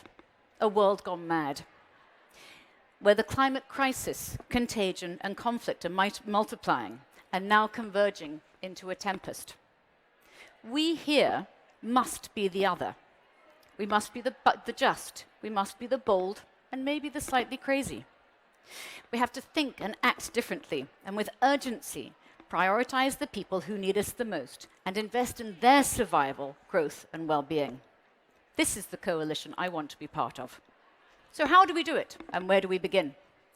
We prioritize and invest in women and girls, in the entirety of their health and well-being, and all that they care about and are responsible for. Women and girls whose lives have been affected by violence and conflict, and who live in fragile settings, who are the first responders to shocks, be they be man-made or Mother Nature, and are the first line of defense for children, families, and communities. Women and girls who are at the heart and backbone of our families and communities, and who, with their health, dignity, and rights assured, lay the foundation for long-term development, peace, and security. There, I chopped out a whole lot there. And yet, the ever-increasing number of women, girls, and their babies and children in sudden onset and protracted humanitarian crisis receive minimal support and assistance, and are being lost to an inescapable cycle of ill health, poverty, dependency, and preventable death. We are failing them. The humanitarian architecture as it exists today is fundamentally flawed. It was not designed, nor been able to adjust to populations living as refugees for an average of 18 years. Not designed to provide comprehensive healthcare, education, water and sanitation facilities, energy, livelihoods, food and nutrition to millions for decades. Too many refugee camps exist where the original arrivals now watch their grandchildren grow up around them with little prospects and no hope. Too many shockingly underfunded humanitarian appeals exist, so that even achieving the bare minimum becomes close to impossible. All this compounded by an assistance architecture of division and competition. A woman, and all she cares about, has been boxed into multiple segments and responsibility of each divvied up. Her stomach has gone to WFP, her ovaries to UNFPA, her children to UNICEF, employment and voice to UN Women, vaccines to Gavi, and her crops and animals to FAO. If she lives in a setting with a stable and benign government, these needs are cared for by one lot of people. When disaster strikes, however, a completely different lot, with different priorities, financial mechanisms, and donors, and even different acronyms move in. Worse still, these groups generally do not know one another, nor have any mechanisms for collaborating. We must do more than pay mere lip service to a person-centered approach and actively challenge each other to work better together. If geography and security are issues leaving only a very small number of actors on the ground, they must be fully financed and empowered to provide as comprehensive a package of support as possible. Because the world is racing towards catastrophe. Do you know that when pregnant and nursing mothers are malnourished, the transcending effects on future generations are largely irreversible?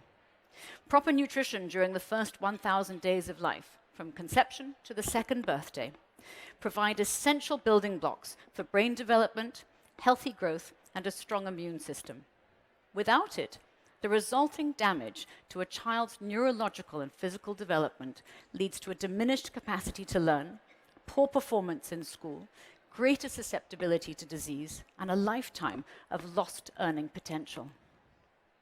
How many first 1,000 days do you think have gone by? How much promise, intellect, artistry, innovation, and wisdom has been lost to us as a result? Until we are ready and willing to address the root causes of fragility, violence, and conflict, climate crisis, national self-interest, corruption, impunity, and human rights violations, we must be prepared to fully support and nourish those who continue to suffer the worst and from the most lasting effects.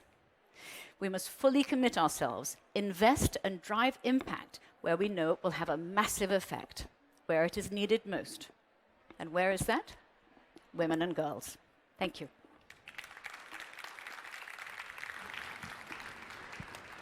Thank you. You can join me at the cocktail table. Yes, I am joining you at the cocktail table. So please tell us, how are you going to continue to use your power for change? I think we have to be troublemakers. I really think that we have to continue to roll up our sleeves and be willing to tackle the hardest and most uncomfortable issues head on. We have to support each other as we do it, because one lone voice is going to be pulled under. We have to have the courage to challenge the status quo. Institutions, governments, policies, and the architecture that we know is not efficient, effective, and serving women and girls. And if we continue to use our voices to protect each other and challenge authorities, challenge each other, then I hope that we will see change. And if we're not willing to do it, if we're not willing to take on the powers that be, whether that be a boss in your organization, to speak up about politicians and some of their, I'm looking for a polite word to explain some of the foreign policy behaviors of the moment. If we're not willing to be brutally honest about that, how do we expect the women and girls that we serve to be able to do it? Right, we have to be honest, and we have to, I love your point about challenging the status quo and supporting each other, supporting one another's voices. I'll just kind of, if it's okay, use our extra time to chat with you a little bit about that. But you know, how many of us have been in settings where just if one other person in the room, you know, says, I agree with that, you know, amplifying someone else's voice. Well, the number of times after you've spoken out in a meeting that nobody else says anything but comes up to you afterwards and said, oh, you were right about that. No, it doesn't work. Do it in the meeting.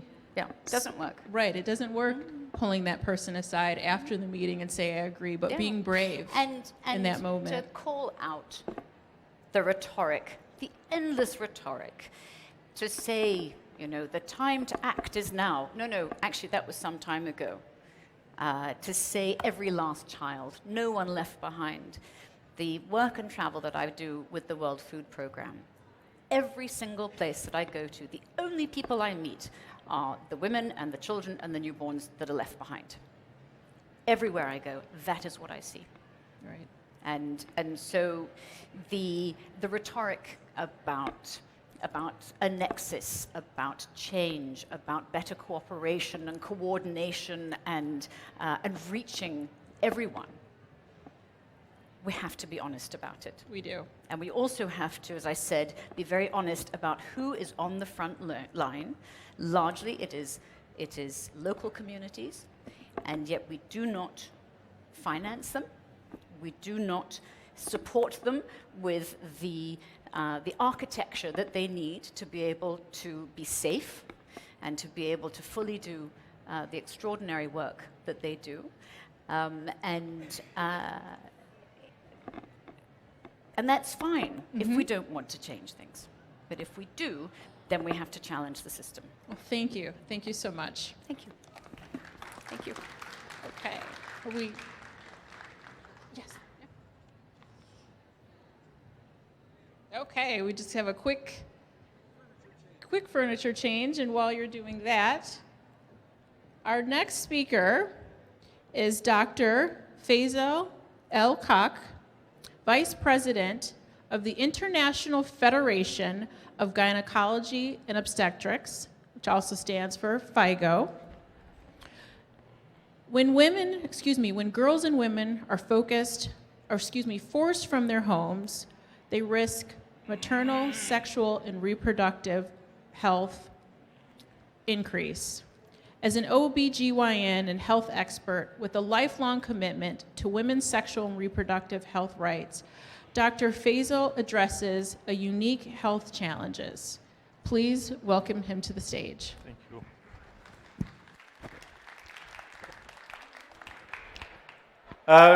Good afternoon.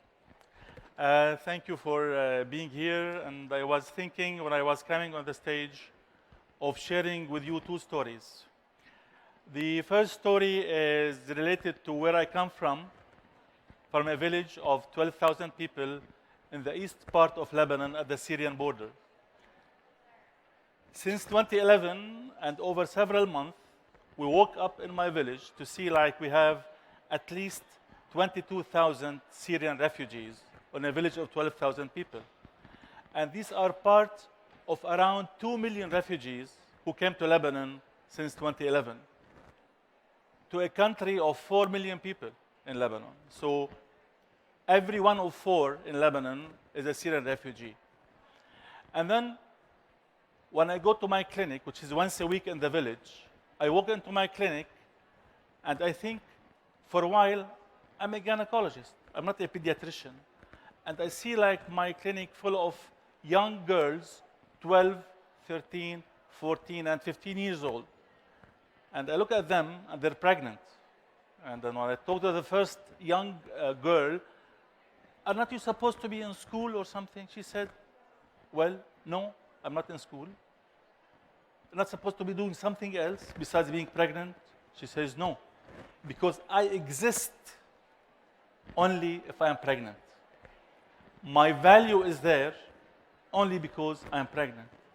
And this is now more important because with the increased toll of war and loss of people and everything, we have to make more babies to make up for the lost ones. So everyone in the clinic is kind of affirming their identity through their fertility and through childbirth and through getting pregnant. And then when I ask them about how often would you like to come, whether to my clinic or to other clinics, they say, we prefer not to go often to the whatever primary healthcare centers around because we are not treated with dignity. And we are not given the space that we need.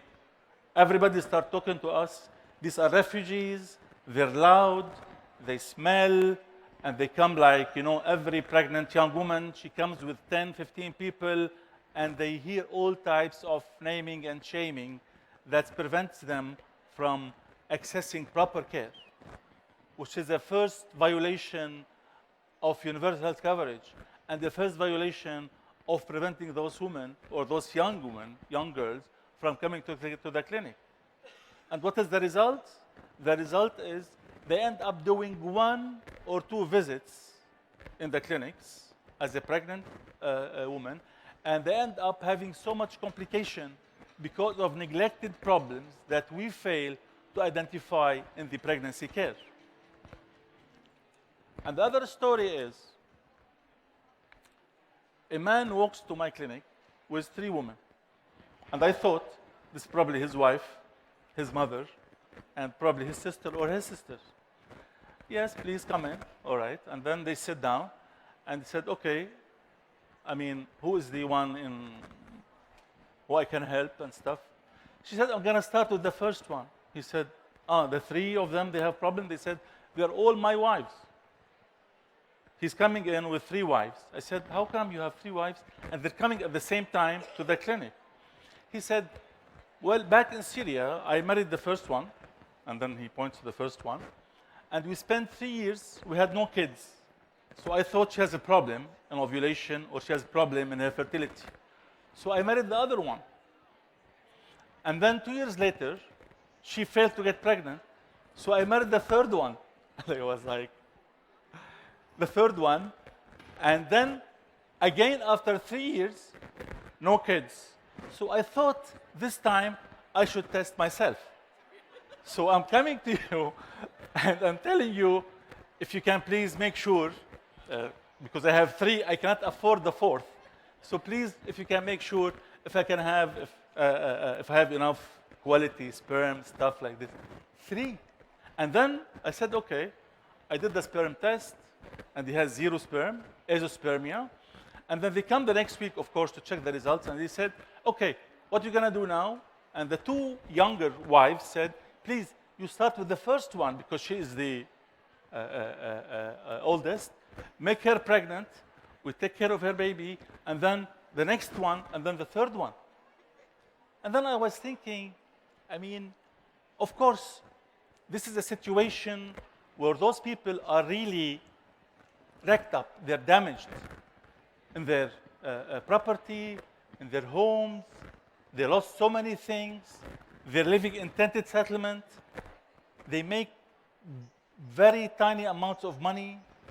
Most of them are in debt. And this guy, he's coming with 3 wives, willing to pay for IVF just to make 3 wives pregnant, like over 3 years or over 4 years.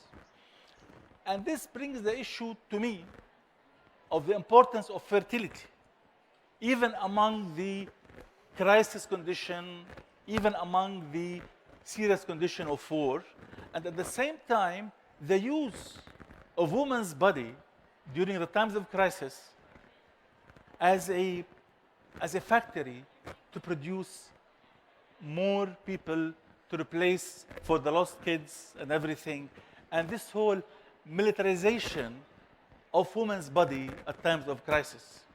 But also at the same time, it also gives us the impression that in many parts of the world, even under severe, serious conditions, you exist because you're fertile. You exist because you're pregnant.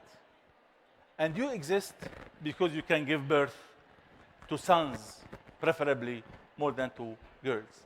And at the same time, this whole social structural violence against women, because she comes to me in another occasion, says, if I'm not pregnant in the coming 3 months or 4 months, he's going to divorce me, and he's going to be looking for another one. And she said, so what? Why even you're here in the first place? And she said, because my parents wants to marry me to somebody to escape sexual harassment, to escape sexual transaction that can happen in such conditions. And in fact, in my clinic, I hear many stories about women who do or obliged to do some kind of sexual transaction for sugar, for oil, for charging your phone, and so on and so forth. So this is the situation where you tell yourself, what I'm going to do? You have to take care of those women, although you disagree completely on those young girls being pregnant or even being in the marriage in the first place. But at the same time, you have so much neglected areas in their reproductive life, prevention of violence, sexual health, the whole issue of rights and dignity in healthcare, because with such a big amount of refugees, the money that's coming to help them is the money restricted only to pregnancy, childbirth, and vaccination. And there is no attention to the other aspects of their lifespan. So what we did from there, because this problem, I cannot stop it. This problem is not going to stop anyway. There is at least 25% in one of the studies we did, 25%. Yeah, fine. 25% during the study that we did among the refugees in Lebanon were married between the ages of 12 and 16. 25%. And 90% of all the adolescents who are either married or not married are willing to be married if they're not married and willing to have babies if they're married between 12 and 16. Because of the notion in their mind that you want to establish our identity in the society and you want to replace the lost kids during the war. What we did in brief is that we engaged the community of the refugees. We brought women who are passionate, who are like kind of leaders, young women. We engaged them in kind of training on delaying the pregnancy, on talking to these women, bringing them to school, to night shifts at school, and at the same time, for those who are pregnant and who are not showing in the antenatal care, to go to them, to remind them of the importance of coming to the antenatal care or going there with some kind of education, with iron, with multivitamins, and so on and so forth. But this problem will continue to escalate. All what we can do is try to minimize the harm as much as we can in the face of this really grave problem. Thank you very much. Thank you. Thank you, Doctor. We appreciate your time. Thank you. So quickly, Yep. give us your 10-second, 20-second answer. How will you continue to use your power for change? We have to continue to work with the community. We have to engage women in the community. We have to empower those who are passionate, who are really able to engage with us, so they can go back and try to work on delaying marriage, or at least engage those who are pregnant, who are there, to be part of the healthcare. That's perfect. Just work with the Thank community you. of the refugees. Thank you. Thank you. Thank you so much. Thank you. Thank you. So ladies and gentlemen, thank you for sticking around in the fuel station. We know that there's so many things to see here at Women Deliver. And I'll have to tell you, our last speaker today has a dynamic story. I will be inviting Ms. Lucky Gill, founder and president of Global Girl Power, to the stage. Sometimes progress starts with one individual. And Lucky Gill's mother refused to see her for 3 days when she was born. From a forced child marriage at the age of 15 to becoming a mother at 16, Lucky bore the brunt of discrimination, inequality, and sexual abuse in a misogynistic society. She always had lurking questions: why me? When will it end? And the only answer she ever got from many is, it's destiny. So please join me in welcoming Lucky, the founder and president of Global Girl Power, to the stage, and she will discuss today progress and how she changed her destiny. Welcome.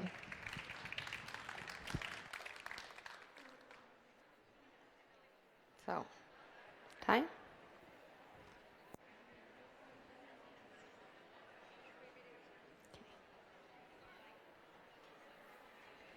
15 years, 11 months, and 24 days.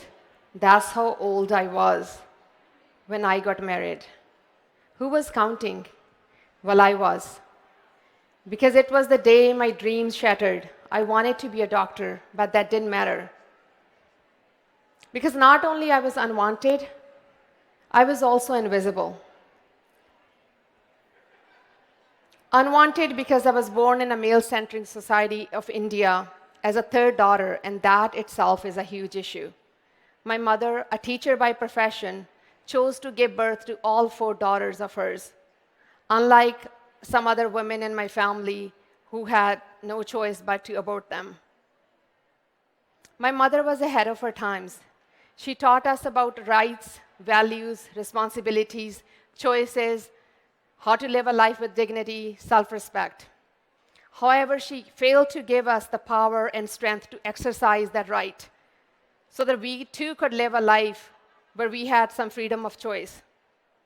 When I was little, I noticed the respect she got as a teacher in the village.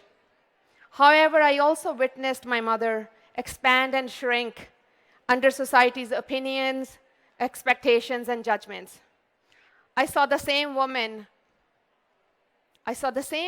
break into thousands of pieces every time she walked the path to the school. And these old aunties would come out and say hello and pretend that they cared, but only to spit out some words like, "Sorry to hear that you only have girls. Oh, girls, we're sorry for you. We will pray that the next time you have a boy." It's like they were showing some sort of solidarity by continuing the mourning of our birth long after we were born. So to avoid this, my mother dressed my little sister as a boy so she could save herself from this humiliation, ridicule, or shame. So when my mother was having her 5th child, my brother, she even instructed that if it is a girl, do not tell me those 3 words because they are the most daunting words that she didn't want to hear. She said, "Put me to sleep." I felt I was born into a family where only our boy cousins had the right to be loved, cared, and receive a special treatment. I tried to fit in by trying to prove that I was as capable as them, and I could do anything or even better than them.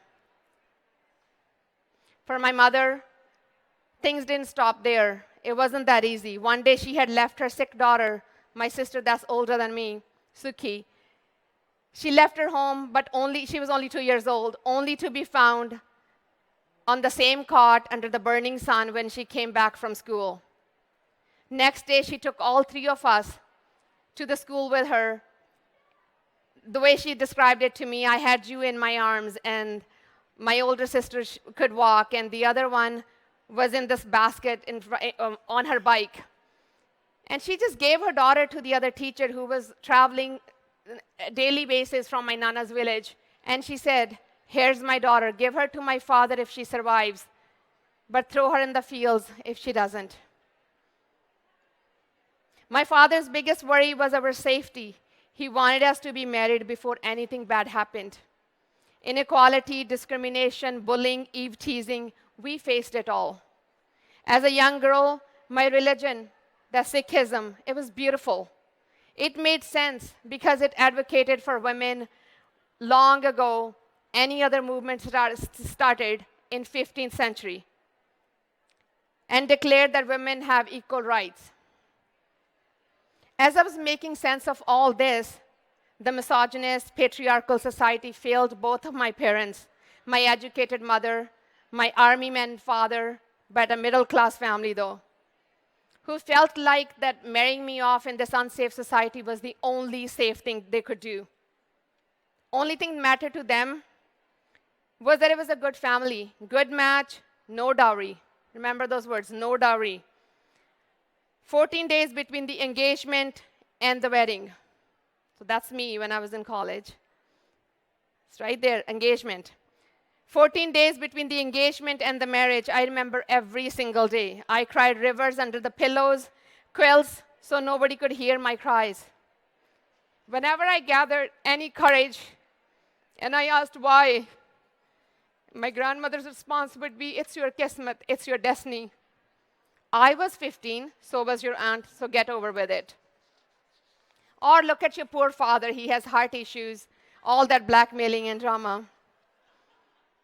Yes, I got married to a very good family, the best in-laws that anybody can ask for, a great husband who became my best friend. To this day, I'm still married to the same man, 26 years.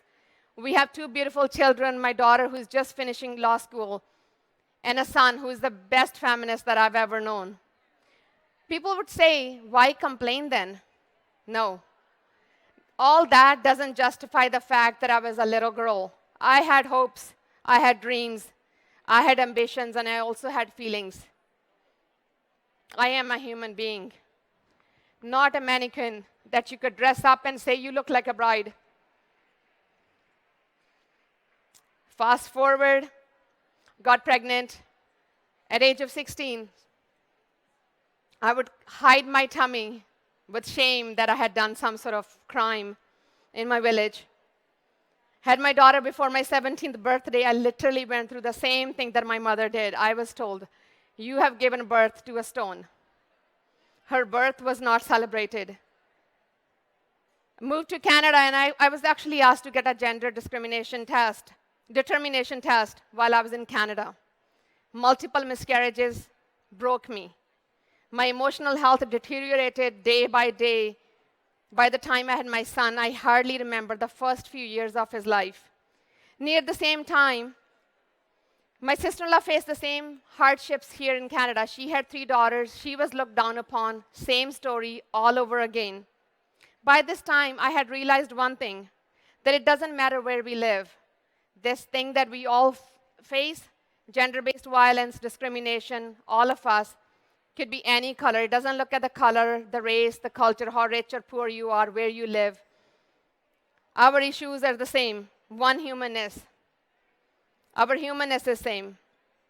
No personal development courses could make me forgive the society or understand the victim versus responsible scenario. I couldn't understand when I was told, you're playing a victim. Tell me, explain me how I was responsible. The day my daughter was exactly 15 years, 11 months, and 24 days, I took her to my parents' place, brought her in front of them, and I said, this is how old and little I was when you forced your decisions on me. I declared that day that I will not be the victim of my story, but I will be the hero for my children's story. I will end this thing with a message to my daughter that don't let anyone else determine your worth. Don't dim your light or expand, shrink like your grandma. Use your voice. Exercise your rights, your freedom of voice. Respect your elders, but remember the difference between respecting them and begging them to recognize your worth. Your strength and power lies deep within you. Speak up, rise up. Share my story with my granddaughter and her children after that. Because, bache, this is the only way to crush the centuries-old oppression and patriarchy. We are strong, but together we are stronger. We can break the cycle, not just for me, but all the mannequins out there that don't have a voice. You tell them that this is how we break the cycle and we change the world. Thank you.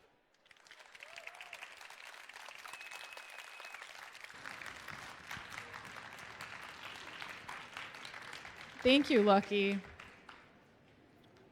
Thank you for your bravery in coming today and telling your story. Tell us a little bit more. Tell us, how are you going to continue to use your power for change? One of the biggest things that hit me was that female feticide that was also happening in Canada. There was multiple reports. I was actually taken to Blaine. My husband was young. Every time I asked him, why did we go? He's like, I don't know. Everybody was doing it. Were we going to abort the child? I don't know. He was also young.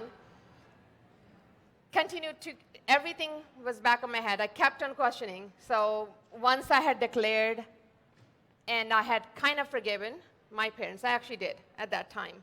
That day, my dad ended up in the hospital with a heart attack, second one. I knew it was time to move on. I was done with my story.